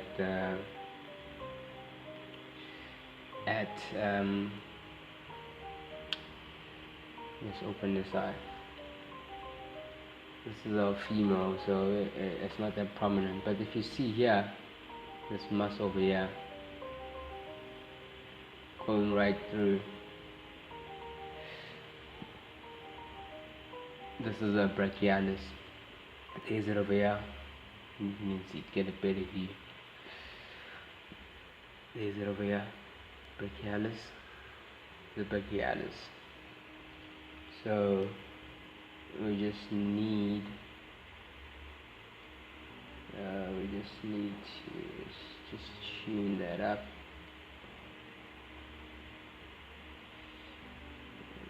How much topology you got here? Not too bad. And then just come in.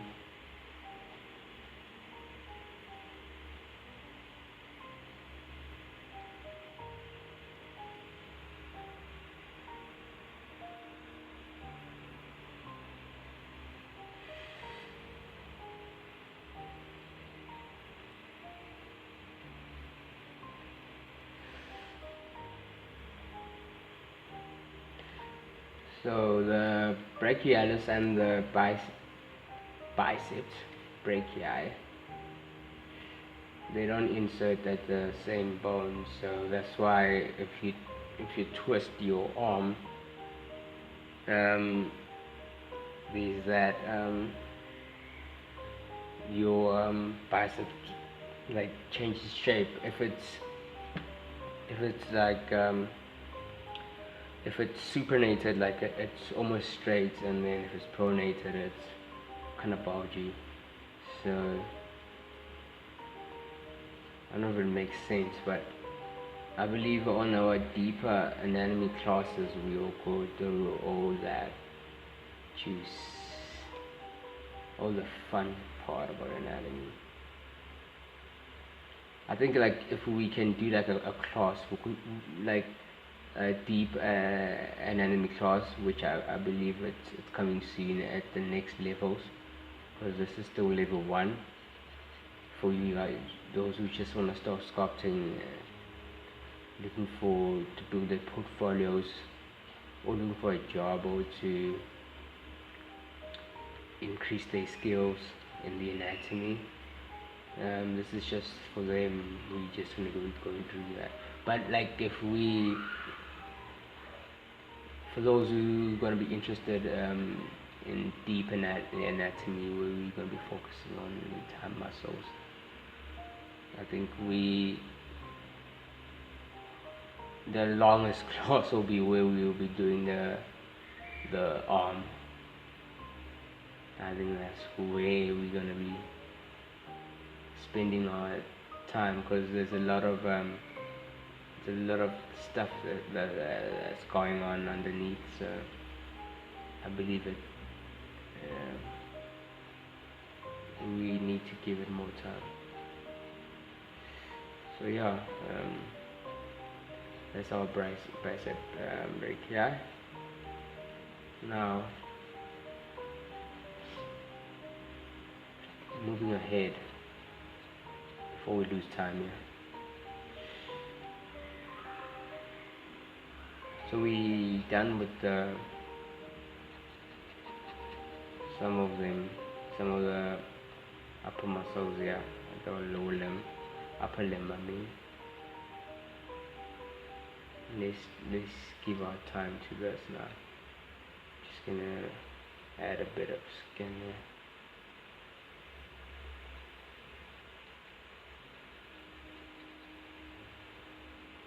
Because it doesn't look right. Just coming in and smoothing that out.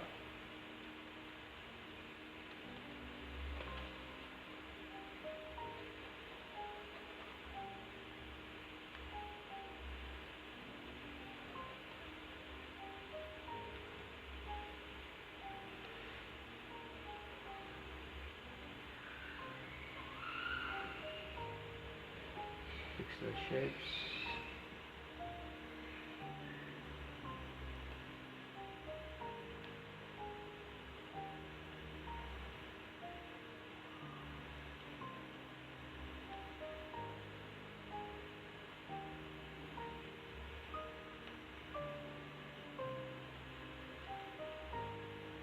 There's too much for a skinny guy, so I'm just trying to finish that.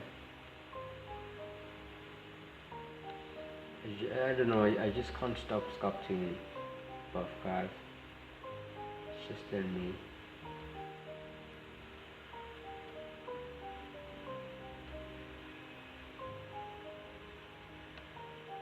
I think all my sculpts are just buff.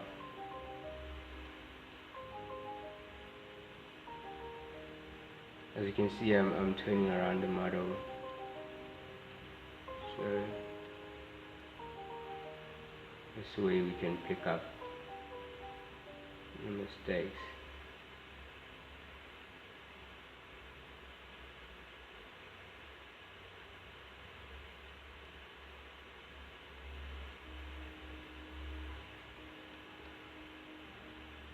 So yeah, I think that's about right. But now here, it shouldn't have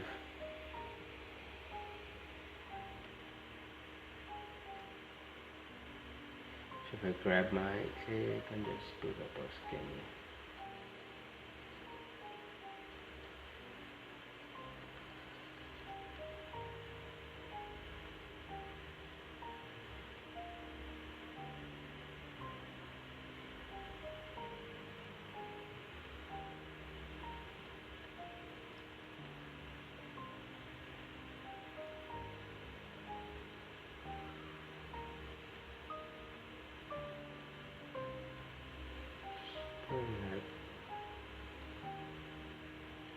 You can see I'm never satisfied.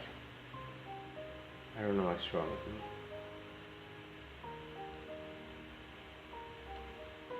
So don't get too stuck with the anatomy until you lose everything.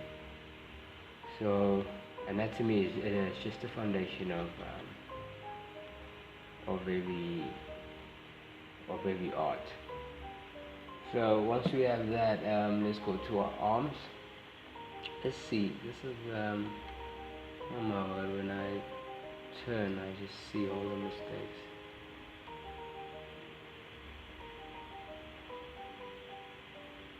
Okay, cool.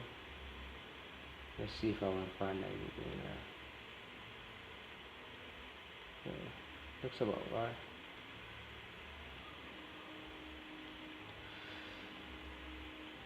Looks about right.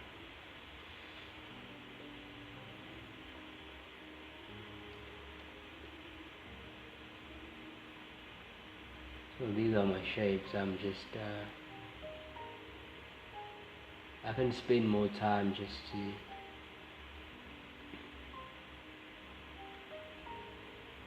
smooth that in place.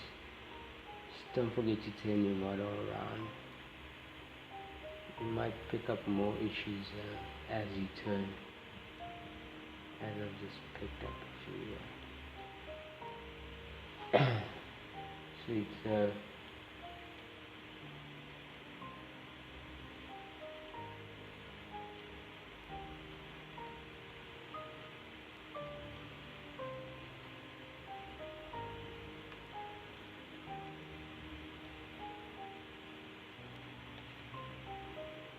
Let's do this,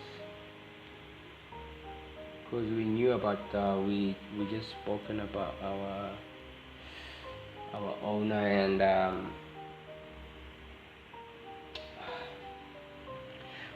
our radius.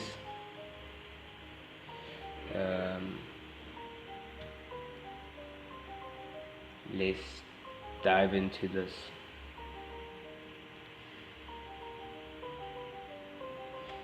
Essentially what we have these muscles.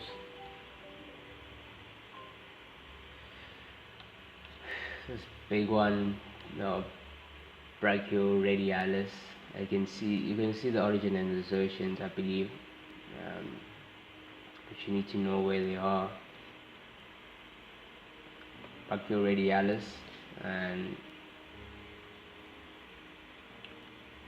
underneath that muscle we have this one over here showing a bit.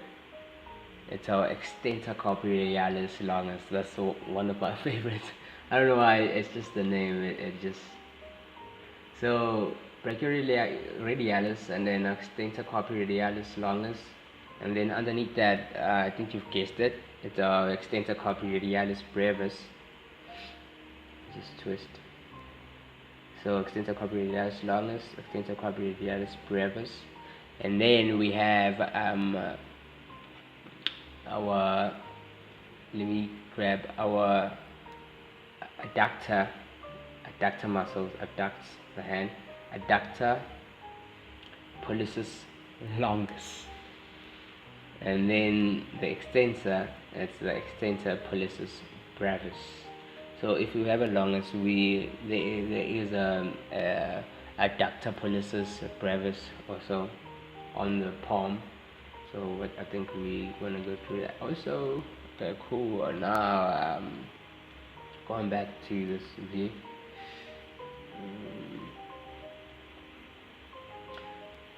This one here, it's one of the smallest ones. It's a pronator teres. I don't think I'm pronouncing it right, but then it's pronator teres. I'm just going through them for those who are just wondering what's happening over here. Pronator teres, and then I might do a labeling if there's any request for our members. So, but for now, I'm just calling them out because we just artists. We just want to draw. We're not too fussed about any names and stuff. So, and then we have our next one. Which one do I? Flexor. So the muscles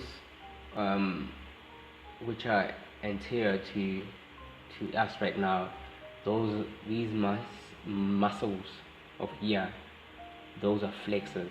So if you encounter a muscle like the flexor carpi radialis longus and flexor carpi ulnaris, so you will know that it's the muscle that flex the arm. So this first one over here,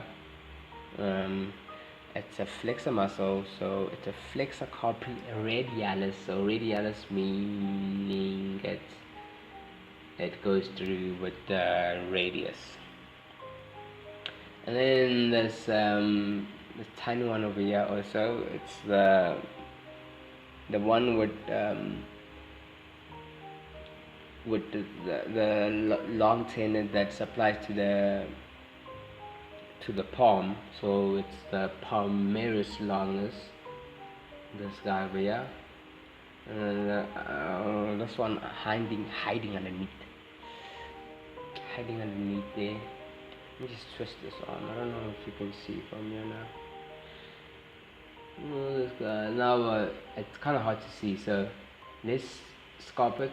Let's start sculpting it, and then we'll probably understand.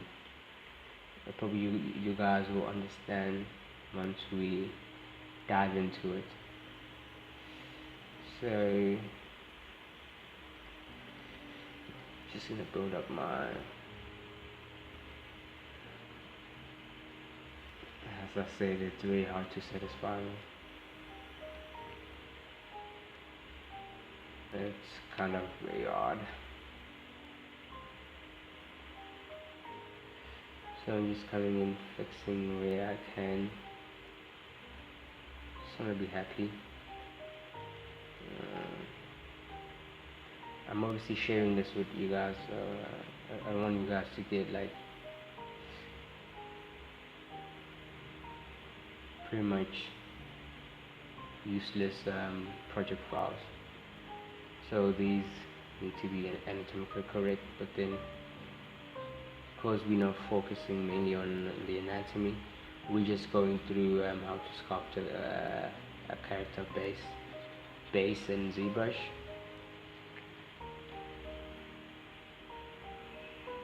Without any details, so it's like it's anatomy. We're teaching the foundation of every character artist. So there's tons of even free tutorials like texturing, all those fine details. There's a lot of tutorials there for you guys in the community. And there's this big thing going on, texturing XYZ, so it kind of makes your life very easy.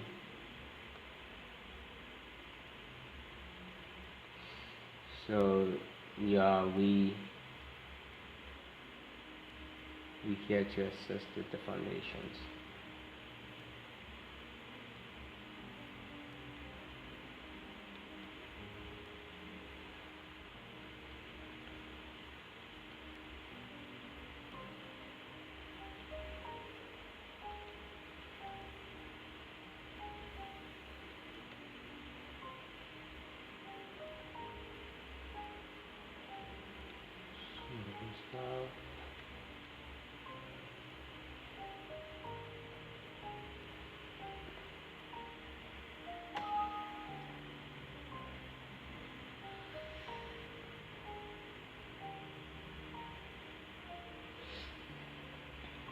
Just dissecting that.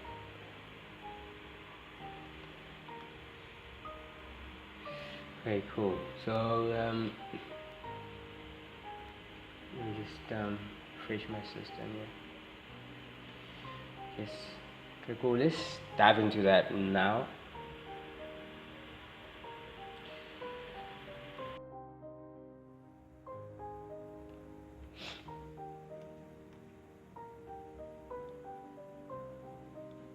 Okay, zoom in.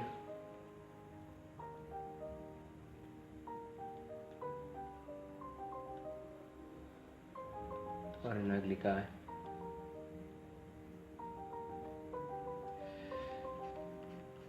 Just not happy with my biceps again.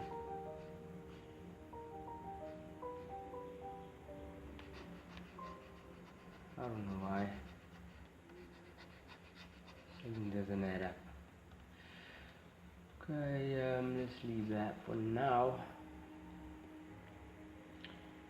I've been saying the same thing, let's leave it for now, but then I keep on coming in and fixing it.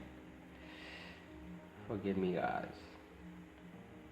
Cool, smooth that out.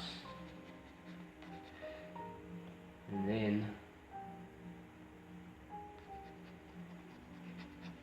so once we have our Dynamesh turned off, we'll put everything close together, like close his arms a bit. I'm just doing this for now because Dynamesh has a tendency of just joining everything, even if you don't want to.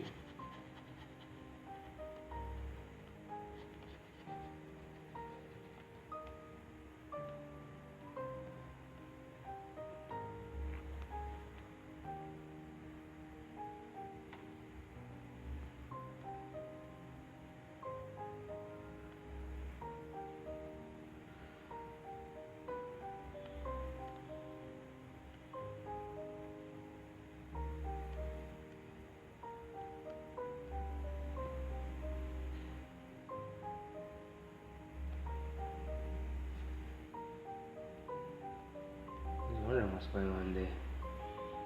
It was a bit dense on that specific section because we merged everything together, so I was kind of wondering what's happening because I was trying to move everything into place. I've been saying we're going to the arms, I don't know why I'm not. I think maybe because it's one of the hardest.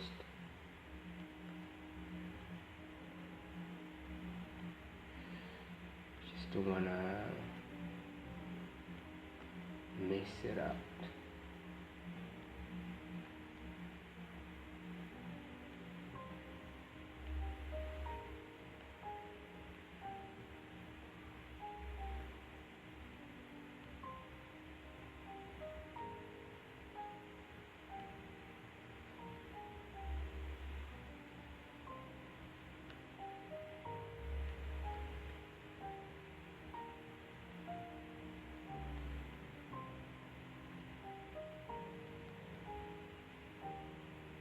Okay, cool.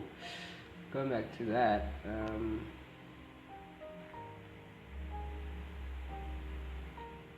me drag it into place. Let's start with our study again. Let's continue to study. Grab our Daniel standard. Oh no, very quickly. Start sketching. First muscle.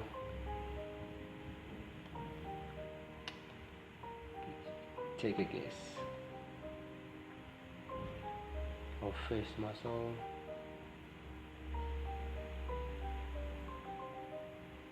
Runs with the owner. The radius, sorry. One is on the other side.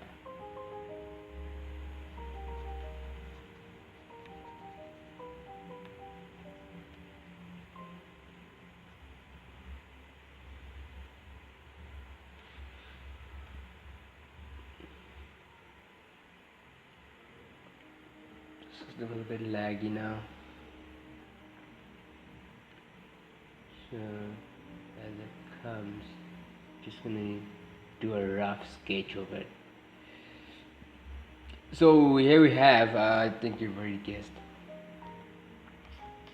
which muscle we have here. Must I give it to you? Okay, cool.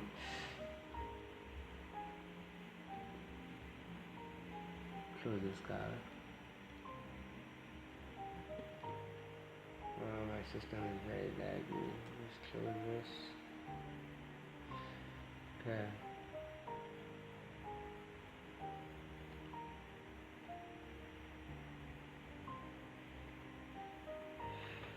Figure radialis. As it comes.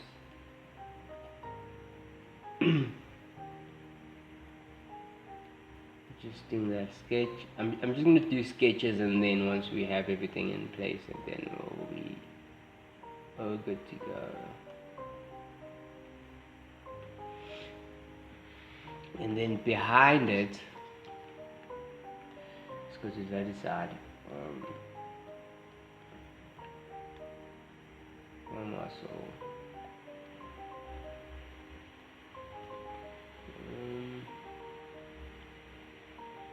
This machine is not working today. Behind it we have our extensor, my favorite muscle, extensor corporealis longus. I normally forget muscles, but I hardly forget this one. It's one of the best. So the brachialis goes on top of it, so it kind of hides underneath. At the bottom of it, underneath that, we have our extensor corporealis brevis. We went through all the names, and then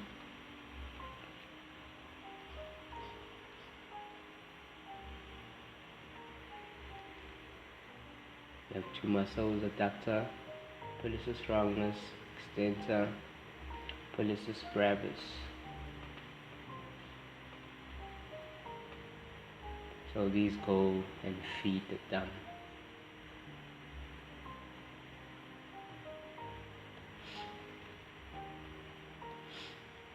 So to have that, let's go to our flexes.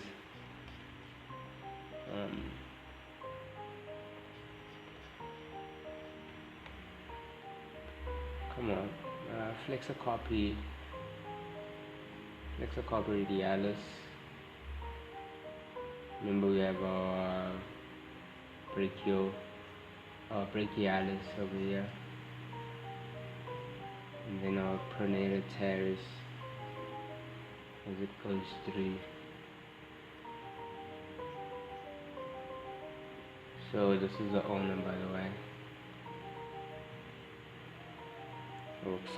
Occipital epicondyles. Medial epicondyle, because it's towards the middle epicondyles, and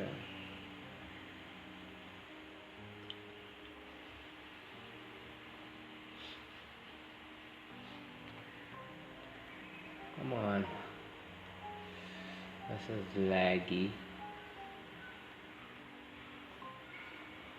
So, and we have our palmaris longus,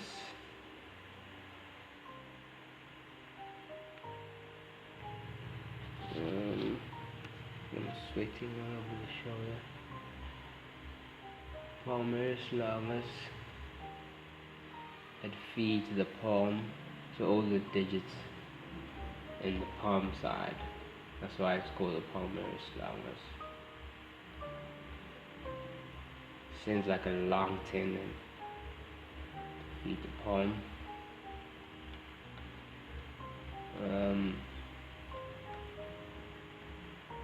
Flexor again. Flexor copy. Guess it. Flexor copy ulnaris, because it's it kind of goes with the ulna. So ulnaris. If it was with the radius, it would be radialis. Like this one over here.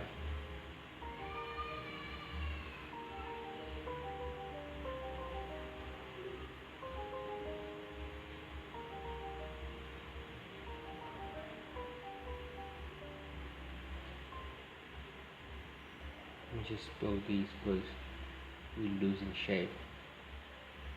What I normally do, I just go around those lines I just drew, and then kind of helps me to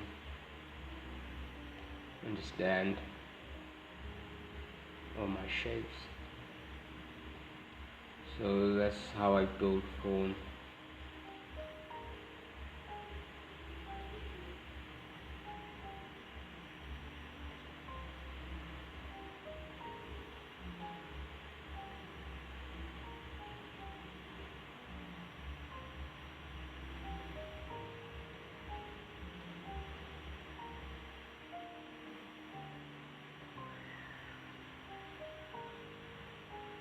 Something like that kind of helps me understand how is everything laying out.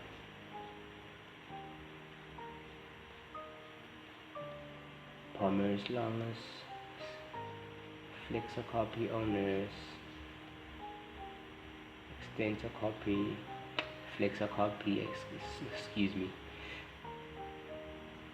There's no extensor, it's just flexor muscle. Radialis, and then our pronator teres.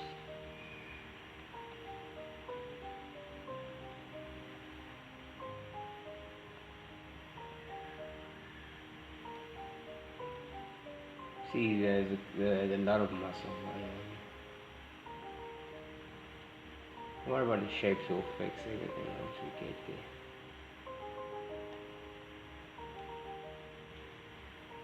Just smooth these hands, they're kind of bothering me.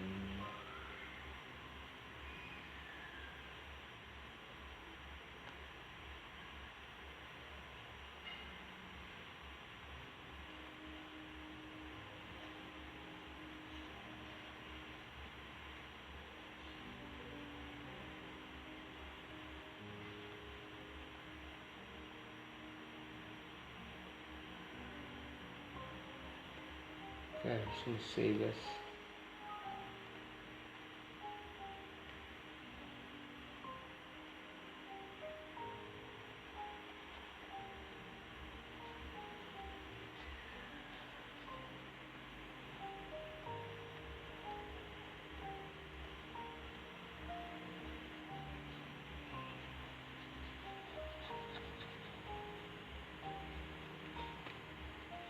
Just smooth those block out.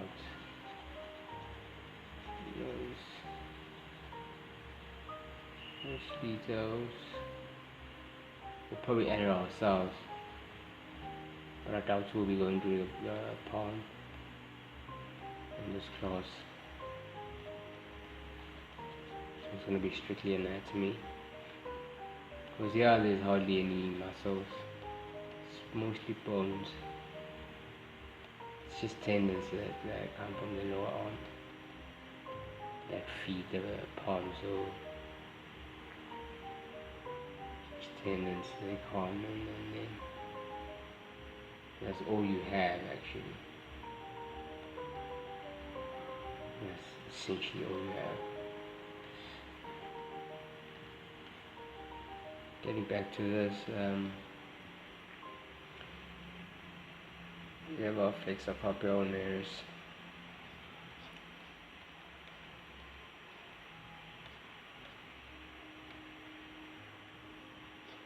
I want us to go through the extensor.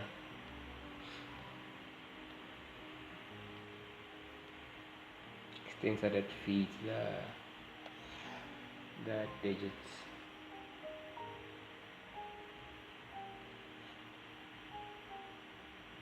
Muscle.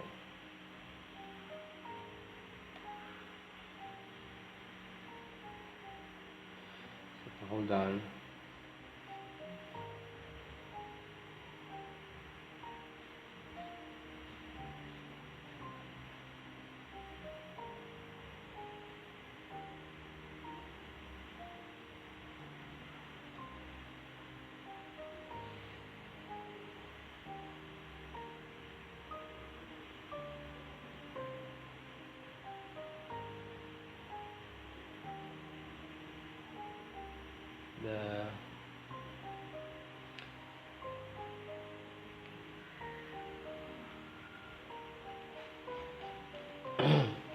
The digits, extensor digits, or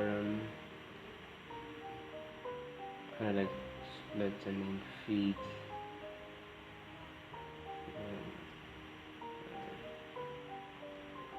How it works.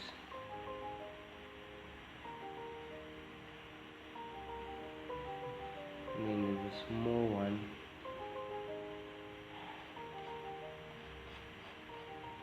Extensor digiti minimi.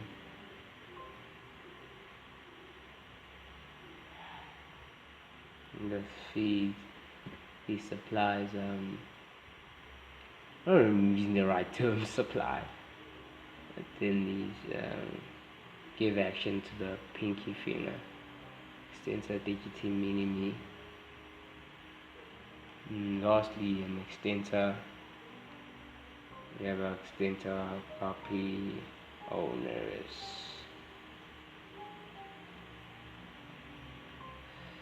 So that's that. Once we have that in place, just gonna grab my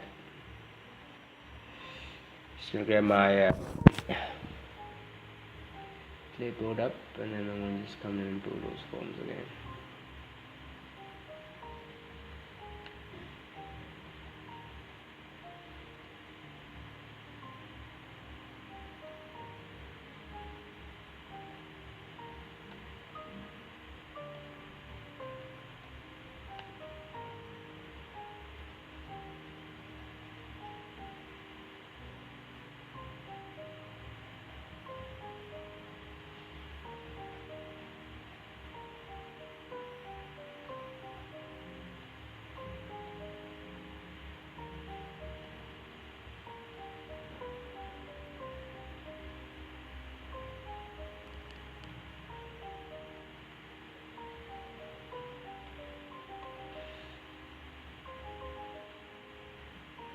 and just gonna add my skin layer on top.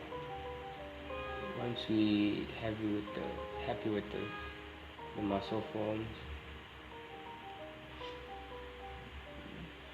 just gonna put that on too. Just gonna come in with the skin layer on top.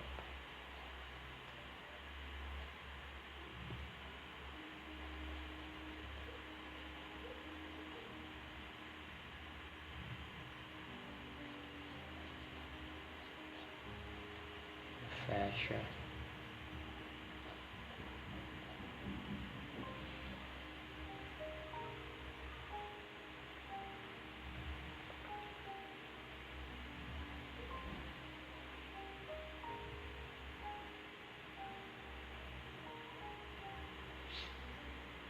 So I've seen people know that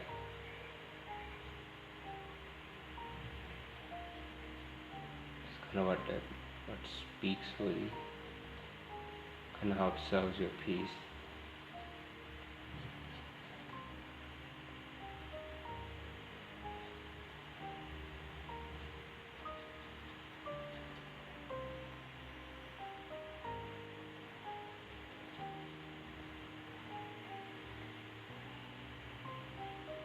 What I'm going to do now, just going to come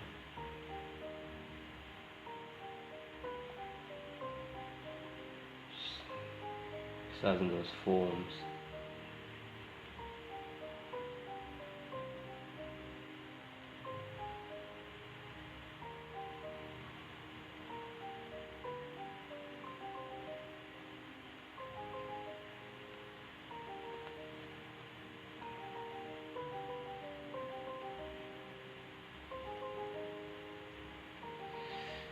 Having our anatomy in mind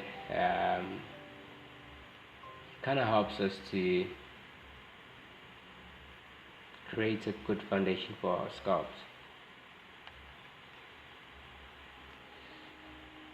So whatever I'm doing, I'm just trying to recall those muscle groups.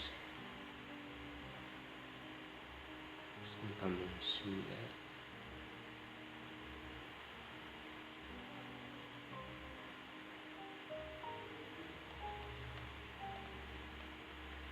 So we're not going to be going into any fine details or anything. It's just those understanding what's underneath and how we overlay everything on top. You can see our arm is quite skew. So what do we do?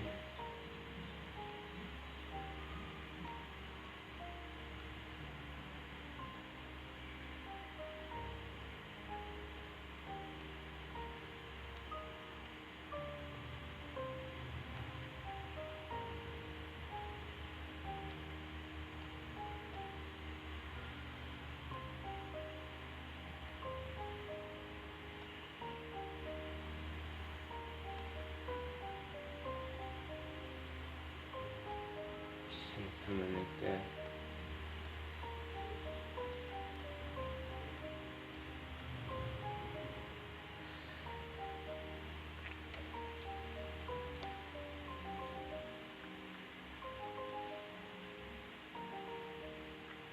So yeah, just keep on practicing. Have your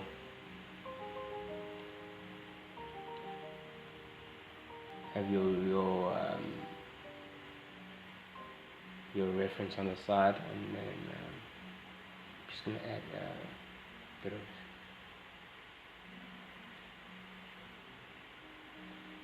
probably one is fine.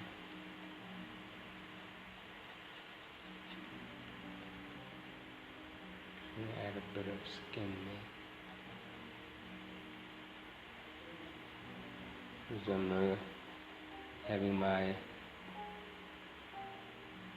I know how my muscles are laying out. Just coming in our trapezes. So where we lost the details, we can just come in, understanding our muscles, our superficial muscles, like our scapula over here, our rhomboids,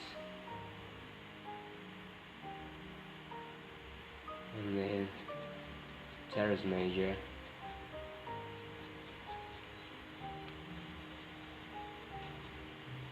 And then our latissimus dorsi.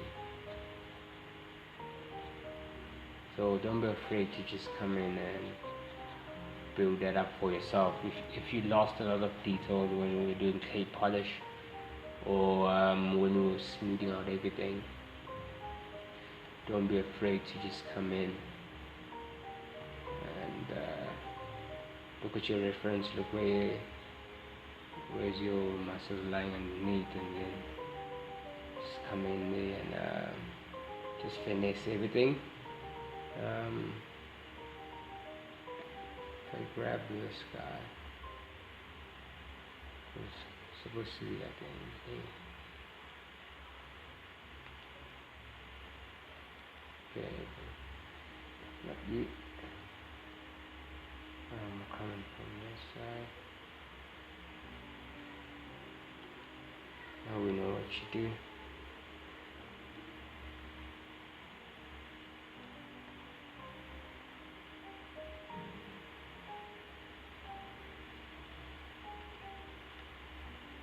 Just gonna come in there.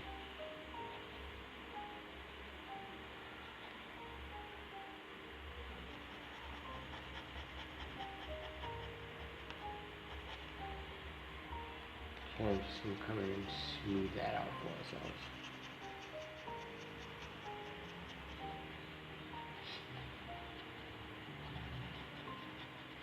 Just coming in ever so slightly, smoothing that out. Yeah.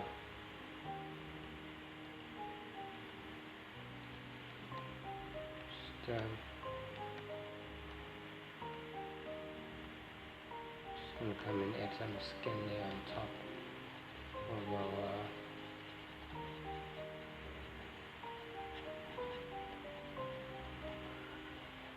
our trapezius.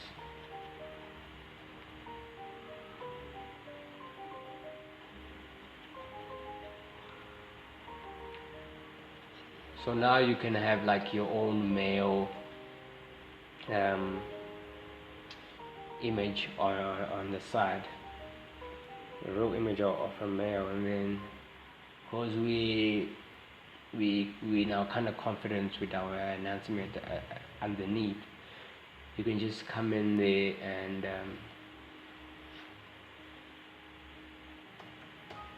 just adding those fats and those skin, adding your skin ever so slightly. Everything is yours now, so we're not afraid to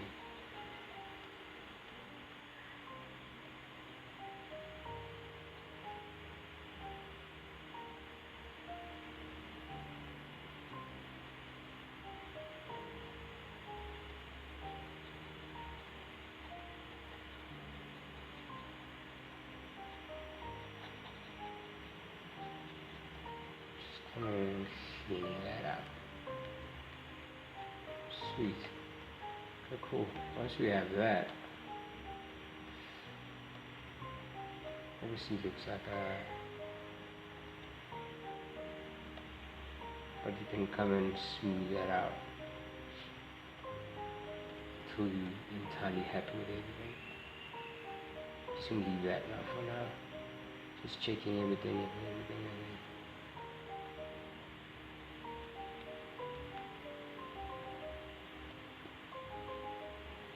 Adding that, smoothing it out again.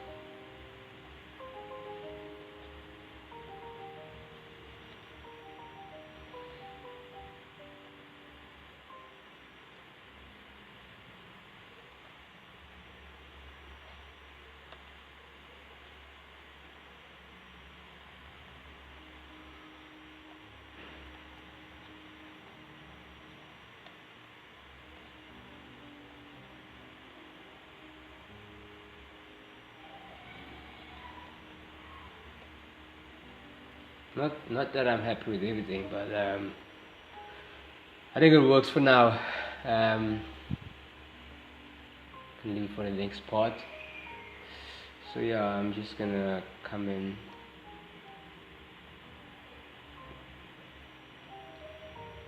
Remember again, you can just have your, after you confident with your anatomy, you can just have your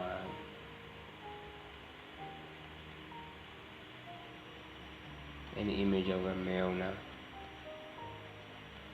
showing all those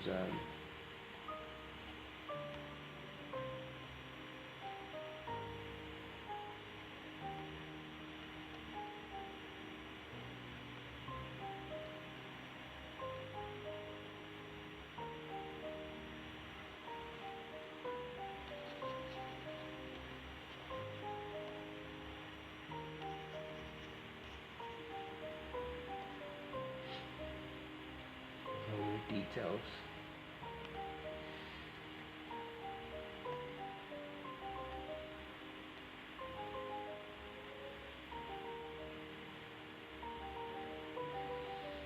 So yeah, just gonna come in,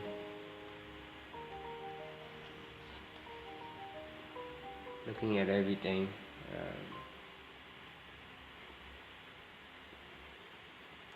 Just grab my move.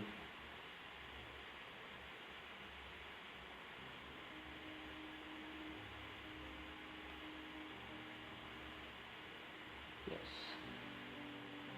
And that.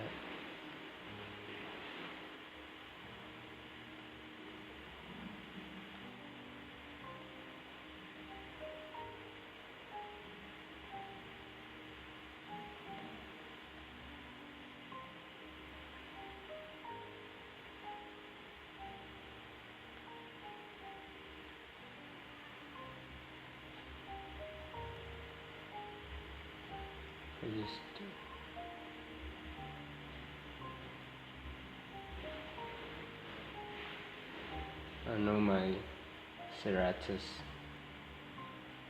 over here, so I'm just concerned about that.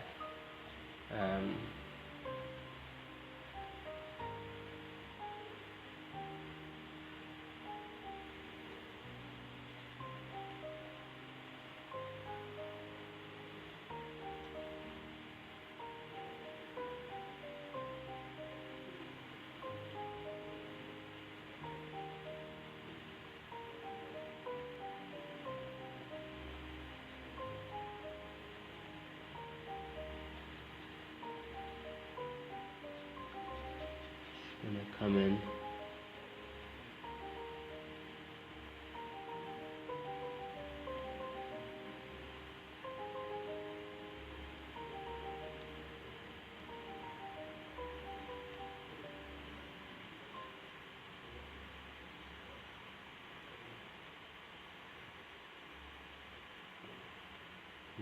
Smooth that up.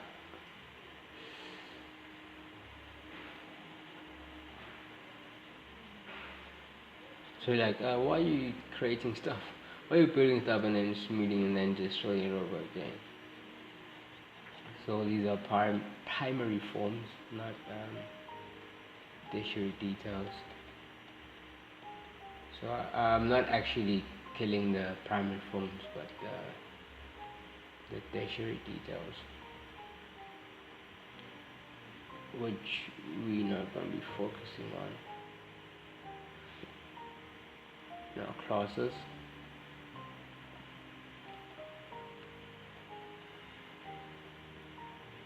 What I could fix is this arm just doesn't add up. Doesn't bulge that much there. Only unless if this comes.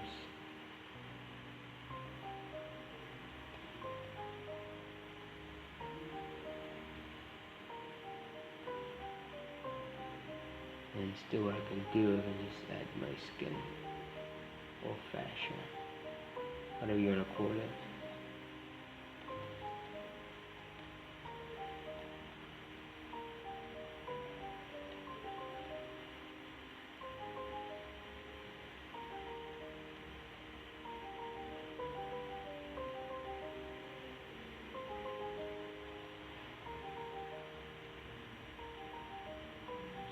Time for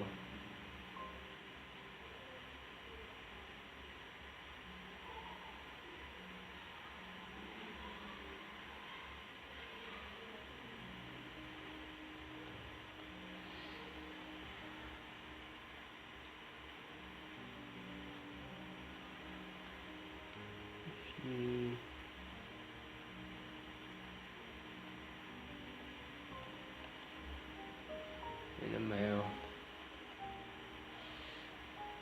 Alright, cool. Thank you all guys for your time, patience, while we go over this figure.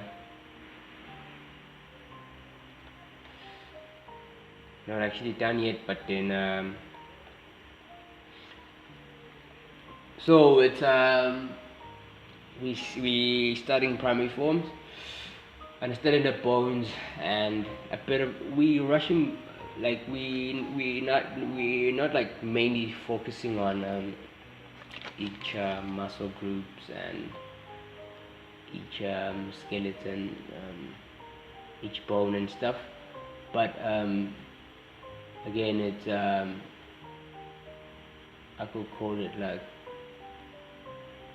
that you guys might understand how to sculpt characters from scratch.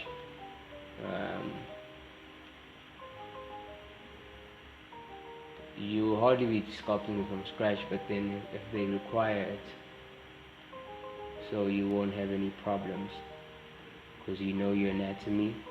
It's kind of hard to flip those books, but then if you prefer flipping books and turning pages and looking at unrealistic paintings, go ahead. But then I kind of believe like if you can get yourself or anatomy figure models, or just get the free anatomy viewer where you can view our anatomy figures in 3D for free. Just have that on the side and then open up ZBrush or any sculpting medium. Open up a few of our tutorials and just follow along, just start sculpting. That's how you're gonna learn each and everything. So it's a matter of practice and just pressing on. So yeah, I'm Adrian from aceanatomy.com, and I'll see you good people on the next one.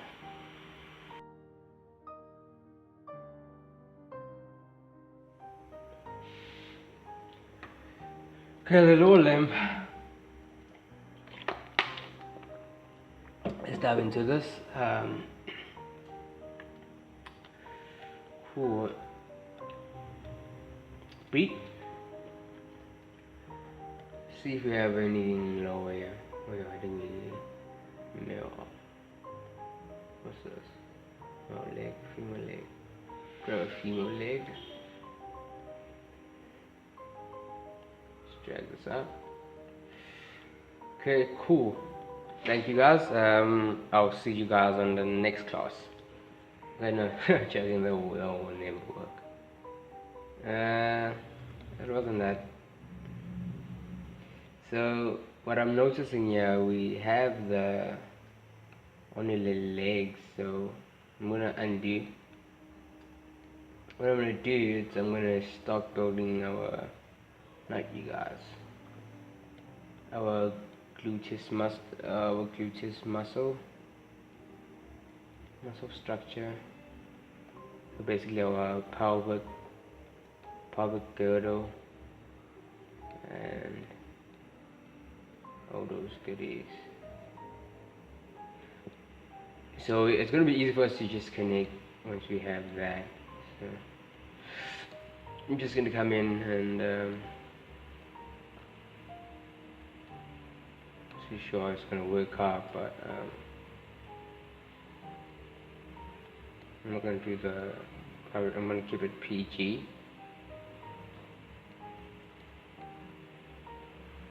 Because I think that's the way to go now.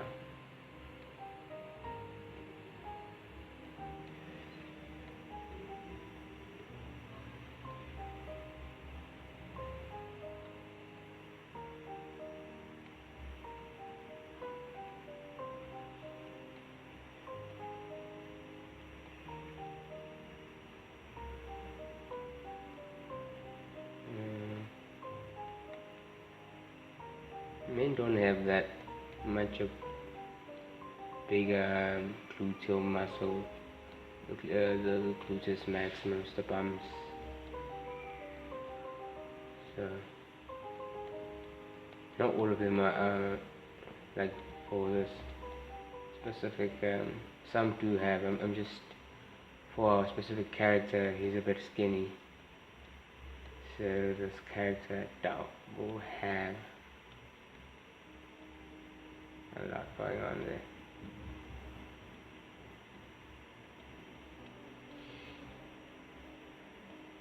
So looking at the skeleton, studying the pelvis, you won't struggle with this.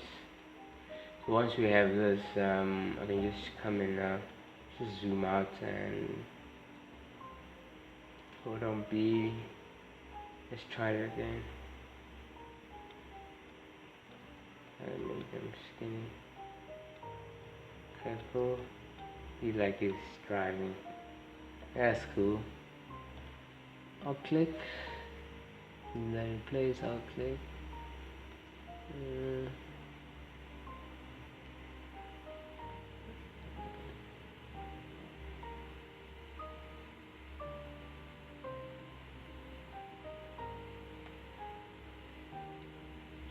Join that a bit together.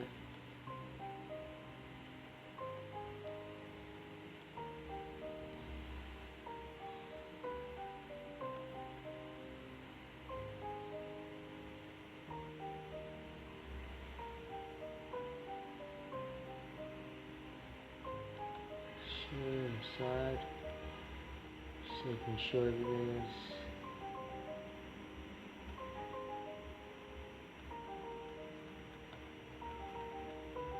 obviously we still need to play around with the sizing.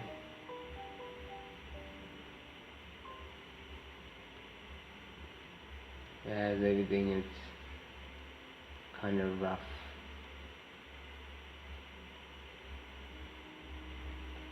So once we almost not happy, just gonna merge those two. I'm gonna grab my I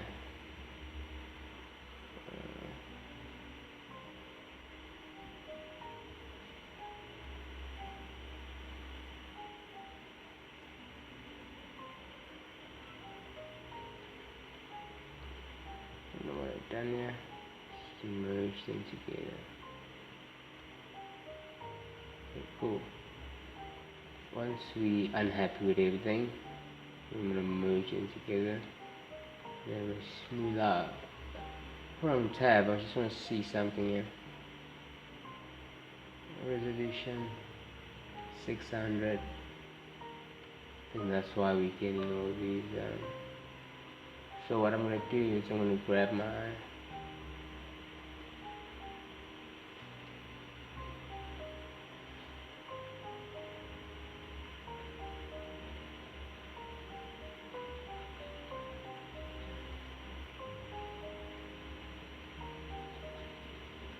just destroy that. Where it came from. Pinch. Close those holes. Back to that. Look at that. That's so disgusting. Down the mesh. I'm gonna leave the resolution like this for now.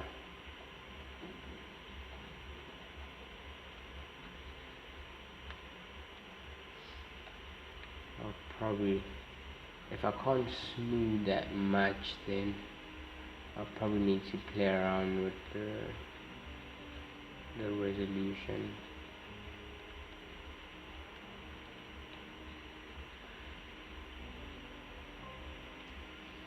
So I haven't started with the anatomy, but I have it in mind while I'm doing these cleanups. But I'm trying to merge everything together. I have it in my mind.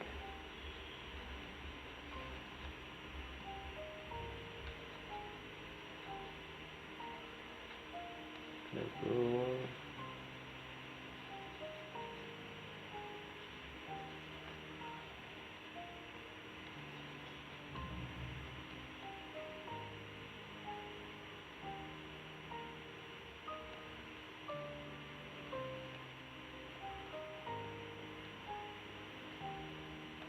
He sure does look funny. He has to.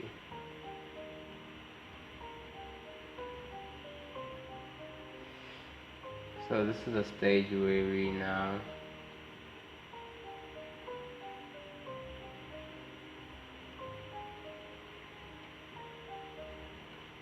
like, for instance, I'm not really a fan of what's going on here.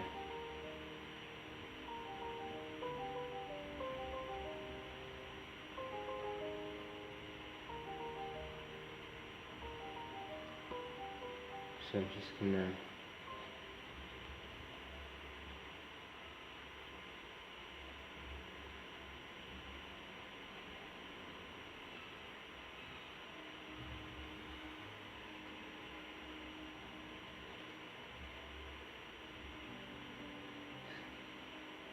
so the human body has this like zigzaggy thingy going on. That if it's shorter on the side, it's going to be longer on this side, like a chain.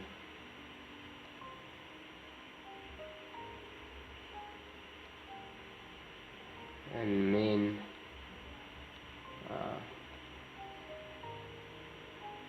there's no space over here, so it's not like in women.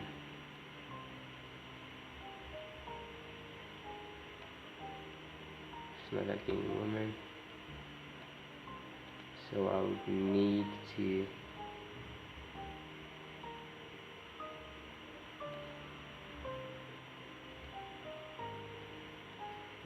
close everything together.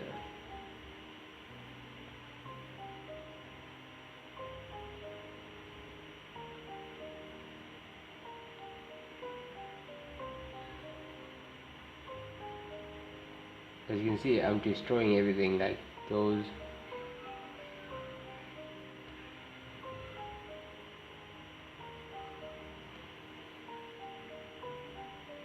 legs we introduced. We're just first to get those underline, those something to work from.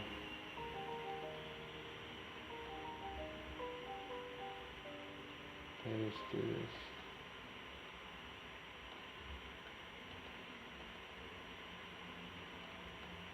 Right,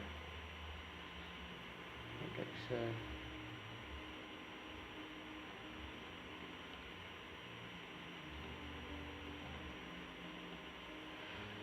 Right.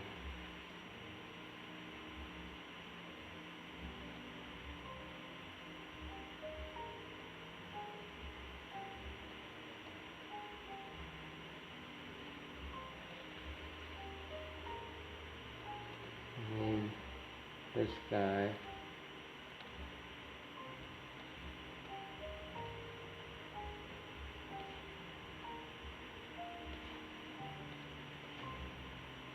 Remove it this way, and then shift it like so.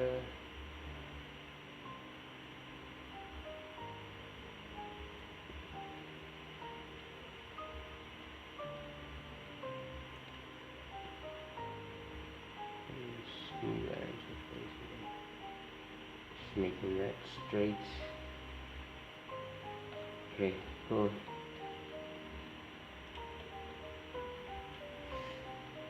And so this is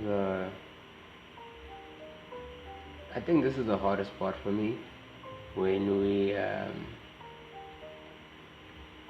figuring out the blockouts.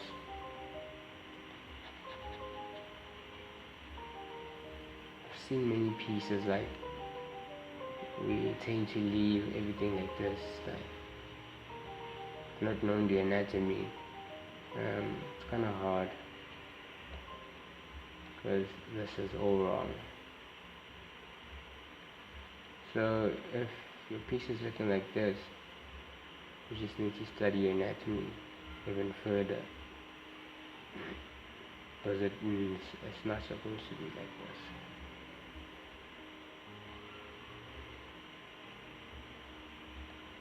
Okay, let's start. Start with the pelvis. obviously if this is our glute, come on, our, forgot this muscle now, obliques, external obliques. Let's move this guy out. It's just doesn't serve any justice for me right now.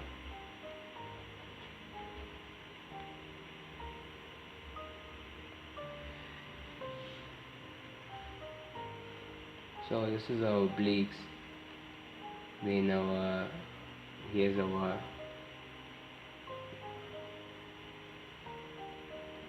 just gonna increase the intensity. Pelvis. It's gonna be a sketch for now, and then you'll have like this interior superior iliac spine, interior inferior iliac spine, and then our pubis, probably our surface. And then it comes out. We have our credit choke cancer.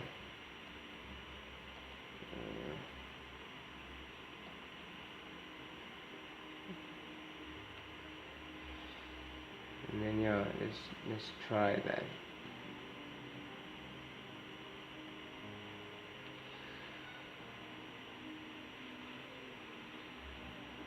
Let's try that.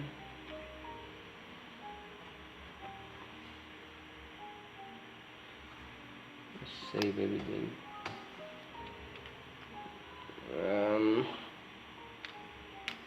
Kind of sweating, yeah. Cool. So what I'm gonna do, let me hide these arms. They're kind of in the way now. Sweet.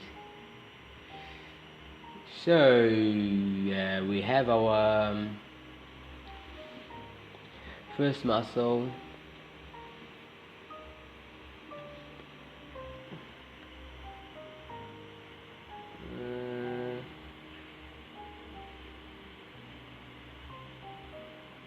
Tensor fascia latae. Yes, I said that wrong. Tensor fascia latae. Yeah. Again, this is our pelvis. So, and then we have our gluteus, gluteus medius. This is our iliac, our ilium part, and then at the back here we have our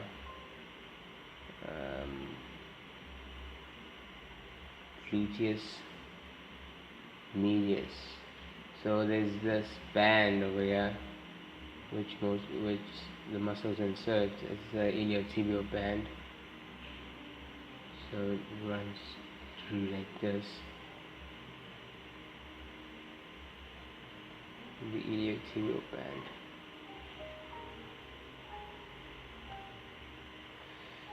So you need to do these sketches as well. Right now we see now, okay, our on the lining part. Let's say this is our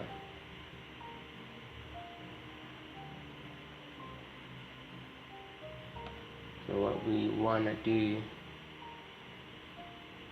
it's grab our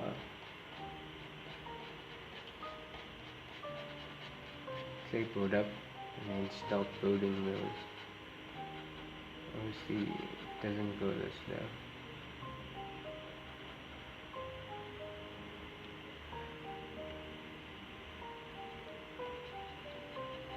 I'm just going to come in very quickly.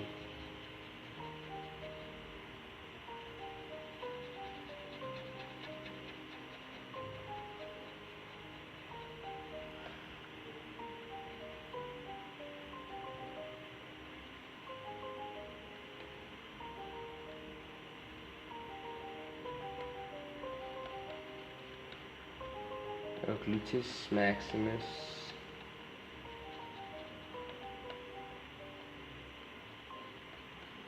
joins with the iliotibial band.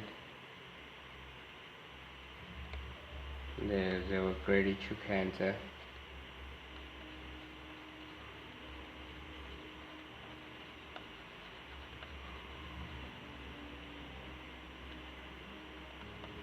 Which is medius. Remember, we're not doing an anatomy figure, we're just underlining those muscles, and then our tensor fasciae latae.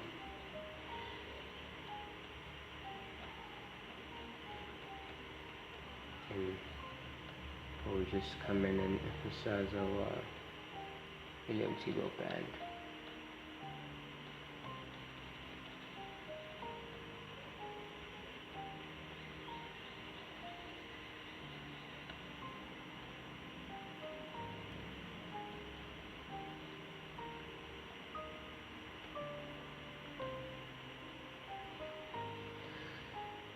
Step back, just clean that out.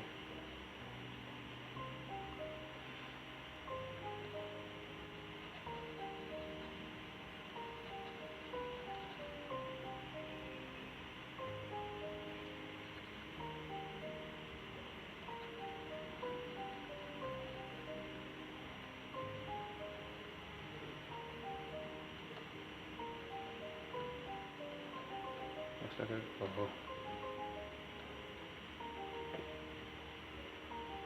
just need to reduce that.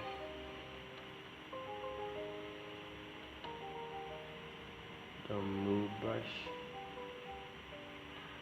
because we don't want them to look curly or fat, I mean.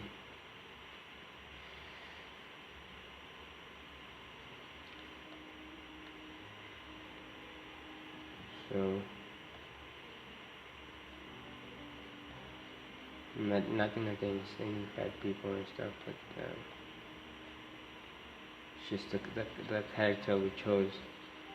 So if we were doing like a fat character, we'll be like studying fat and then how to add a fat layer on top of muscles.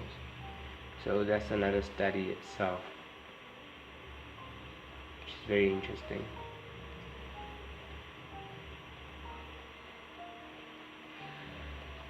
But in this tutorial, we'll just keep things like so.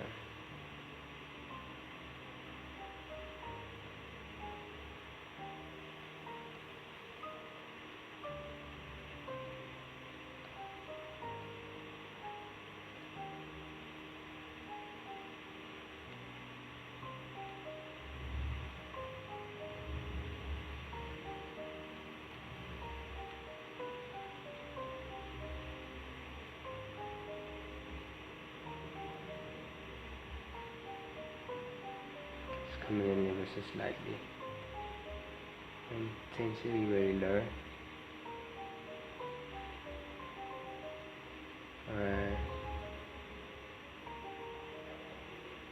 Essentially is what I need in order to achieve this.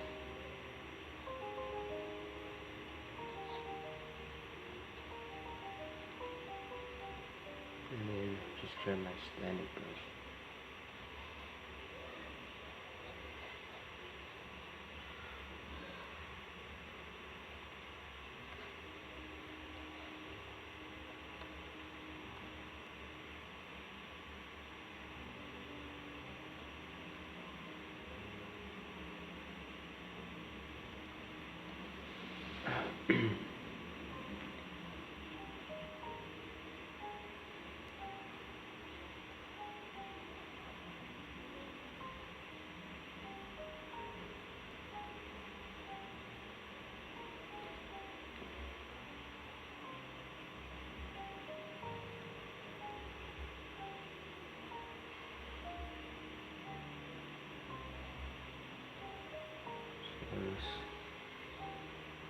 Bearing in mind.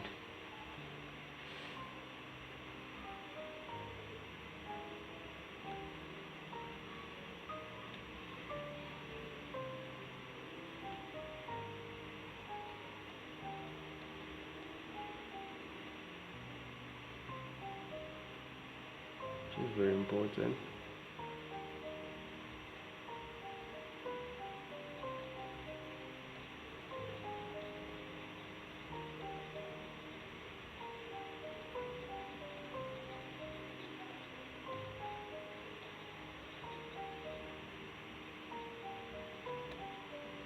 Oh my word, what happened there? Let's try to keep it PG.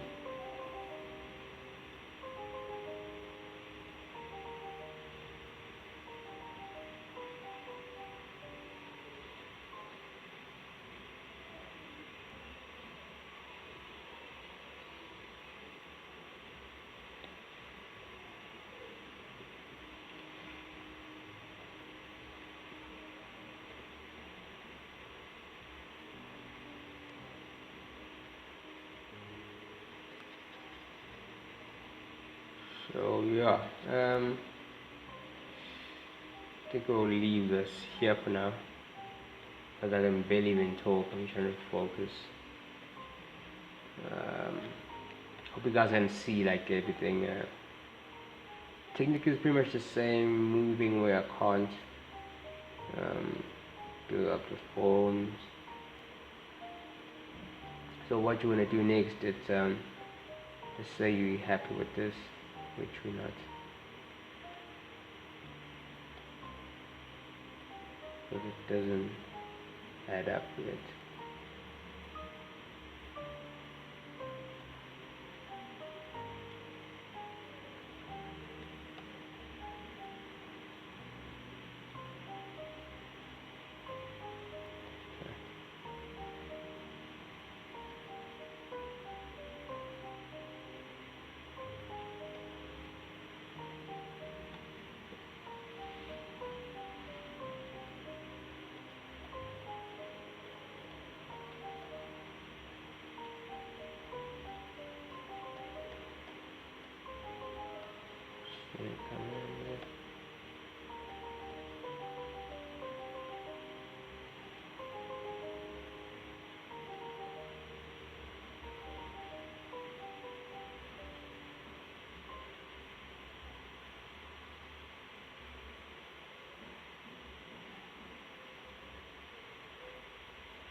I always forget that we're not doing any crochet. I got used to them like forgetting about the skin all the time.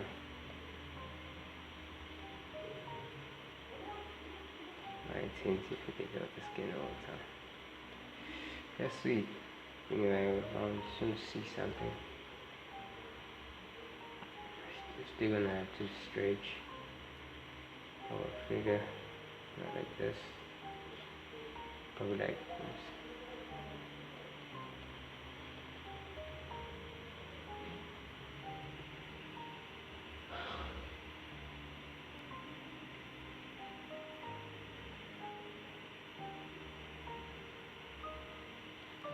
What's happening here?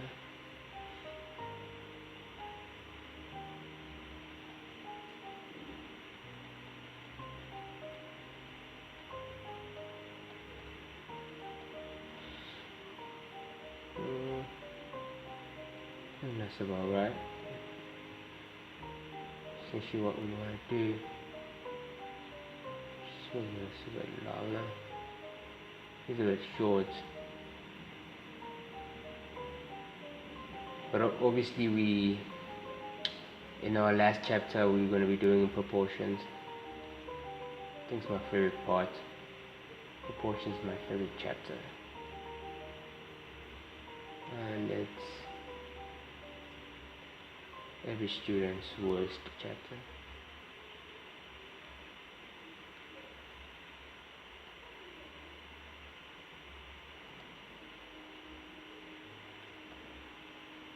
So we're going to be going through that.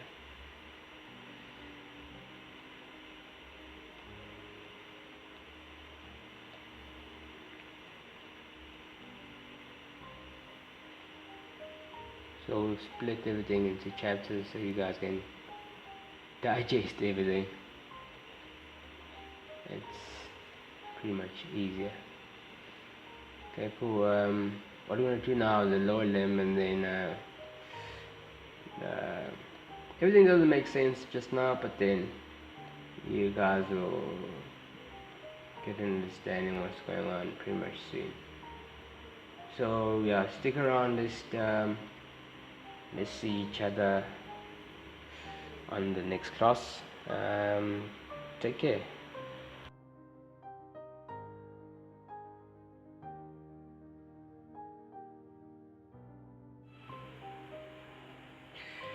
Sweet, let's go. Excuse me there. Over where we left off, our gluteus muscles. Now let's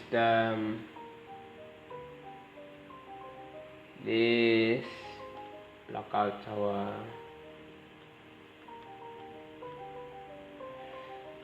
thigh muscles. What I'm gonna do, I'm gonna grab my eye from this guy, kind of bugging me.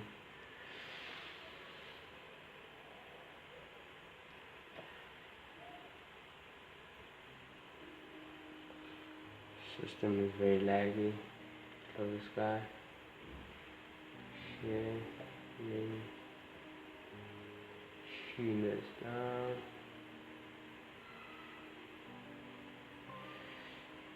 Our first muscle,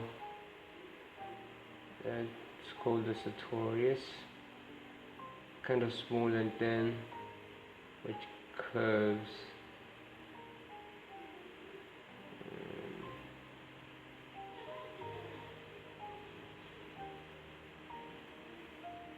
over here. Sartorius. Just coming in, doing those sketches just to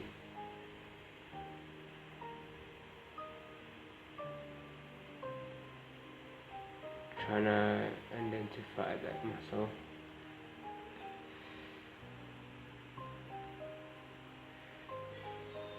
So it's also somewhere here by the anterior superior iliac spine.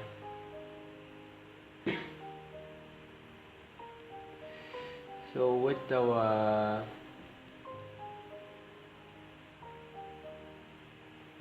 tensor fascia latae,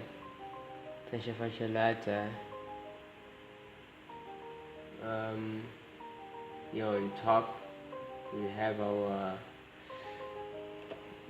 this was one of my favorites, I say. I don't know what changed. Just twist the model over. Rectus femoris. So we're just doing those sketches.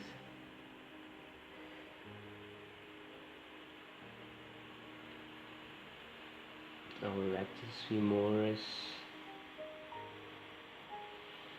Everything is very rough at this stage. So what it does here, we're still going to correct the measurements. We have our patella, that's a bone, so let's insert over here the patella, and we have our patella ligament which runs from the patella to this tibia tubercle over here.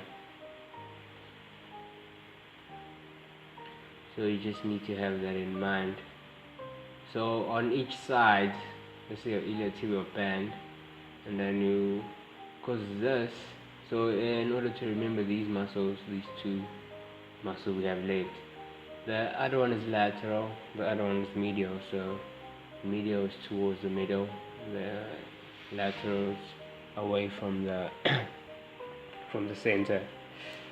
So how to remember that? So we have those both are vastus muscles, so vastus medialis, which is almost like a teardrop muscle, and then vastus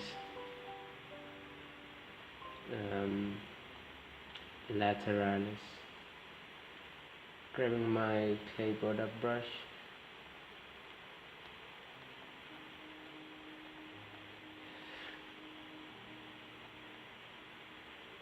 So I'm not going through the muscle striations. You guys have the chance to look at our clichés, which we emphasize those striations where we possibly can. I'm just building up those forms. Just understanding the muscles underneath.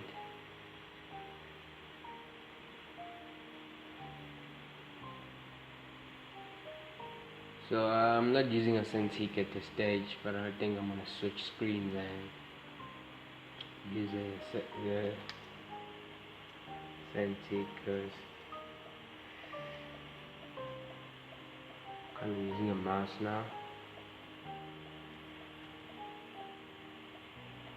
On my tablet is kind of freezing.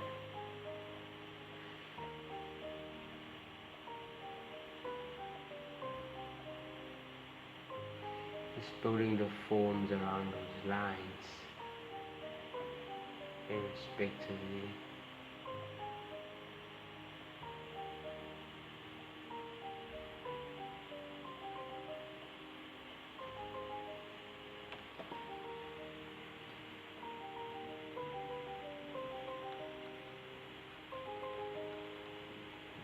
Yeah, about Pachana.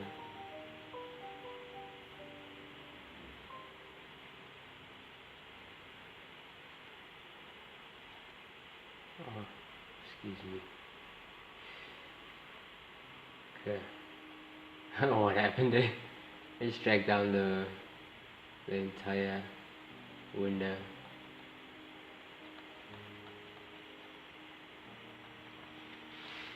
Oh, vastus medialis.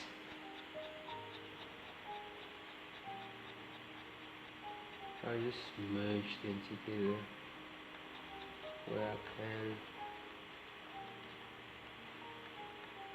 Kind of like teardrop muscle. So these are the superficial muscles.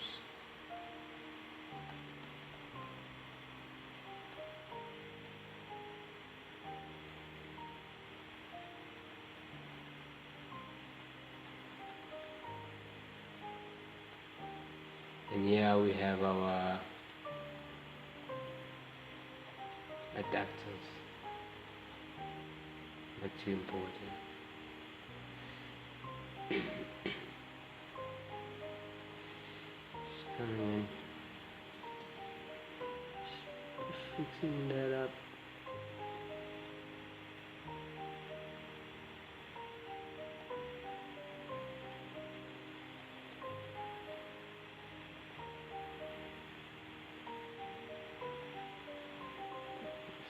Fixing that up.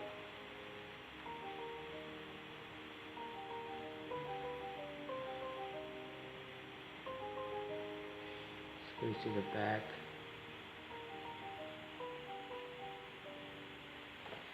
Grab a knife there. Cut that through. Now I'm going to separate the the bicep femoris and with the wrist of his friends. So on the side of the bicep femoris towards the lateral aspect of the leg.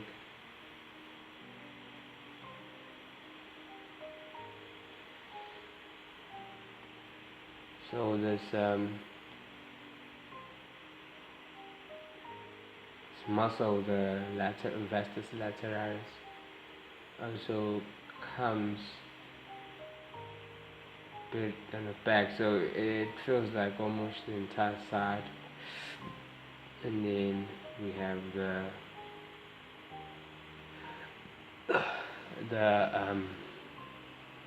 bicep femoris.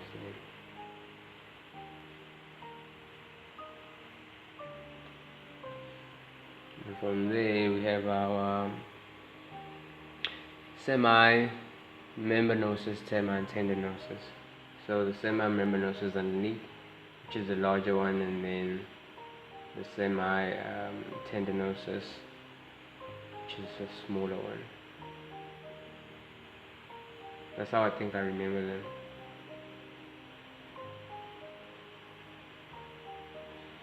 So this is a semi-tendinosus, and the semi-membranosus, which is just underneath.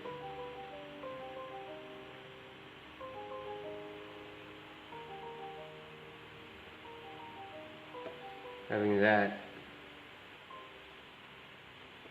I'm just going to come in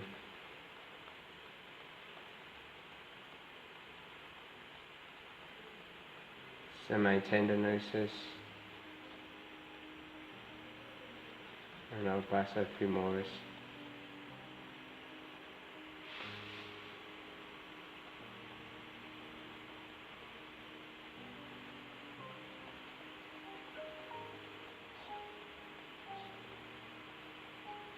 Semi-membranosus.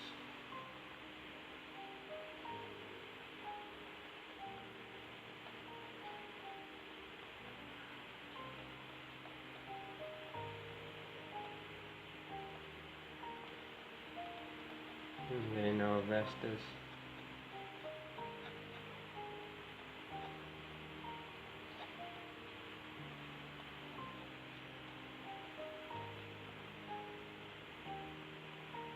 Sternum ischiae. Sulcus or discus. Sternum ischiae. Cool. Let's have our legs. In bodybuilders, you can see these muscles very defined.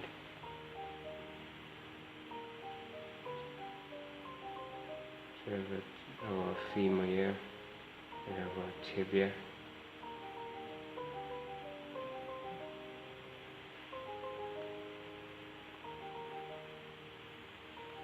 Let's just define that. Here's our femur. I mean our femur. The rest of them articulating with the tibia, and then our tuberosity is protruding,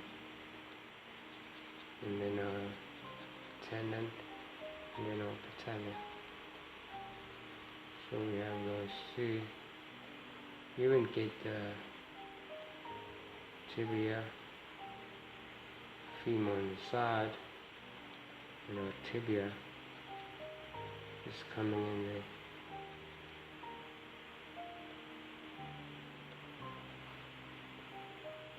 So I already know these. What I'm going to do now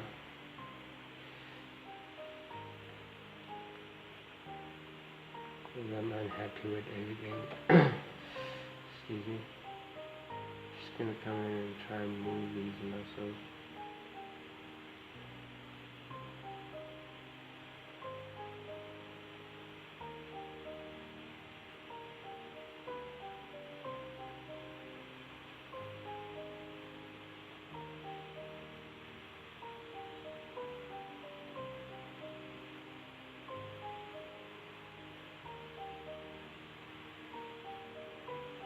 Yes.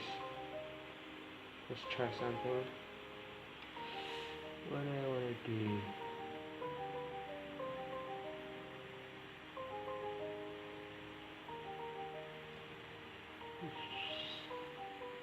Just dial this down.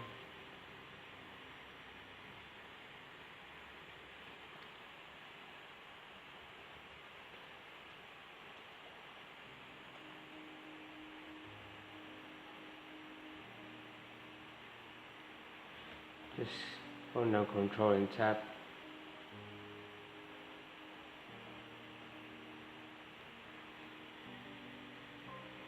Just frame this guy.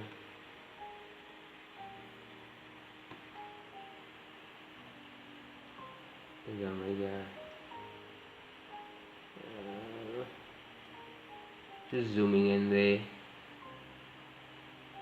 just checking what I did wrong. Kind of moved everything.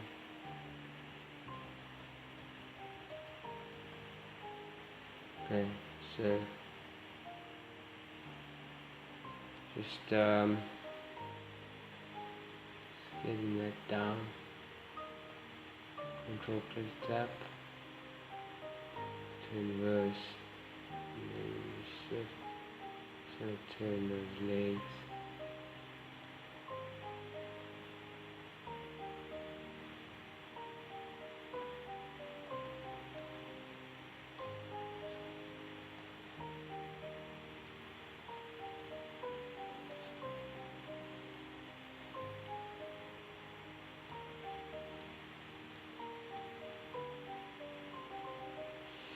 So now what we have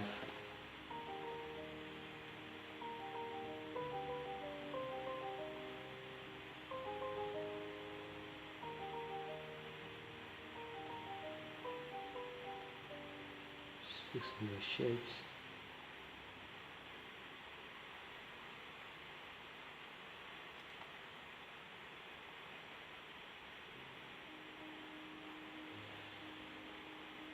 Still gonna correct our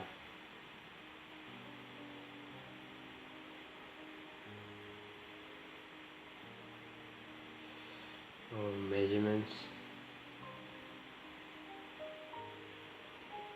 I'm gonna keep track of my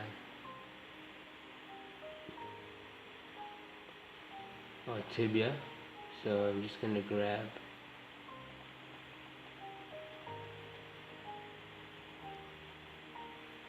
build up, just building that up.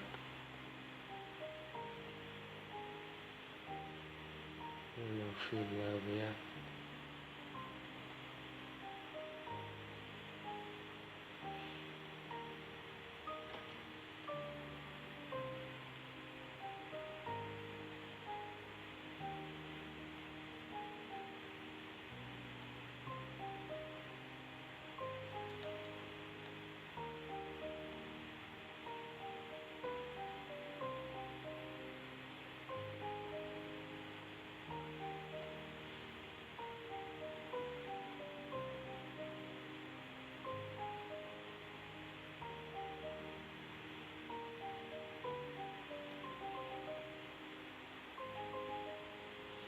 It's a bit too much.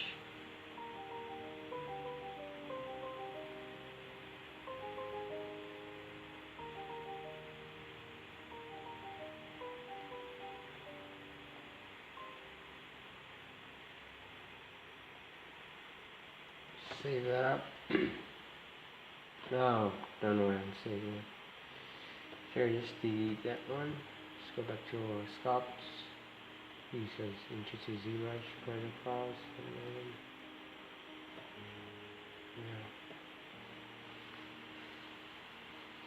so you know, there's that.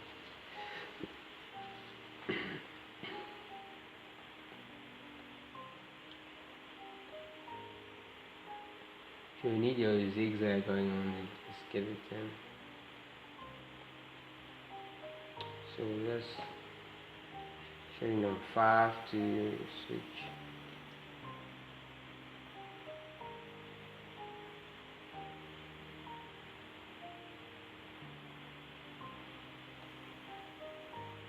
Just figuring those out.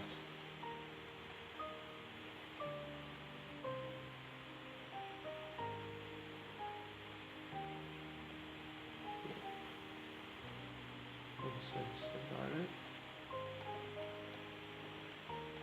Okay, cool. I am perfect.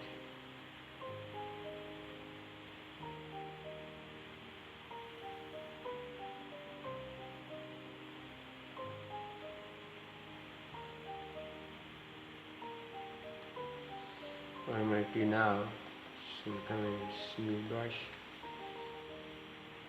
and then I'm going to grab tail put up, intensity very low. Just gonna come in and build that skin. with fascia on top.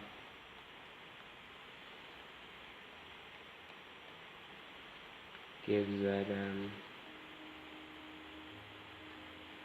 loop, kind of loop to it.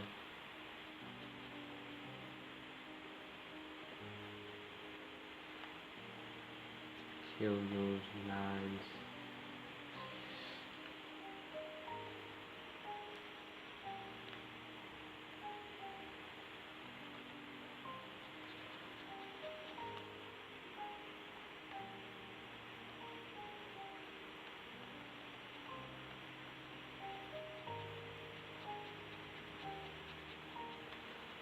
Smoothing that out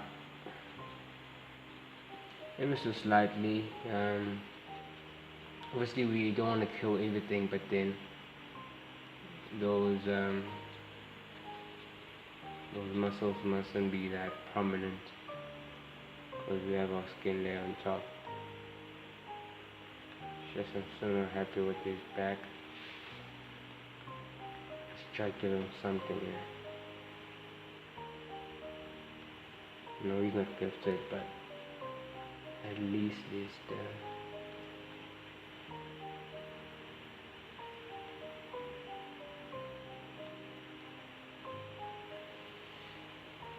something that's suffered too much.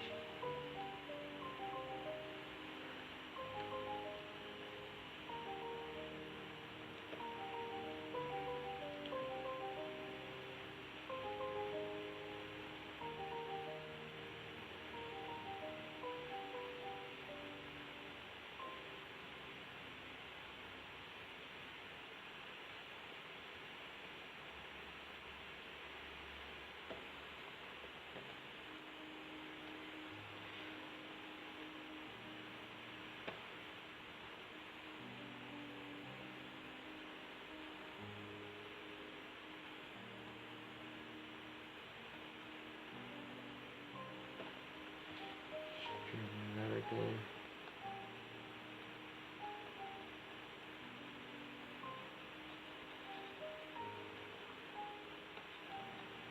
Okay, cool. Moving down to our lower part.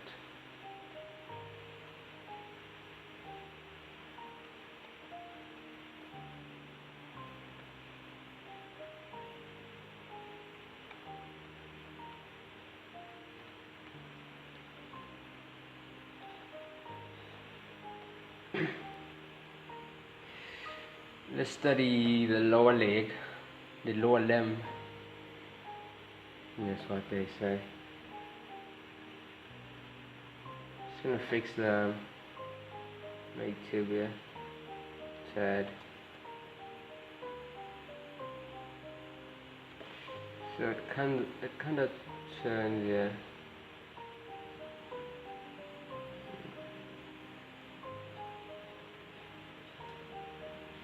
So tibia bone.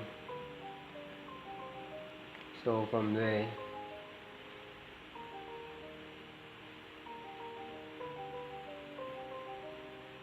back straight.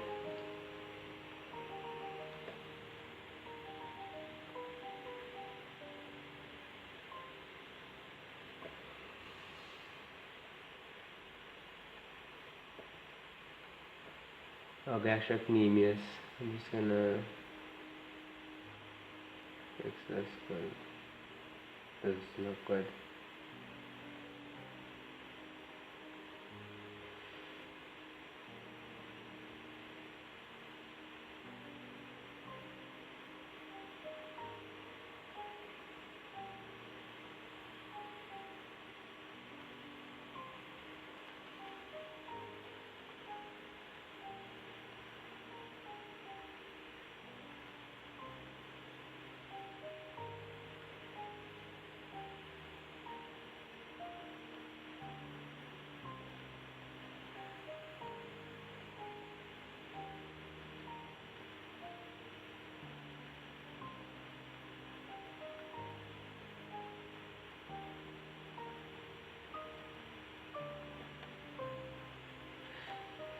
Try it again. Gastrocnemius. Attaches it long tendon over here, the Achilles tendon. Here's the Achilles tendon. So this muscle splits into two. Just keep that in mind.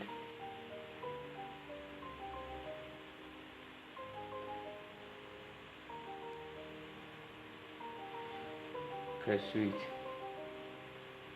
About backstacking, yes. What I'm going to do is to try and emphasize that. Just going to clean this up. Oh my word. And then just going to come in and build those forms.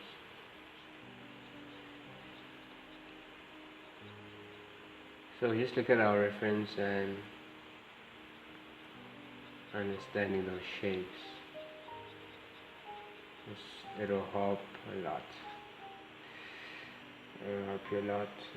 Just want to increase the document size. Yeah. It's kind of losing everything.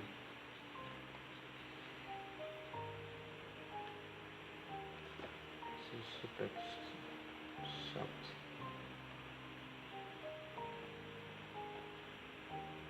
So okay, extract myself, and then from there I'm just going to go through all of them that are, not through all of them, but then those that are visible.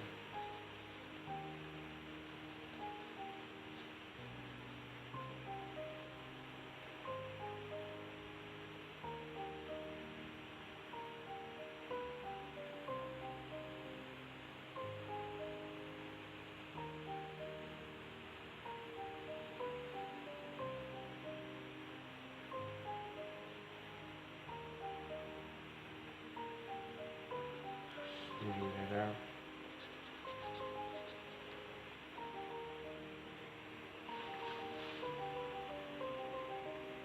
And then you have our tibialis anterior next to the tibia. So I'm building that up because it also pops up a bit. Smoothing that out.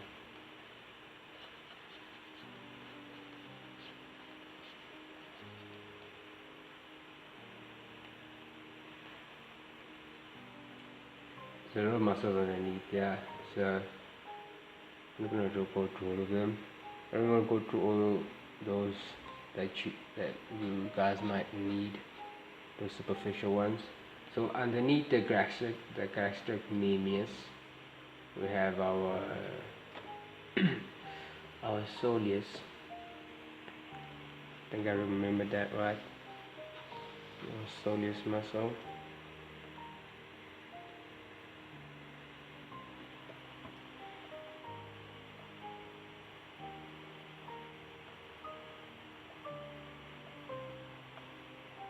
And also in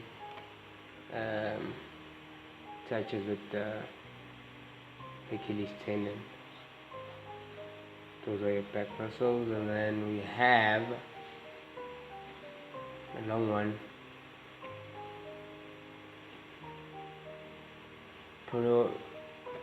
peroneus longus and peroneus brevis. My system is laggy a bit. So peroneus longus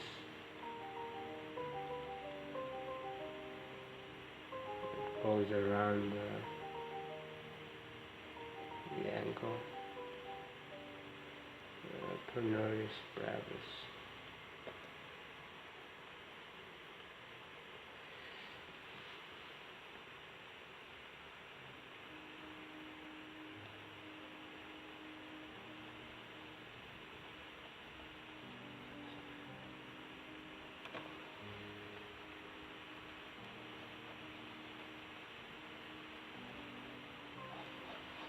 Gonna come in here.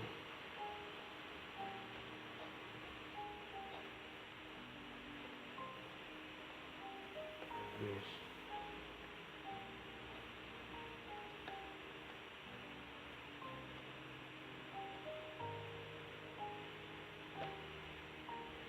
one.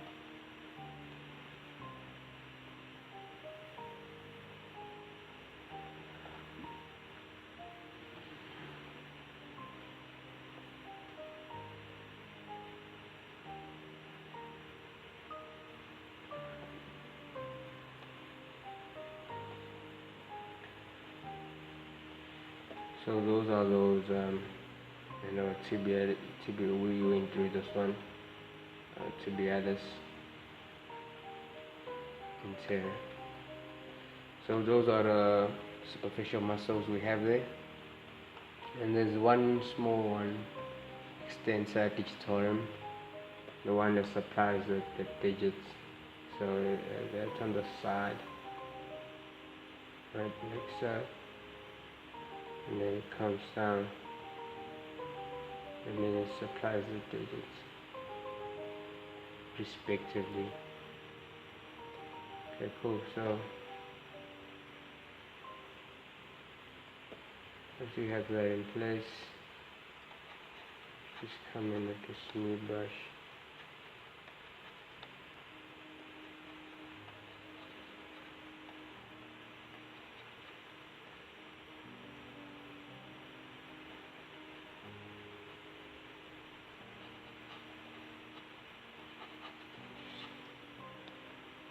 Smooth that out.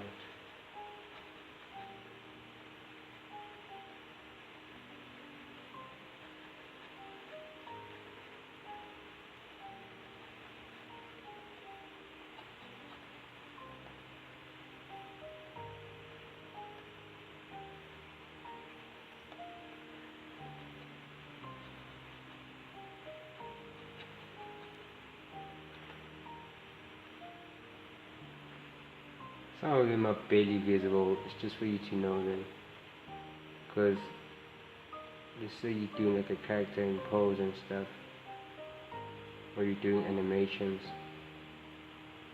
you just need to know. I believe like animators need to do the deep anatomy also, not too deep, but then muscle movements. It's kind of crucial for me.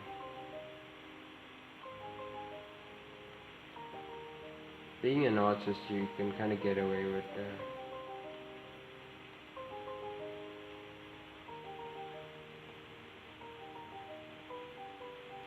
static poses and stuff, but if you want to be the best artist, you need to know also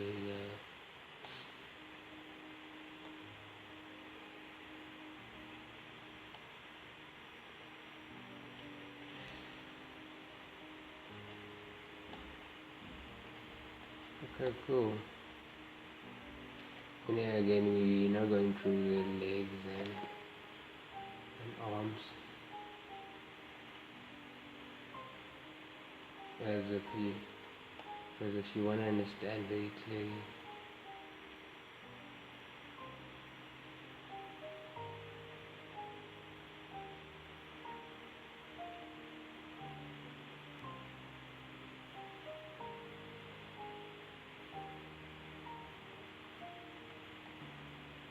We just watch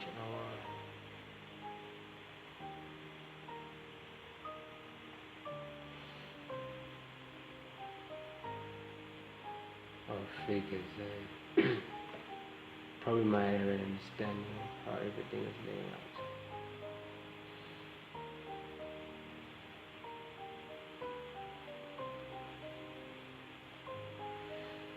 So yeah, oh, I made a mistake. I forgot backface masking. I believe this is the stage where I can introduce backface. So it's over here, brushes, auto masking, backface. So it won't like grab. Like for instance, this mesh is it's very thin, so it grabs the other faces as well. So if I've just turned on, you can see it doesn't grab everything.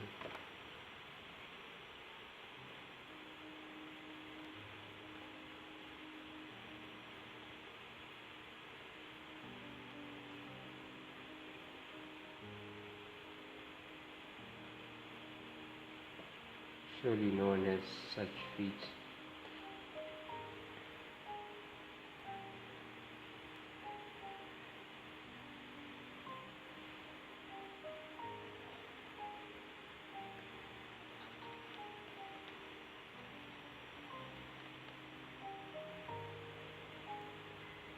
Not by any chance.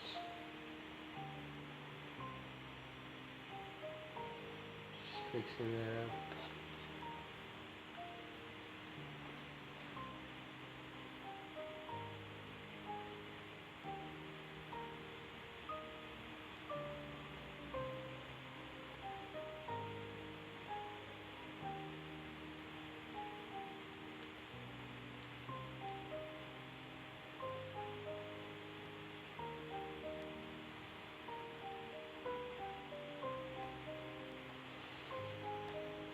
Figure it out. So yeah, I'll just leave it here for now. Obviously you can play around with now you can just bring in your, probably doing likeness or anything, I don't know. You can bring in your real human reference and just define those shapes even more. So with like real reference now you can see the fat and how muscles interact with each other. So muscles, like if a muscle is active, how does it show on top of the skin?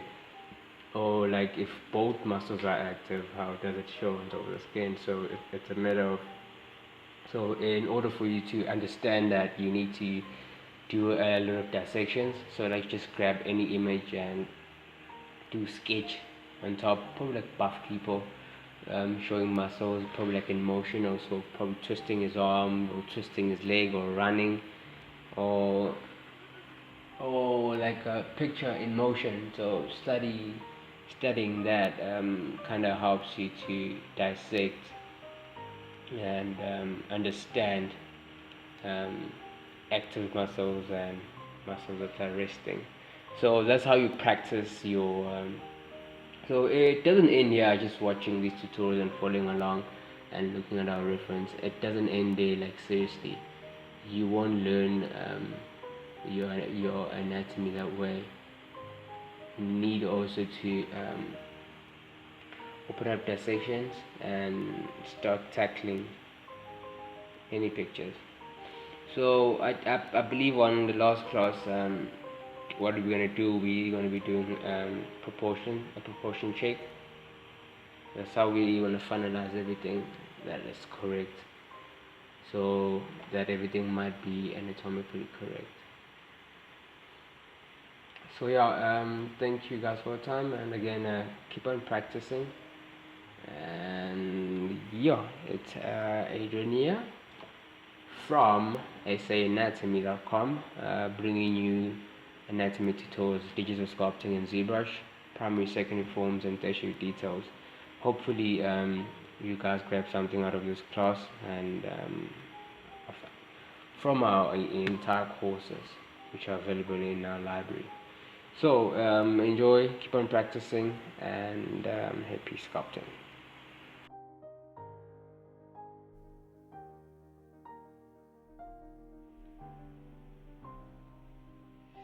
Okay, cool. Proportion. Welcome to this class. Finishing where we left off. I'm majoring in formation anatomy, and without any time wasting here, I could say let's start with this. So I could change this pose and stuff, and pose it the way I want it to be. So this we left off in our class. I'm still not like 100% happy with anything, but this will work for this demo, and pull out towards facing, excuse me. So yeah, this is the part where I think we hate. That's my favorite section. My favorite lesson to where we do proportions. So let's start. So the technique we're going to be using, I think it's using cranium. Basically from to here, that's your cranium. From the bottom of your nose to the top of your skull, that's your cranium. What I normally do is a quick tap or two preferences. This is the transpose units. This is the one you're going to be using. So basically, you can have like a measurement using the transpose line, pressing move W, click and drag. Using this line, and you can create your own measurements. So this can work like as a ruler and stuff.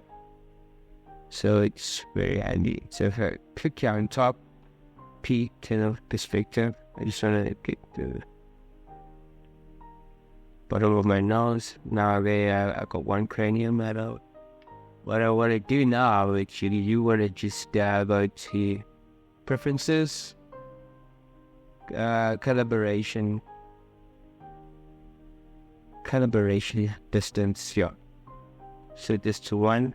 Set shading units. Let's name this to cranial or cranial, whatever works for you. So now we know that this distance is 1 cranium.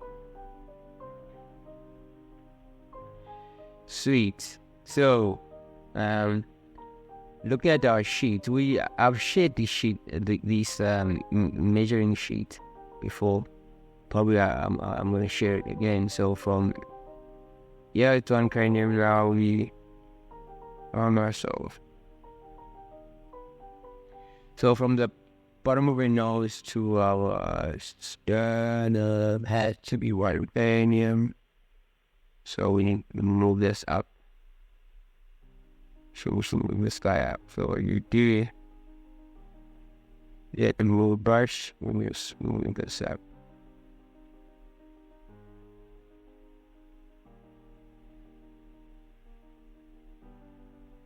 Just check it again. Here.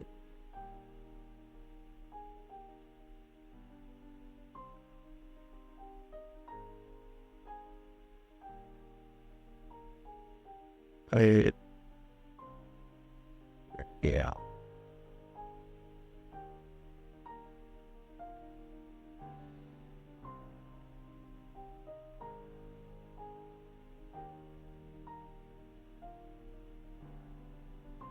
Just check that out. So on the top of our clavicles, there's what we look for. Yeah, sweet. So we have that. Next, from the top of our clavicles to the end of the sternum, probably sum me out, but this is a xiphoid process. I want to do on a shift. Check here on top, 0.9.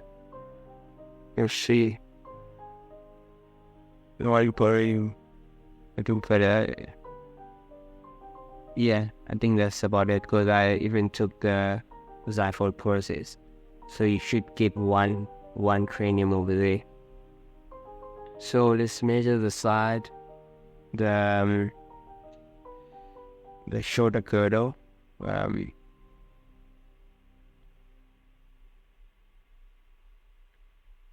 The scapula should be, your clavicles should be 1 unit. Perfect. Your scapulas should be 1 unit. Yeah. So we got the entire shoulder girdle now at 20 units. So you can keep on doing this process when you sculpt. We didn't go through it while we were sculpting, but then you can keep on checking your measurements and while you moving major shapes, major forms, just keep on correcting your measurements. Because yeah, when we started with this course, we started from the torso, so we never started from the face. We never started with any measurements and stuff. So it's just kind of different. I go back here, sure. Why? So what I want here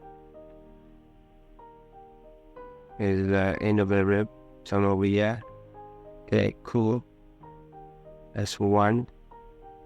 And then from here, like, drag this back to the as is. And there's a bit expand. Smooth it out there.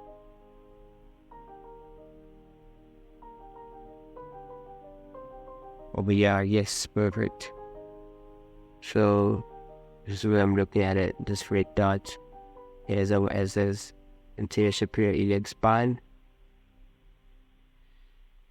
Well, I know I got wrong. I think it's like the legs. Let's check the humerus. So it has to be 2 units. Look at the top, 2.2. We need to move this back. Or is it looking like this one? So you're 5. I'll probably move it. So this is normally the reason why you're artist. Why everything works for you to place. Just do a proportional check. Check again. 2.2. Pull out, like grab. That's nice. Grab from here. We're very precise, but then just get as close as possible. 2 units. That's correct. So from here, how I get this from the lectinon or wherever you want to start, from the end of the humerus to the palm.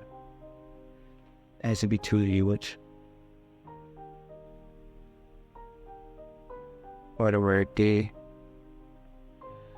Because I move this one will be 2 units. I go. So choose my size.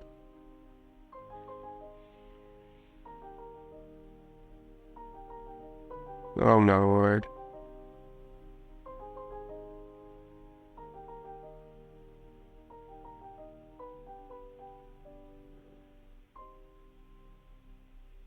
Or steroid skinny there.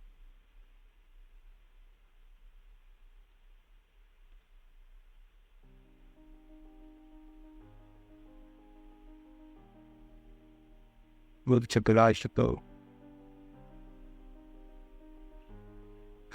I don't know what was happening there. I'd honestly done that.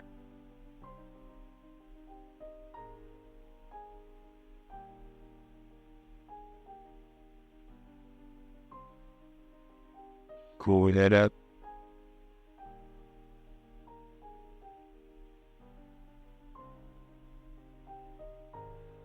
Sure. So we know we have our 2 units. Perfect. That right in here.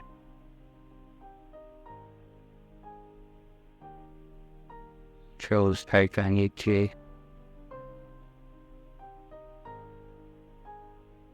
bulge this up the bit.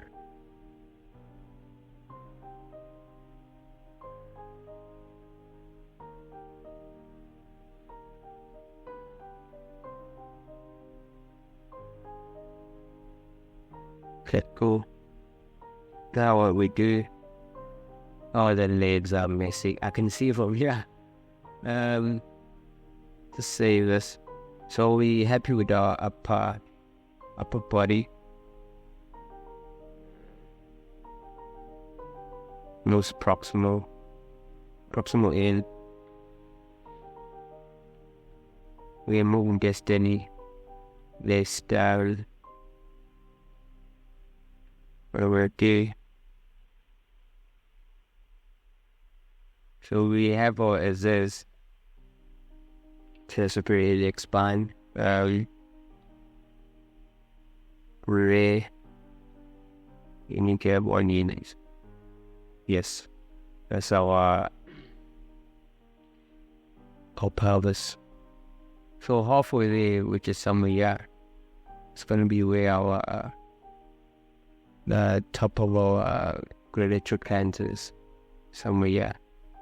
Perfect. Greater trochanters, review, femur, very big. So the femur has to be 3 units.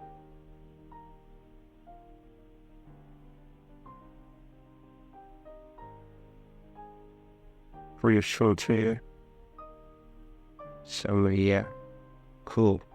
Looks about right. Yeah, there. So that's about right. And from there, we need to have 3 units again, which I doubt I have.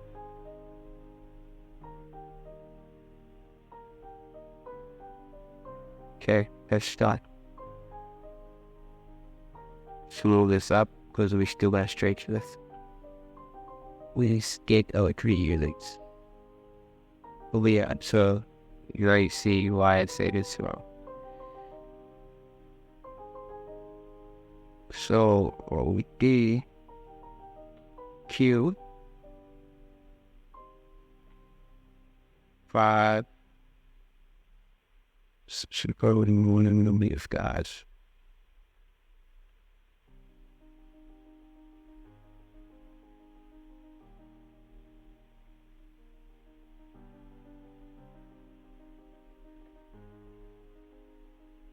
Yep.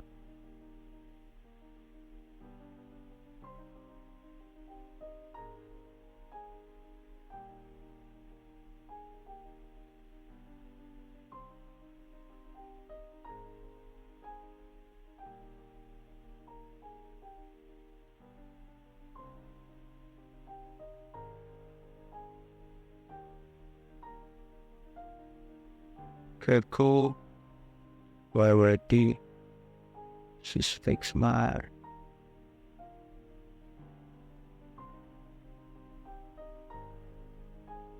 obviously gonna fix my I wasn't focusing on the legs around, but that's here.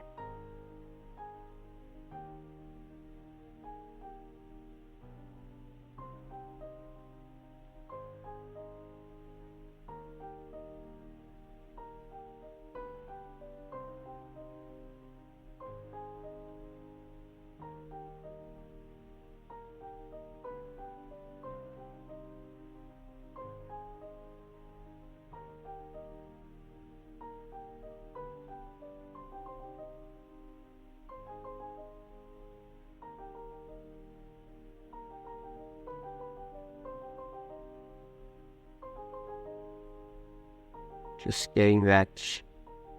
Nothing too fancy. I'm not really concerned about how it just fully get that realism to it.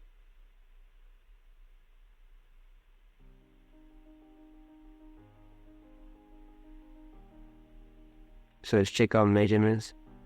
Once we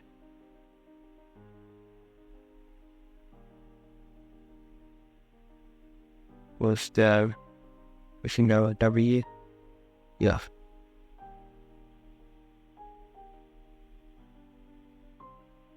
Which will do is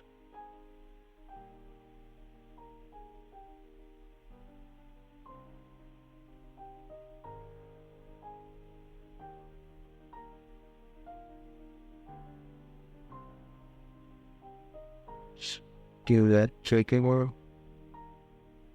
That's all we need. Okay, pretty much close as possible as we can.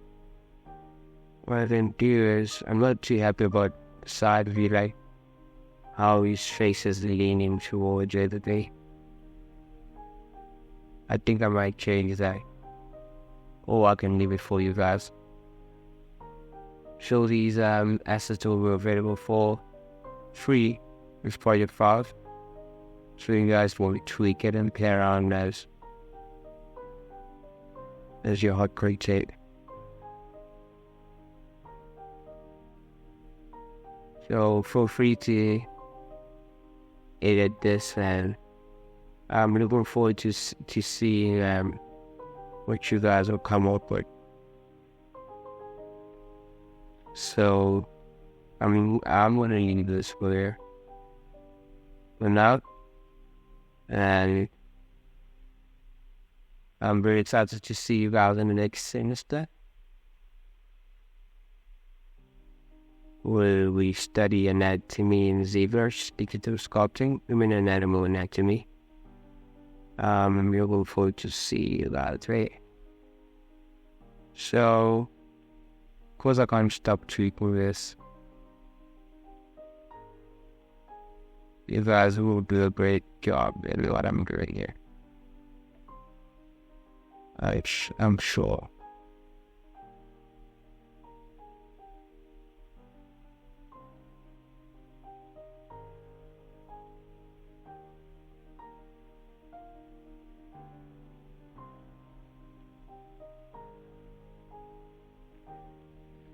So for me, it was kind of different because I was recording and trying to finish everything.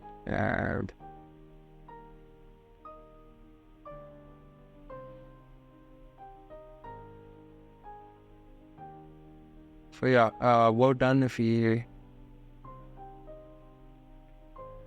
finished the entire course from the where we started, like from the ZBrush interface, and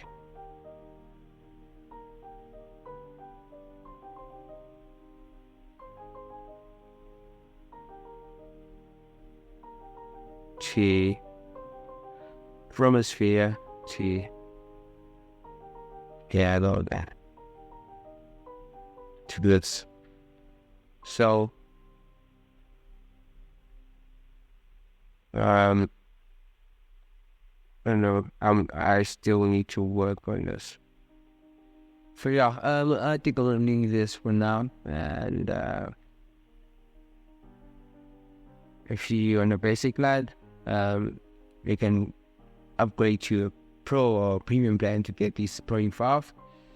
And plus there's tons of benefits like 70% off on a pro plan, 90% off on a premium plan on all our models on our store, and free models on a premium plan and pro. So there's a lot of benefits. So for more information, ZBrush, for all the information, visit acanatomy.com/subscription.